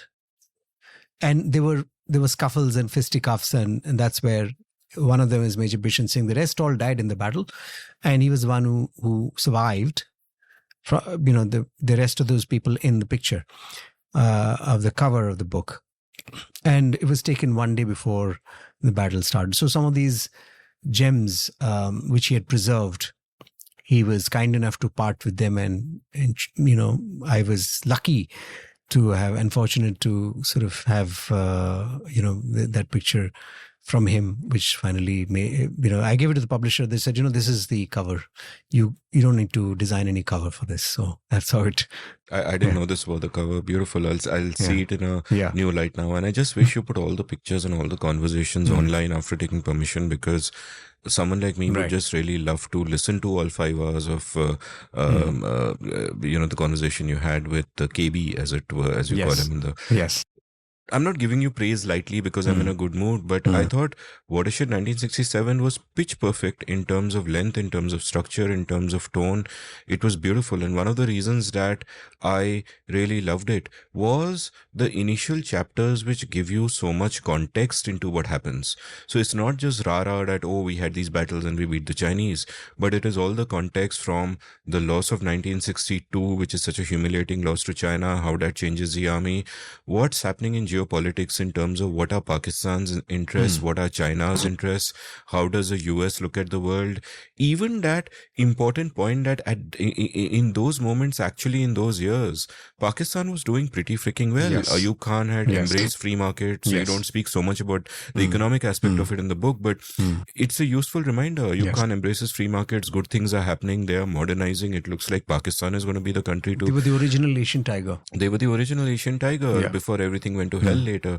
And India, by contrast, wasn't doing that well at all. Things were dismal, and the non-alignment was just posturing by now because we'd taken Soviet help for 62 and etc., etc. And then the CIA stuff like Duane Claridge and what Sheikh Abdullah tells him, you're bringing the geopolitics in. And so what I therefore will ask you to do now is give me a context, right? 67 ka baad mein baat karenge. Yeah. Give me the context of earlier in the decade. What is happening, and set the scene for what follows. So this is post 1962. China wants to reaffirm its supremacy in the region, and China thinks that India could be a Soviet satellite or a US acolyte, if I were to put it this way. And, China doesn't know which way India is going, but it certainly wants to, it has its own aspirations as a large country in the region. And the way China saw that period was that, look, we had ascendancy over India in 1962. We must continue to do that. I must take you a couple of years, before that. And in 1959, Ayub Khan was passing through Delhi, and he was going from East Pakistan, then Dhaka, and they would fly right over India and in order to go to West Pakistan and Lahore. So he was doing that, and he stopped over in Delhi mid-journey, and he proposed that India and Pakistan must have a joint front against China. Why is that? Because Pakistan had a dispute with China around that time, and Pakistan was not agreeable to China's proposal of pushing back and China occupying territory. China's always been keen to occupy nibbling territories and encircling oceans and all of that from an earlier time. So it was doing that with Pakistan. Pakistan was not very happy about it, and Ayub Khan had proposed that, which was rejected by India then, because Ayub Khan's proposal also had a rider that we would then talk about Kashmir, which is exactly why, India took that call.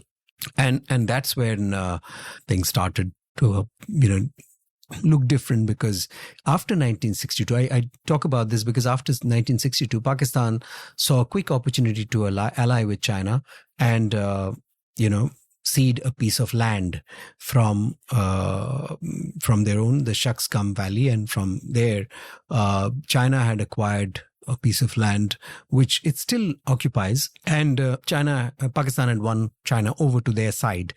It was like, a little game going on in the region where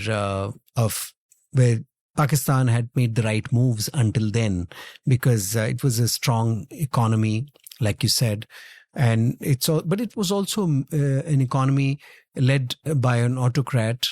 However, it was doing well in terms of its GDP, its growth, and it also was now aligned with China, who had registered a victory over India.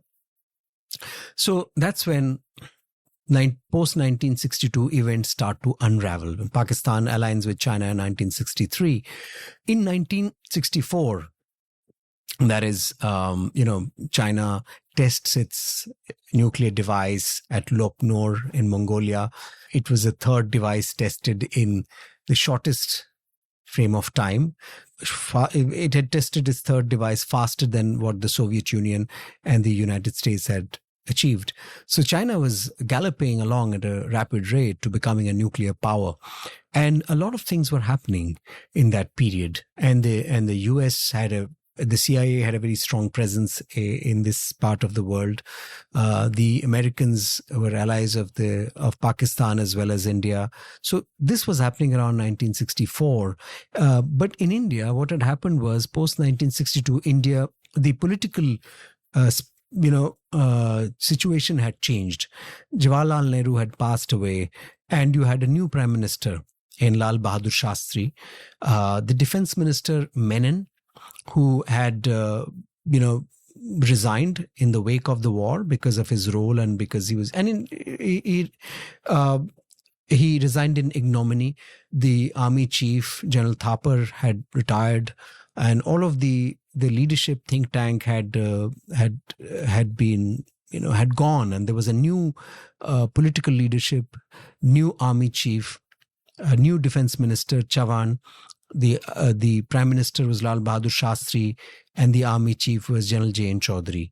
So you had a completely different and new leadership and think tank that was there in India, untested, untried, unknown. And that is the time when China had become a nuclear power and it had become bigger. And in the region, there was no question of India sort of competing with China at that point of time militarily. And economically, Pakistan was in the front. And India was going through these cataclysmic changes politically, etc. And that's when Pakistan saw an opportunity. And I must also talk about how India was ramping up its military formations, its divisions, etc. But Pakistan was keeping an eye on what India was doing. And Ayub Khan believed that India would sooner than later use these weapons and this military strength over Pakistan to regain some of the lost prestige of 1962 when India had suffered a humiliating setback against China in the conflict. So Pakistan had an eye on all of this. And there comes Zulfikar Ali Bhutto. Because I think if I were to pin the blame on the downfall of Pakistan leading to its split in 1971 and subsequently, so I think the one person responsible for it at the start was Zulfikar Ali Bhutto, and then General Ziaul Haq for creating the armed forces, and that was so religiously inclined. But Zulfikar Ali Bhutto instigated that war of 1965 because he harbored a deep sense of enmity against India. And there was this false sense of civilizational supremacy which the Pakistani generals and Zulfikar Ali Bhutto harbored. And that civilizational supremacy or sense of a false sense of it was acquired by way of their, thinking that, limited understanding, which I'm surprised given that, General Ayub Khan had trained with Indian army officers at Sandhurst and he knew many of them. And so did General Yahya and some of the other generals during that time. But somehow there was a thinking that, India was an army of Hindus and Pakistan was an army of Muslims, and this was going to be one of those wars where the invaders come from the West and acquire Kashmir. So some of those very, restrictive and poorly understood lines were doing the rounds in terms of the planning that Pakistan had. But that was just a part of it. The larger thing was that, Ayub believed that this was the one time they had the little window to push India to the table because India was still trying to revamp after the setbacks it had in 1962, and here was a new political leadership, and Lal Bahadur Shastri was largely untried. So before India settled down, it was a larger country. Pakistan wouldn't have that window of time. That's what he thought. And that's when 1965 happened. But 1965 happened like I said, there was a CIA plan in 1965 that China, and this is again something that has not been spoken about, which, I was very excited to find this little piece of information that actually China and Pakistan were acting in concert, in which Chinese forces, which had been far away from Sikkim until then, had moved closer to Sikkim, and Pakistani forces were planning to have a two-pronged attack, one which was called Operation Gibraltar, wherein Pakistani forces would sneak in unnoticed and come into the valley, and then instigate this entire rebellion, and followed by a classical maneuver which was called the Operation Grand Slam, which would have the regular armed forces attacking India. So that is how Pakistan envisaged the war to go, and this was we talk about two-front war today. Actually, the two-front war happened in 1965 in a way, because the Chinese forces came to Sikkim with the objective of ensuring that India was committed on two fronts, would not pull out troops to the Pakistan border, to the western border, and therefore Pakistan would be able to fight off a lesser number of Indian divisions than otherwise they would have to contend with if these troops from Sikkim were to be deployed on the western front. So it was China and Pakistan acting in concert against India, and that happened in 1965, and that is when General Sagat's decision to stay put at Nathula comes about, which again is the start point of the friction between India and China thereafter. One excellent narrative I really enjoyed was about, Duane Claridge, the CIA guys, who is told by Sheikh Abdullah that why don't we meet somewhere outside the country, and they meet in Jeddah, I think. Yes. And Sheikh Abdullah then tells him that, hey, this is a scene that I have been told that Pakistan and China want to get together, and they ask me if I want to be part of the game, etc., etc. And Claridge relays this information back to the CIA headquarters at Langley, and then they do this crisis game. And in the crisis game, they figure out that in 1966, Pakistan is planning to do these guerrilla incursions, and China simultaneously will explore the northeastern front, and India will have to fight across these different points. And as you've pointed out, India is modernizing its army, and there's a worry that India will modernize its army and become much stronger, so attack them before they can do that. So therefore 1965, and also there is political flux and all kinds of random shit is going down, so attack while that is there, so they are destabilized. And you also pointed out that despite the Pakistani economy doing well, you would imagine that they would become less militarized, however you pronounce it. But instead you point out that by 1964 they had ramped up the size of the army, so 1 in 10 Pakistanis were in the army, which is a mind-blowing figure to me. Like 10% of the people were in the army, and the budgets also shot up. So they were ready for this. They wanted this shit, and then 65 happens, and in ways that you describe beautifully in your book, everything falls apart. Ayub Khan goes to Shah Enlai. Shah Enlai says, hey, chill brother, but you're going to lose your big cities, but that's okay, chill for the long term.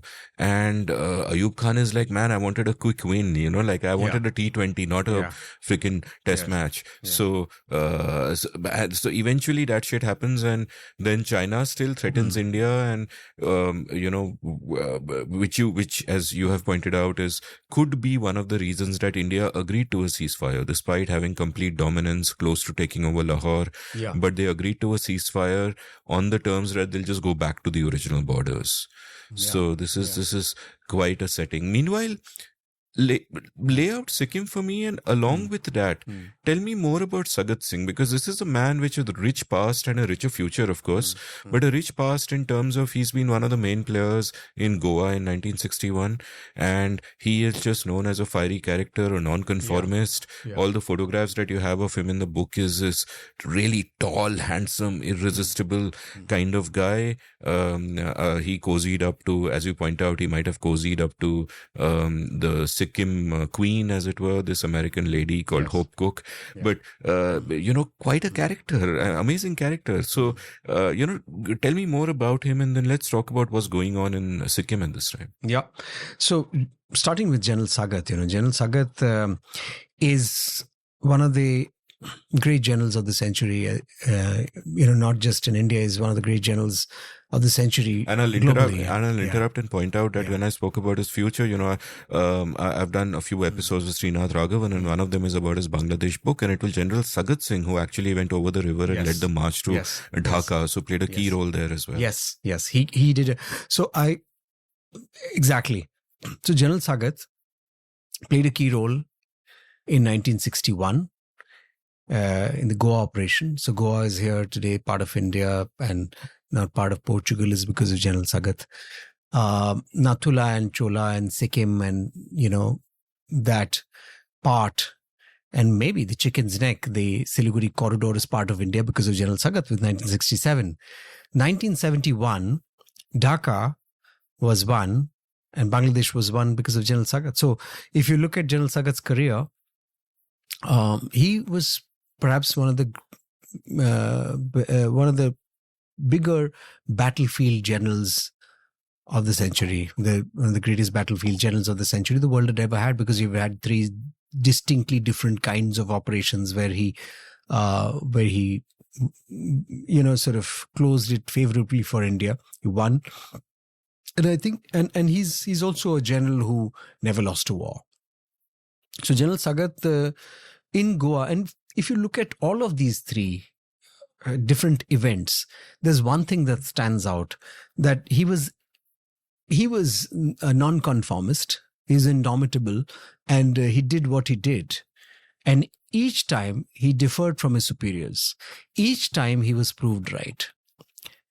And that's the remarkable part of, how General Sagat, we spoke a little while earlier about taking calls and, having the ability to break free and using your imagination, your understanding of the situation to take a particular decision. And General Sagat was a master at it. People even say, his understanding of battle scenario as it was evolving was far ahead of the others, which is why he could see how it would eventually pan out. And that's what happened in Goa in 1961. He would go for the jugular. I think one of the things that happened with him was that he would go for the jugular, which is how he could manage to break open or prise open defenses, where at places where the enemy had not really focused or had not really built up or expected the attacks to happen. That's what happened in Goa in 1961. And then thereafter, he had a brief period when, he was in Kashmir and he had differences with his boss. And I don't think he had a great time with his superiors anywhere, anytime. And because he had differences at all places, whether it was Goa and whether it was in Kashmir after that. And he was shunted out from Kashmir to Sikkim, saying that, you go and sit in Sikkim, nobody fights out there. But General Sagat wouldn't go to a place where action happened. Action would follow him. So, Sikkim, where nothing had happened. In 1962, not much had happened there. General Harbaksh was the general in that division, and who later on became the hero of the 1965 war on the Western Front. But General Harbaksh was there in 1962, and there was limited action then. But when General Sagat arrived from Kashmir in Sikkim in 1964, yeah. So that is when things started to hot up in the early part. Initially, there were no Chinese forces. Things started to heat up thereafter, because as the war, as the war progressed on the Western Front, Chinese soldiers appeared at the border of Sikkim and Tibet, which was now the Tibet Autonomous Region. So when the Pakistani forces attacked on the Western Front, China declared Tibet as a Tibet Autonomous Region. The timing was very... September 1, 1965. Yes. And the timing was quite instructive of what was going to happen and how things were shaping up. Just before 1965, at the Corps headquarters, it was agreed that if pressure builds up, the Indian forces would withdraw from Jelepla and Nathula, which is where the forward operating posts were, right? So the instructions were for these posts to withdraw. Now, Jelepla was a post which came under the jurisdiction of the 27 Mountain Division, which is based in Kalimpong. And And General Sagat's division was based in Sikkim, and Nathula was a part of that division. And when this decision was taken just before the war of 1965, everyone agreed that if Chinese pressure builds up, we'll pull back. The idea was to pull back and not fight with a thinned out front, but with a consolidated defenses in the rear. That was the idea, and that was a concept that India had since 1962. Little realizing that what if China came and just sat on Nathula and dominated everything else? Your defenses, consolidated form in the rear are not on the heights, but on the lower reaches, and then China would dominate like they did in other places. So, like in 1962, when we backpedaled because the leadership backpedaled, and the military leadership backpedaled in 1962, which is what was happening again in 1965. It was a rerun. It was a rerun of the military leadership, not wanting to take on China. And it's very easy to kind of look at it in retrospective sense and say, oh, well, why did they not really summon up courage? Well, I think we should take our minds back to 1960s and see how much pressure there would have been. There was this whole myth of the 10-foot tall Chinese soldier, which was always, bandied about, that, the Chinese soldier, because after 1962, it was a kind of, monumental pressure that had been built, and the kind of mental pressure that was there on the Indian forces was quite phenomenal and unprecedented, given that, these were people who had fought the Second World War and yet had suffered setbacks in 1962. There were reasons. Not enough planning was done. They were not prepared, all of that. But these were battle-hardy men of 1945, 44, 42, and who had come back and fought the 1962 war with little success. So there was a lot of pressure. There was a psychological pressure that had built up in the years that followed 1962, which Pakistan wanted to take advantage of as well.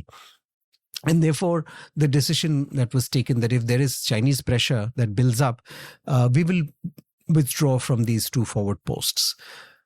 Now, as the war progressed on the Western Front, China built up its pressure on Sikkim, and there was a lot of pressure on the Indian forces to pull back from Jelepla and Nathula, where they occupied the posts. From Jelepla, Indian forces withdrew, and thereafter the Indian forces have never been able to reoccupy Jelepla. Though the pass is now with the Chinese, the posts around it, Cheetah, Sher, Cub, I think these are the posts, are occupied by Indian forces. But the psychological advantage of occupying Jelepla still remains with China. India has not been able to wrest that post back and didn't try to do so either. Nathula, General Sagat wouldn't move and wouldn't comply. And I've spoken about the exchanges with his superior and how he wouldn't attend his phone calls. He found a way of avoiding this. And he had his own way of not really adhering to it. And he believed that this is how he would go about it. And he had his way. And the Chinese were very pissed that, here was this general. Up until then, the Indian forces had rolled back wherever China roared, so to say, not because the Indian soldiers wouldn't want to fight, but the leadership didn't want to fight in 1962. And here was something that was happening in 65 again. But here was this general who had come from nowhere, and he was taking on the Chinese. And that's how, he didn't pull his forces back from Nathula. Now, you asked me about Sikkim. Now, why this is important about, in turn, the context of Sikkim is because, Sikkim is a few miles away from the Siliguri corridor. And if one were to occupy the watershed is the Himalayan watershed that divides two different sides, which is India and China, and the border ran along the Himalayan watershed in Sikkim. And if India were to leave the watershed of Nathula and were to come down, Nathula La is a pass, right? So to come down and occupy some other position, that would give Chinese not only the psychological domination over Sikkim, that would have also given China a physical ascendancy, because the Chinese could have just rolled into Gangtok and onto the Indo-Gangetic plains thereafter, because Sikkim, was the last sort of height before you rolled onto the Indo-Gangetic plains. And it was, so the psychological domination, one, the geographical advantage, two, and the historical change that it would have affected in 1971, which was to follow, which is why I consider that. Now we know about 1967, but I was fascinated by Nathula decision of 1965, how this decision of staying there and, warding off all the pressure.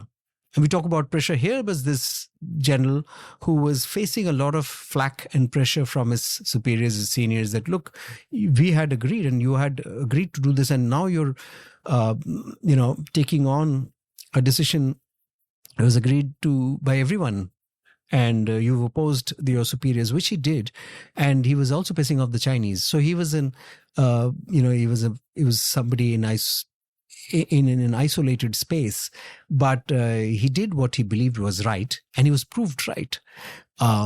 In 1971, if I may sort of continue this, please. How Sikkim was important is that, if the Chinese had.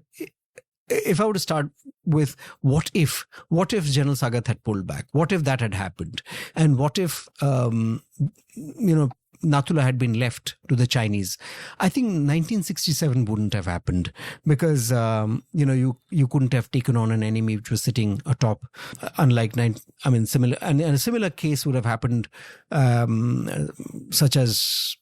The case in 1962, a similar kind of an incident would have had its rerun in 1967, because in 1962 we were facing an enemy which is sitting atop a hill, and we're trying to take on an enemy from lower reaches, which would have been the case in 67, and I don't think 67 would have occurred. And if that hadn't happened, the Chinese would have had a free run to the Siliguri corridor across Sikkim, cutting through Sikkim.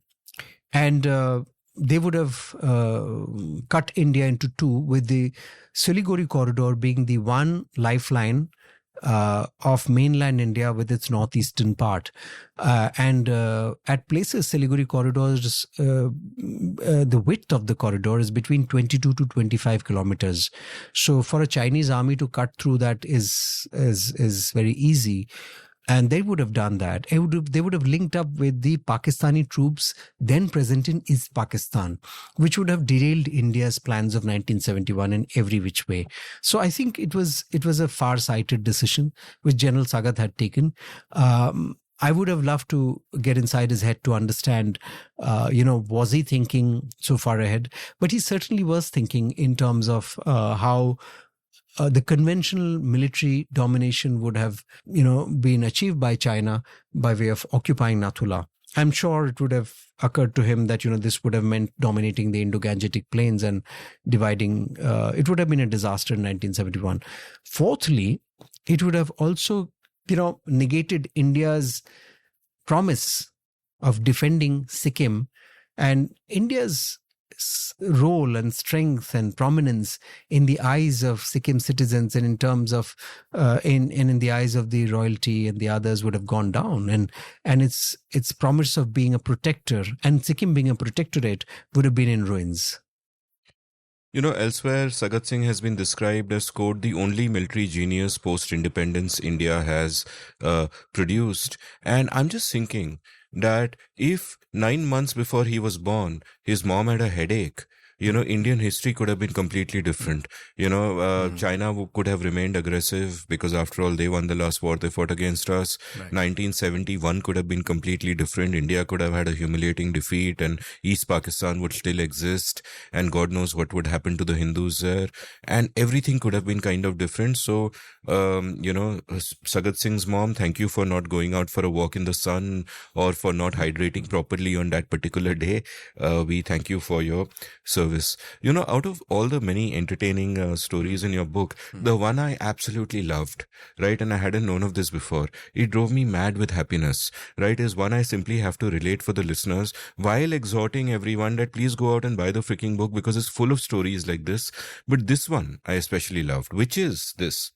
On 27th August 1965, China complains that in Sikkim, 800 sheep and 59 yak have crossed over and India has stolen them. So kindly return the 800 sheep and 59 yak, right? They're just doing ungli, basically. This is just like nonsense happening. Yeah. This is 27th August 1965. On 24th September 1965, a 42-year-old Atal Bihari Vajpayee lands up outside the Chinese embassy with 800 sheep. And those 800 sheep are protesting and they bear a placard which says, "Eat me but save the world."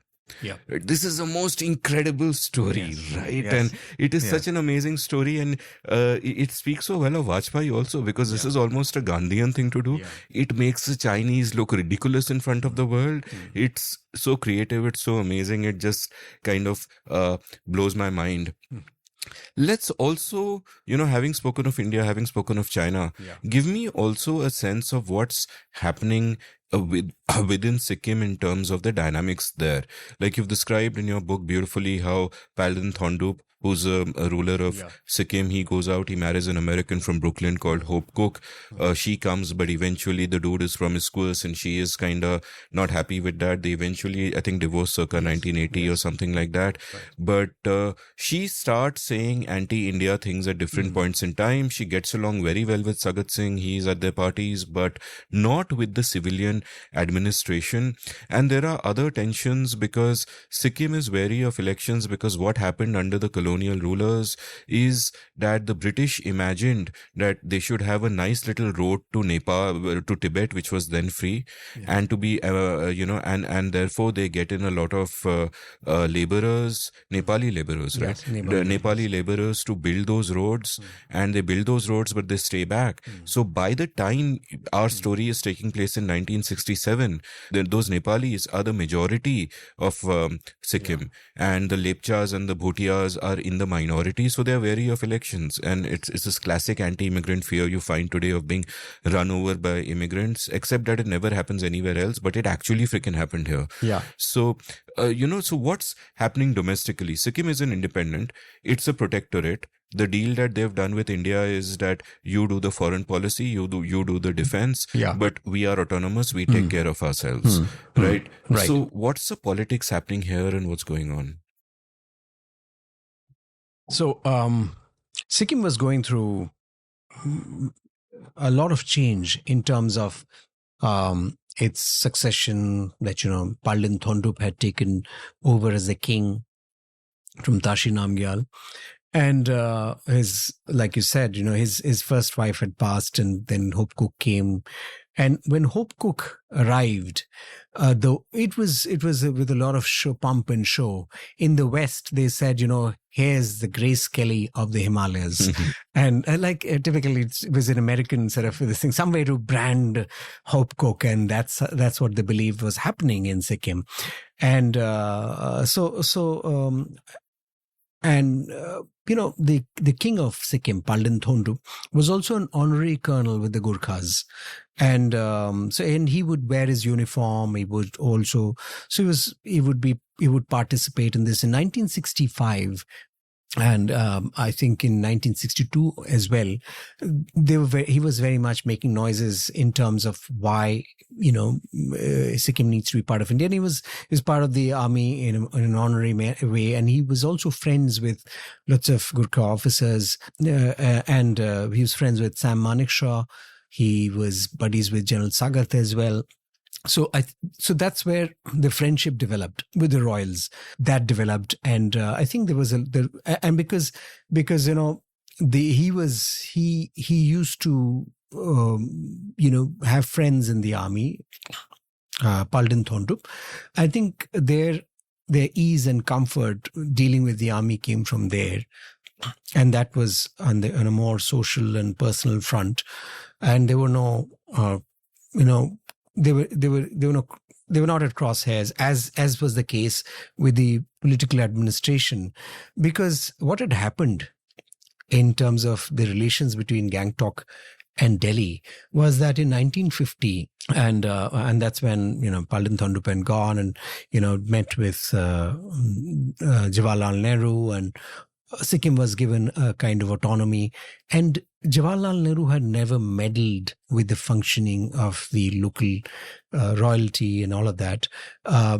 Things started to change in 1960s because after Nehru passed, there was also a tussle for the Prime Minister's chair. And when Indira Gandhi came to be the Prime Minister after Lal Bahadur Shastri had passed, she was trying to establish herself. And there was much insecurity by way of Chinese pushbacks, and the Chinese had come to the border, and there was also the pressure from China in that period from 1965, and so Indira Gandhi was keen that she has a closer handle on how the state was evolving, what was happening. There was also a realization that there was a constituency of people, like you spoke about the Nepalese who had come to settle in there in Sikkim.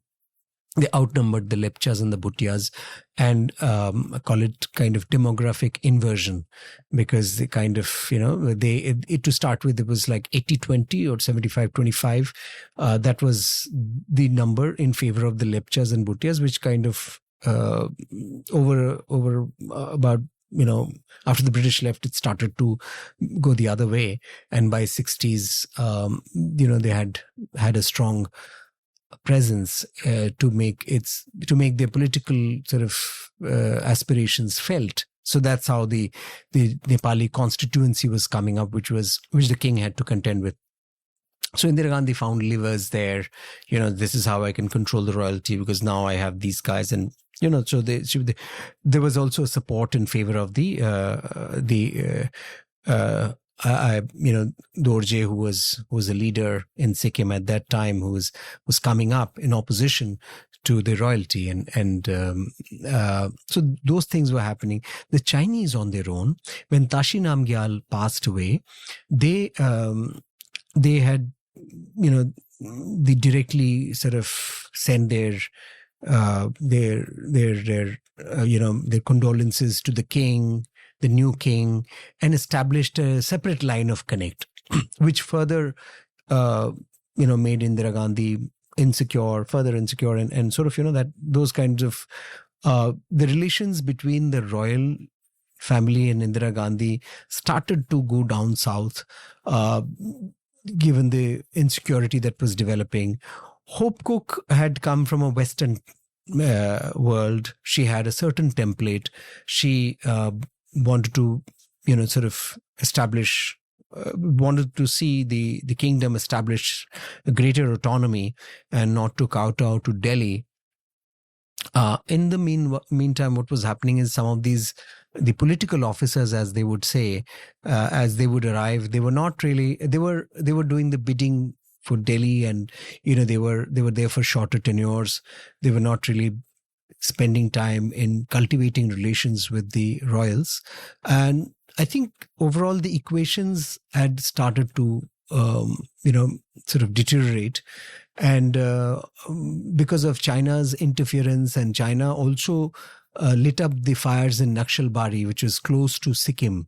So, and there were lots of things happening in Mizoram and in all those areas in Northeast.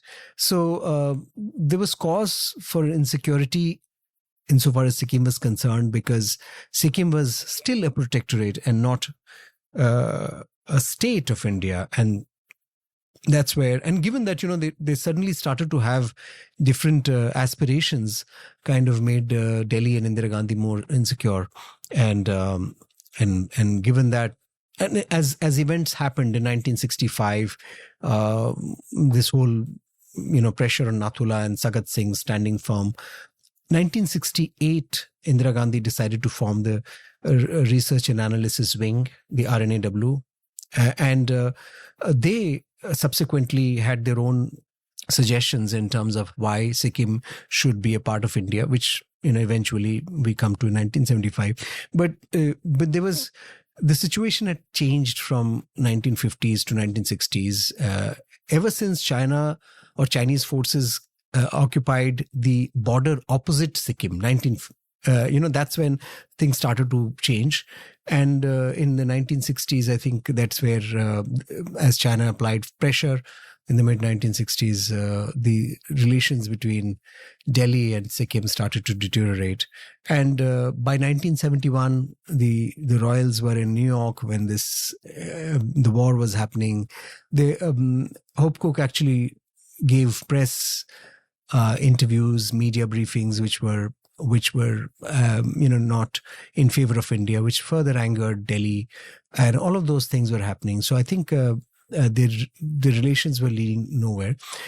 But in the middle of all this, General Sagat and the royals had a good relationship, and even after 1971, when he went back, and there's this little episode where the king arrives with a retinue of musicians and he's playing, and then General Sagat comes to the balcony in his robes, and he's just he just flails his arms and he said, "What are you doing?" Because he's visiting Sikkim as a guest, and they have this. Their friendship, they continue their friendship even after the royals have fallen out of favor insofar as Delhi was concerned. I absolutely love that story about, Palden Thondup, the freaking king of Sikkim, just taking that marching band and going below, Sagat's, General Sagat's window, and General Sagat's people saying, don't wake him up, but they wake him up, and he comes out and he throws up his hands and he starts laughing. And this reminds me of a misdemeanor of mine as well. I used to work in MTV in the 1990s. So I must have been 23 then, and we had a sort of a company outing at Lonavala or something in some hotel, right. Lonavala or Khandala, I forget entirely what.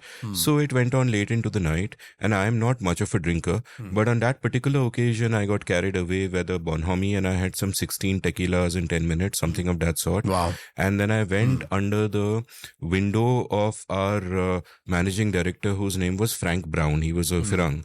And I shouted, and this must have been 3 a.m. And I shouted, Frank Brown, come out wherever you are. And everybody else is like, calm down. Yeah. But I do that. And then he comes out. And then I said something to the effect of that, you are white, we are brown. Why the fuck is your name Frank Brown?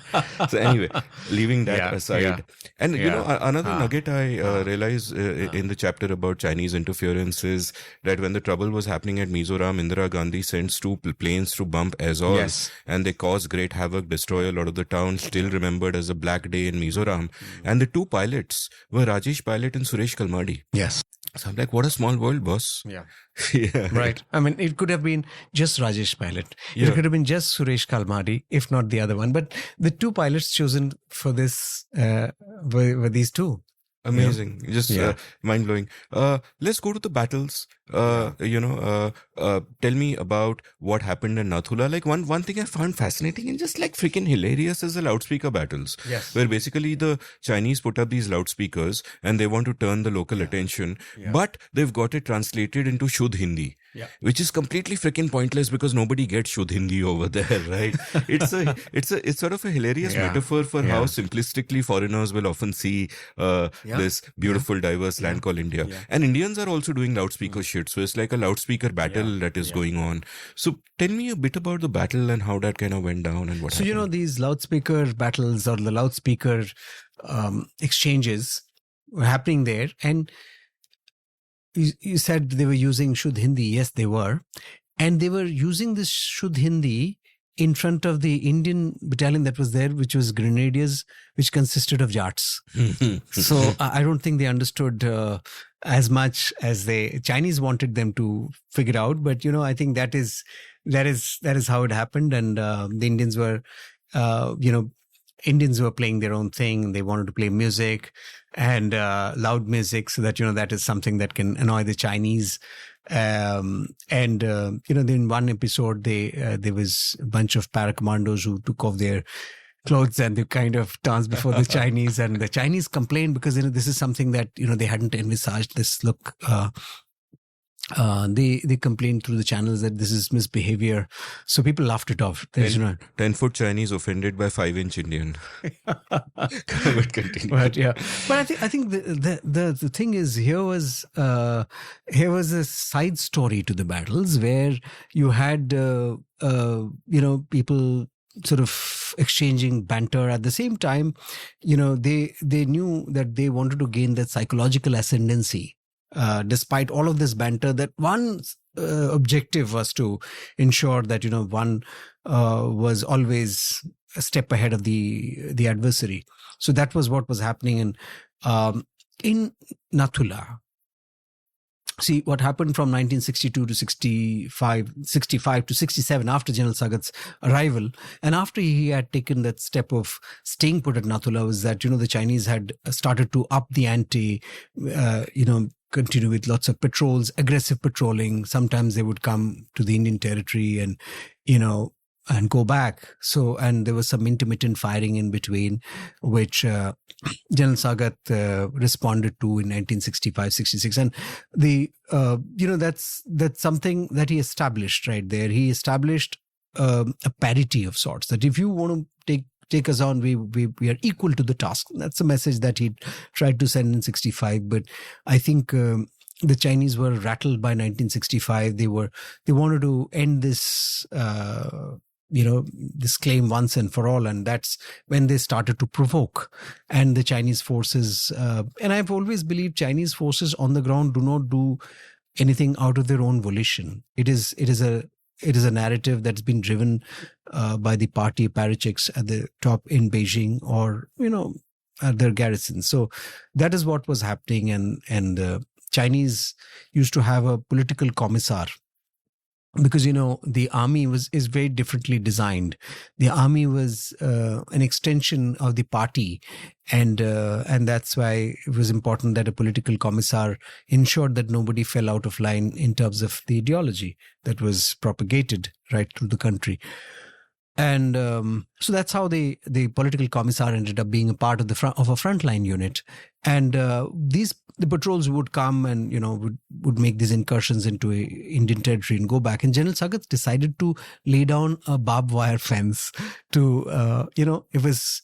Now we talked about new generation warfare. We talked about drones. Here we are talking about laying down barbed wire so that people don't cross over, and that's our territory. And it earmarks the two territories on either side.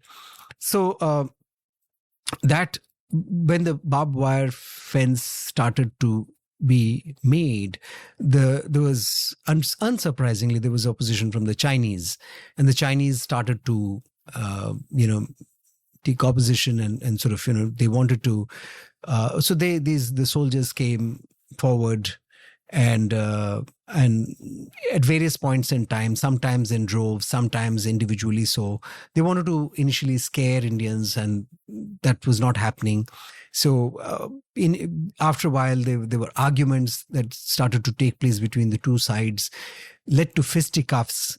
In one of the instances, the political commissar's glasses were knocked out, and his face was punched by an Indian Jawan, one of the Jats from Grenadiers. The Chinese took offense to that. And, 3 or 4 times this happened in the first week of September 1967.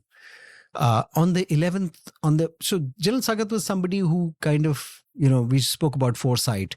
And we spoke about artillery. Now, artillery guns, unless they're pulled up to a position from where they can actually be used, and you can draw fire onto the enemy successfully, unless you place the artillery guns at a particular location, they're not going to be effective. You can't place them far away. So he had ensured that the artillery guns are wheeled forward to a location from where they can bring down fire over the crest of the hills or the mountains onto the Chinese side. And he had also placed the artillery officer, who could. What happens with artillery is, you need an officer who's placed atop a vantage point close to Nathula, in Indian territory who can see the Chinese side, and he can relay, the kind of firing that needs to be brought about to make the maximum damage, to create the maximum damage on Chinese territory, and that needed to involve the artillery guns and an officer atop the hill. And so he had prepared all of that with the premonition that something might happen. And lo and behold, and on the 10th of September, he had this meeting with people, and he had this inkling that there were too many of these fisticuffs and tussles and blows that they'd come to, and the next thing was the opening up of Chinese machine guns and firing. And if that were to happen, Indians needed to respond. So on the 11th of September, when the Indian troops had started to put together, started work on the barbed wire, which had been opposed by the Chinese and which had not really gotten made, the Chinese again came up. There was an argument. The Chinese went back, and this time they didn't sit back. A short while later, the Chinese opened fire, and in that firing, scores of Indian soldiers were killed. General Sagat ensured that he was close to the battle scene. He moved up to Nathula, and he was standing behind the first line of defenses and ensuring that people were not losing hope. And that's something that he ensured. And the brigade commander there, he ran from trench to trench and ensured that there's some people who died who wanted to make a charge, at the Chinese posts. But all in all, India was at the receiving end in the first few hours of that fight, which is when General Sagat decided to use the artillery. He had sent a message to Delhi, but without waiting for the message to actually get approval, he realized that if he hadn't used the artillery, the battle would be another instance of a lost cause, as had happened in 1962. So he goes and uses the artillery and he smashes the hell out of the Chinese. So that changed the battle at Nathula, and 4 days of battle at Nathula, and finally the Chinese protested, saying that if you don't stop, we're going to use the Air Force, so please stop. So that's when the battle stopped at Nathula, and the Chinese pulled back, and that's where the Chinese were hammered, and the defenses were racked, and that's where they gave the threat of using the Air Force, because when you use the Air Force, you escalate the battle into a different zone. The Chinese were also using the artillery, by the way, and the Chinese artillery was falling, at a place which was beyond the Indian occupation of Indian troops. You see, if I were to help you picturize, on the Chinese side there were flatlands on the other side of the divide of the water on the other side of watershed it was a plateau, right? So, and on the Indian side, there was no plateau because the mountains kind of sort of rolled steep, and they were undulating, and the flat, and those are not occupied by Indian troops. Indian troops were right in front, and there was this big gap. So the Chinese were occupying all of that land on their side, which was a boon for them at one point of time, which also at this point became a bane, and that's where they lost the battle. Fabulous story, and your details of the battle are extremely stirring. What I especially love is that you're not just describing events, you're also bringing those people alive. Some of them you're bringing them alive before they die in front of us, but you're bringing them alive and you actually start to feel for the characters and their idiosyncrasies, and then suddenly, boom, either they're gone or they're not gone, and there's so it's absolutely delightful and completely pointless my describing it. The readers have to read it themselves. Tell me about Chola now. What's going on there? So, after the Nathula battle happened, the Chinese thought that this was a flash in the pan, and we're going to, roll over the Indians the next time.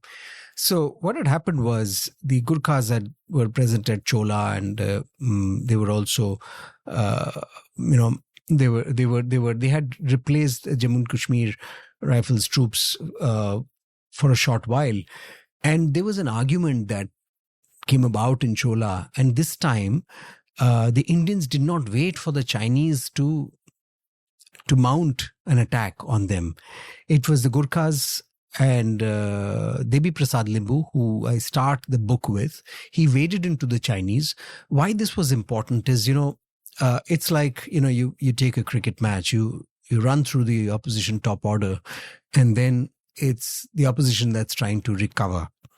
The Chinese were strong, but they had the momentum had been seized by India, by Devi Prasad Limbu's individual action, wherein he waded into Chinese territory, went past the Chinese first line of defenses, and by the time he lopped 5 heads off the Chinese and was shot dead, he had broken the Chinese morale and taken the momentum away from them, which was the initial part of the battle.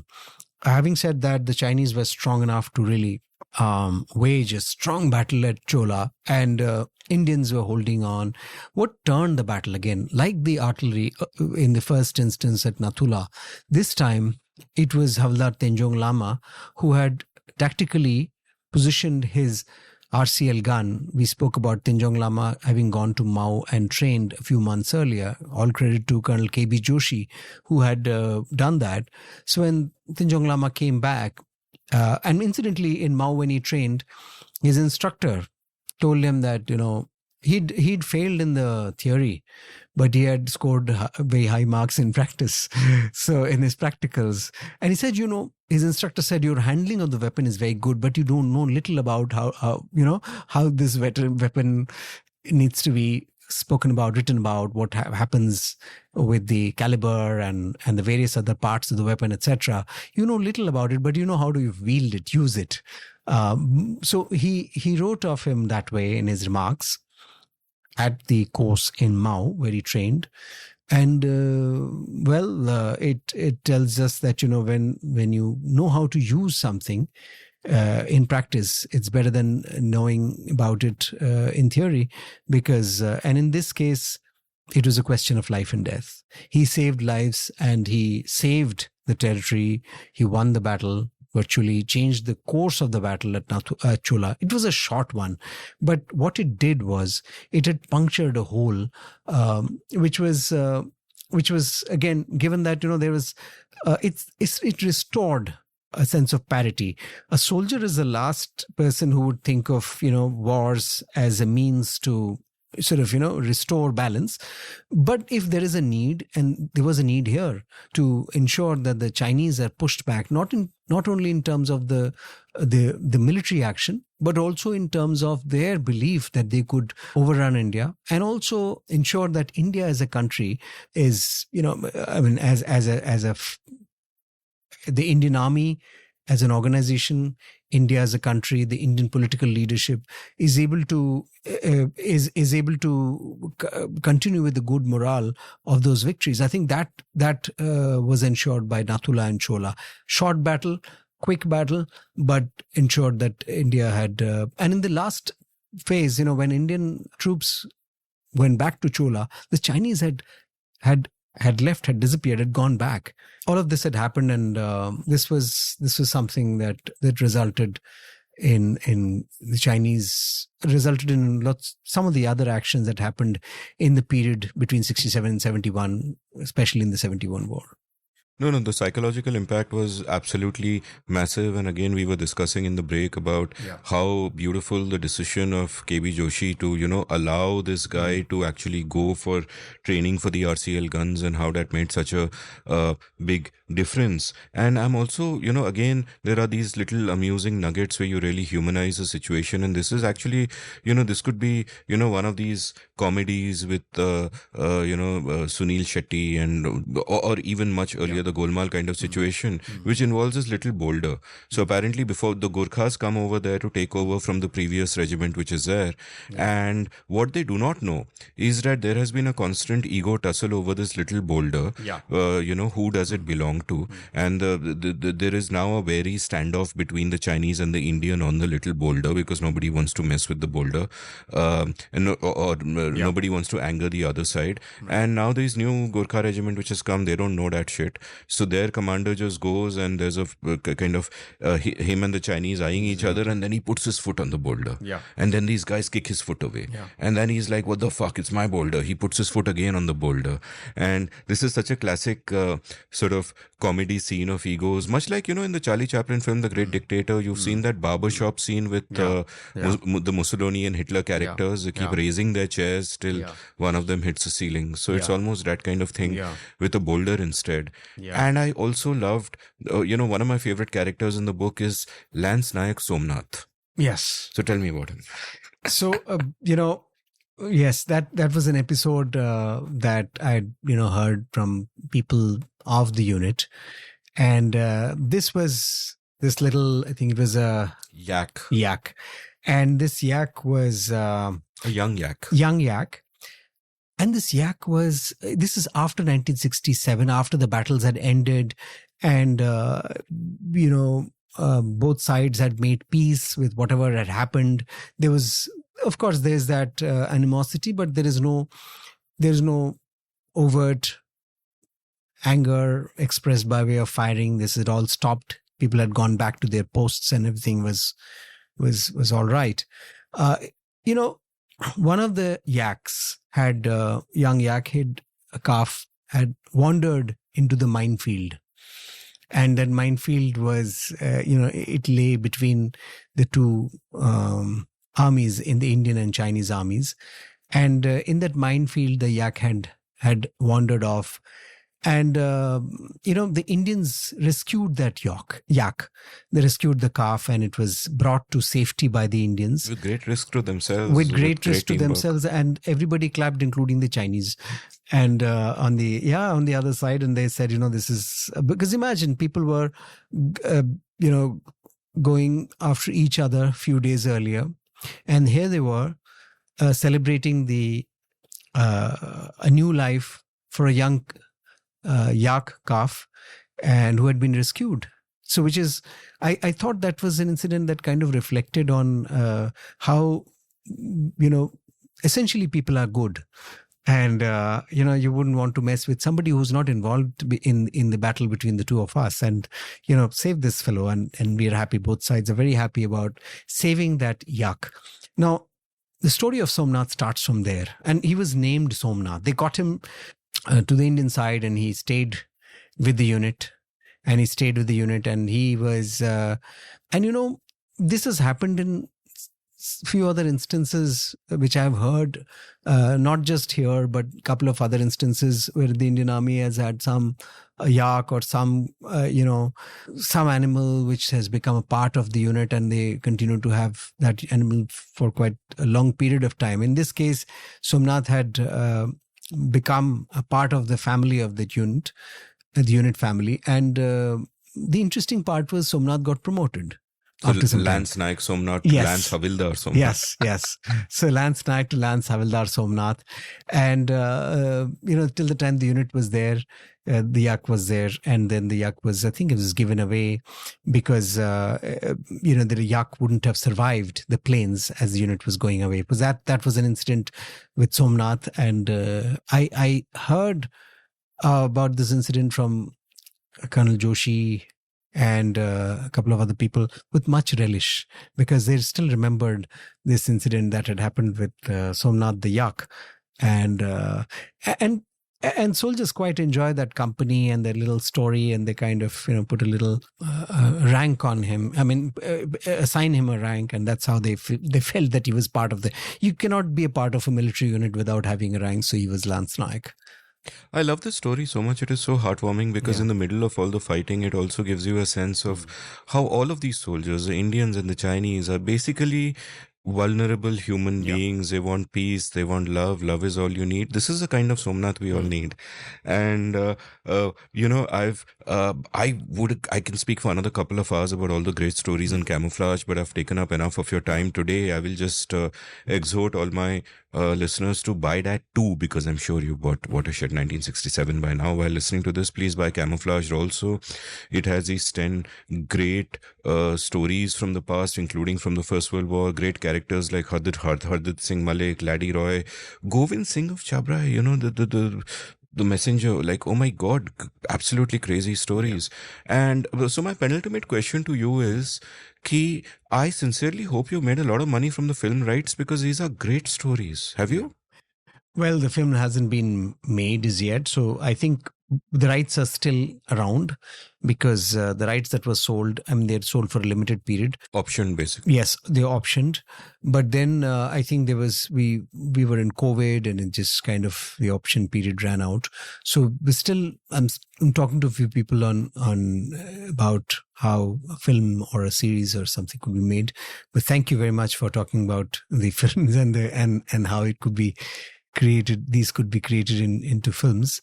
Camouflage, for instance, has these different stories across history, different stories, very different from Watershed, which is one grand narrative. But through these stories, the idea was to reflect on Indian history, in the last history of India in the last 100 years, looking at it from the lens of conflicts and battles. Yeah. But the idea was to not talk about machines, but human beings and what they went through and what happened without really without assigning a bias to that. No, which is very much the strong point of your stories. Like, of course, you have the actual action all beautifully detailed out and described. Of course, you have the context, a political context, a historical context. But ultimately, what will stay with me from both these books is the people that I have met thanks to you, their frailties, their vulnerabilities, their bravery, their, just everything that they go through. It's magnificent. My final question for you my final question for this episode. You are, of course, going to be back. I am, dear listeners, Probal told me in the break about the book. He is now writing his third book, and I cannot freaking wait for it to come out. So I will make you promise to come back on the show. But for this episode, my final question is for me and my listeners. Recommend books, films, music, any kind of art at all that means a lot to you, and you love it so much you want to share it with all of us. I think I like the adaptations, and the recent one that I saw, and not all times we spoke about books being converted into films, and I think one of the books that I felt had been converted very well to a series with Gabriel Garcia Marquez, 100 Years of Solitude, a book I dearly love, and I think I've read it a few times. Like I have done with several other things at different stages of my life, just to see how I feel about the book at a different stage of life. It's been made well. So that's one of the books that I have, I have quite liked. I've liked many of these South American authors. Gabriel Garcia Marquez is somebody who I read extensively at a point in time of my life. I read all his books. There's the recent one, Until August, which is his recent book, and it's been criticized, but I quite like the book.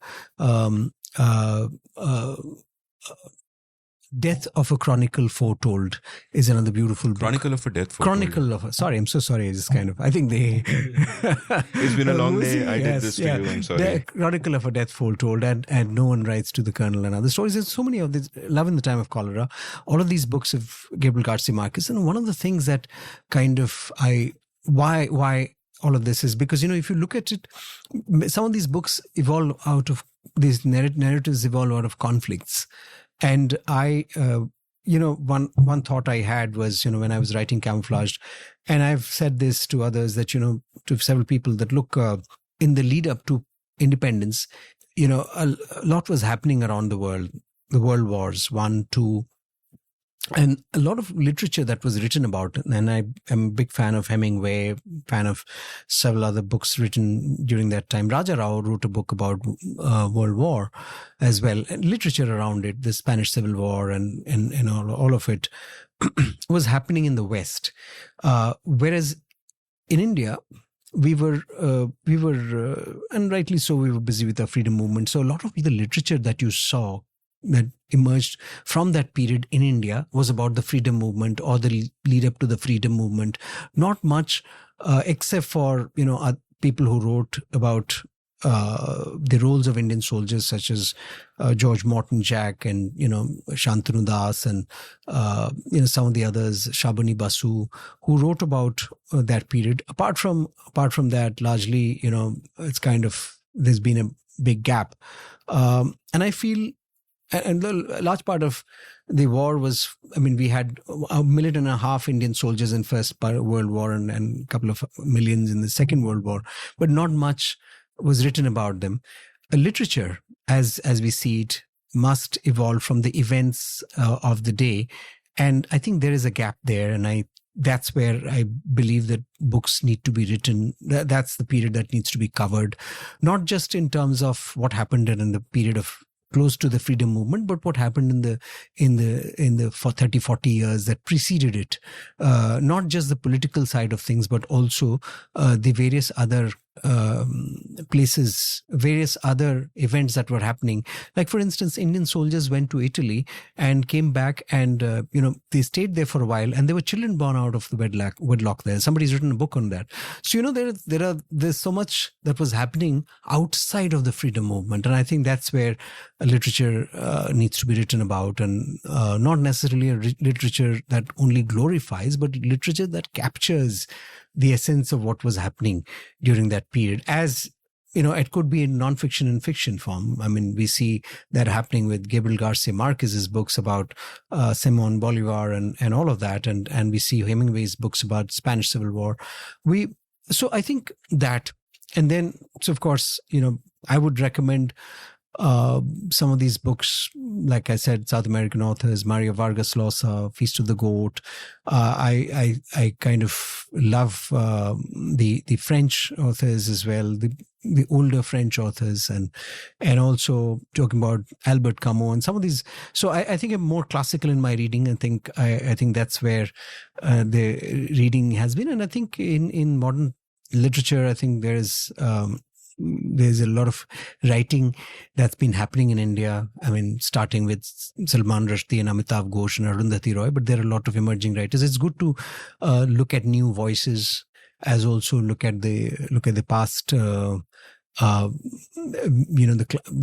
The classical literature that's come about. There's a lot of good nonfiction that's been written in recent times. I think that's again something that I would recommend. As I said, we're writing about that part of history. We're talking about there's a book called The Indian Summer by Tunzilman or something. Tunzilman. It's a fine book about what happened that led to and there's so many books on 1947, but I think it's important that we continue to delve into these different periods. I think Manu Pillai does a great job writing, and Kanisetti's been doing a good job of covering another part of history and Deccan and that part of the world. So I think there are specializations that are coming about. It's important to perhaps, but the way I look at it is identify which are the periods that I want to read about in nonfiction, and who are the people that I want to look up to help me get there, to help me understand what happened. And in fiction, I think the new voices and the older ones, which I never tire of reading. So yeah. So in terms of films and music, so again, I think music.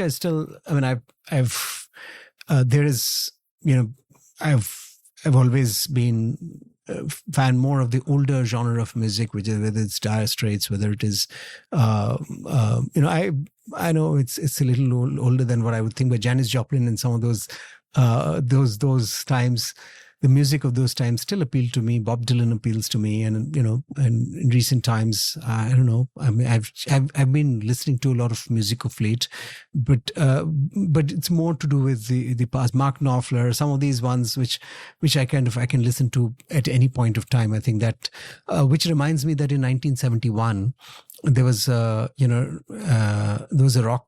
There's a concert for rock Bangladesh. concert for Bangladesh, which happened, which again involved Ravi Shankar, and whenever I get a chance, I would listen to fusion, this fusion team of Zakir Hussain and John McLaughlin, and Viku Vinayak Ram, which is Shakti, I think. Yeah.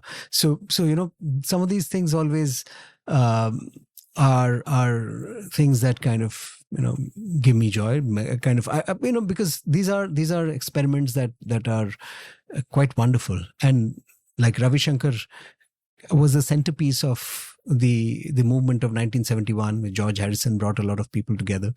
And after 1969, this was when, after Woodstock, so many people had come together with Joan Baez and Bob Dylan and a lot of people.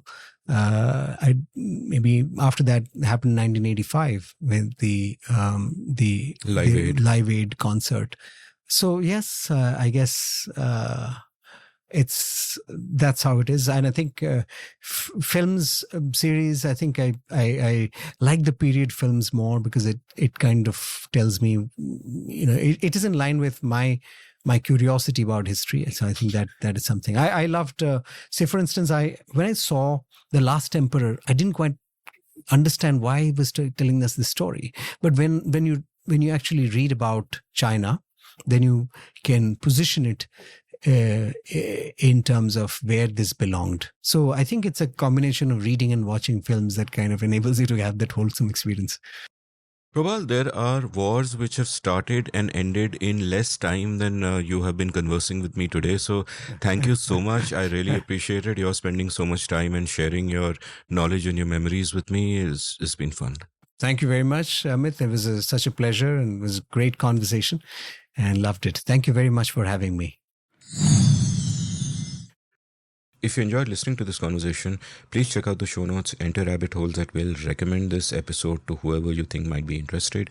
You can follow Probal on Twitter at iProbal. You can follow me at Amit Varma, AMITVARMA. You can browse past episodes of The Seen and the Unseen at seenunseen.in and every podcast app of your choice. Thank you for listening. Did you enjoy this episode of The Seen and the Unseen? If so, would you like to support the production of the show? You can go over to seenunseen.in/support and contribute any amount you like to keep this podcast alive and kicking. Thank you.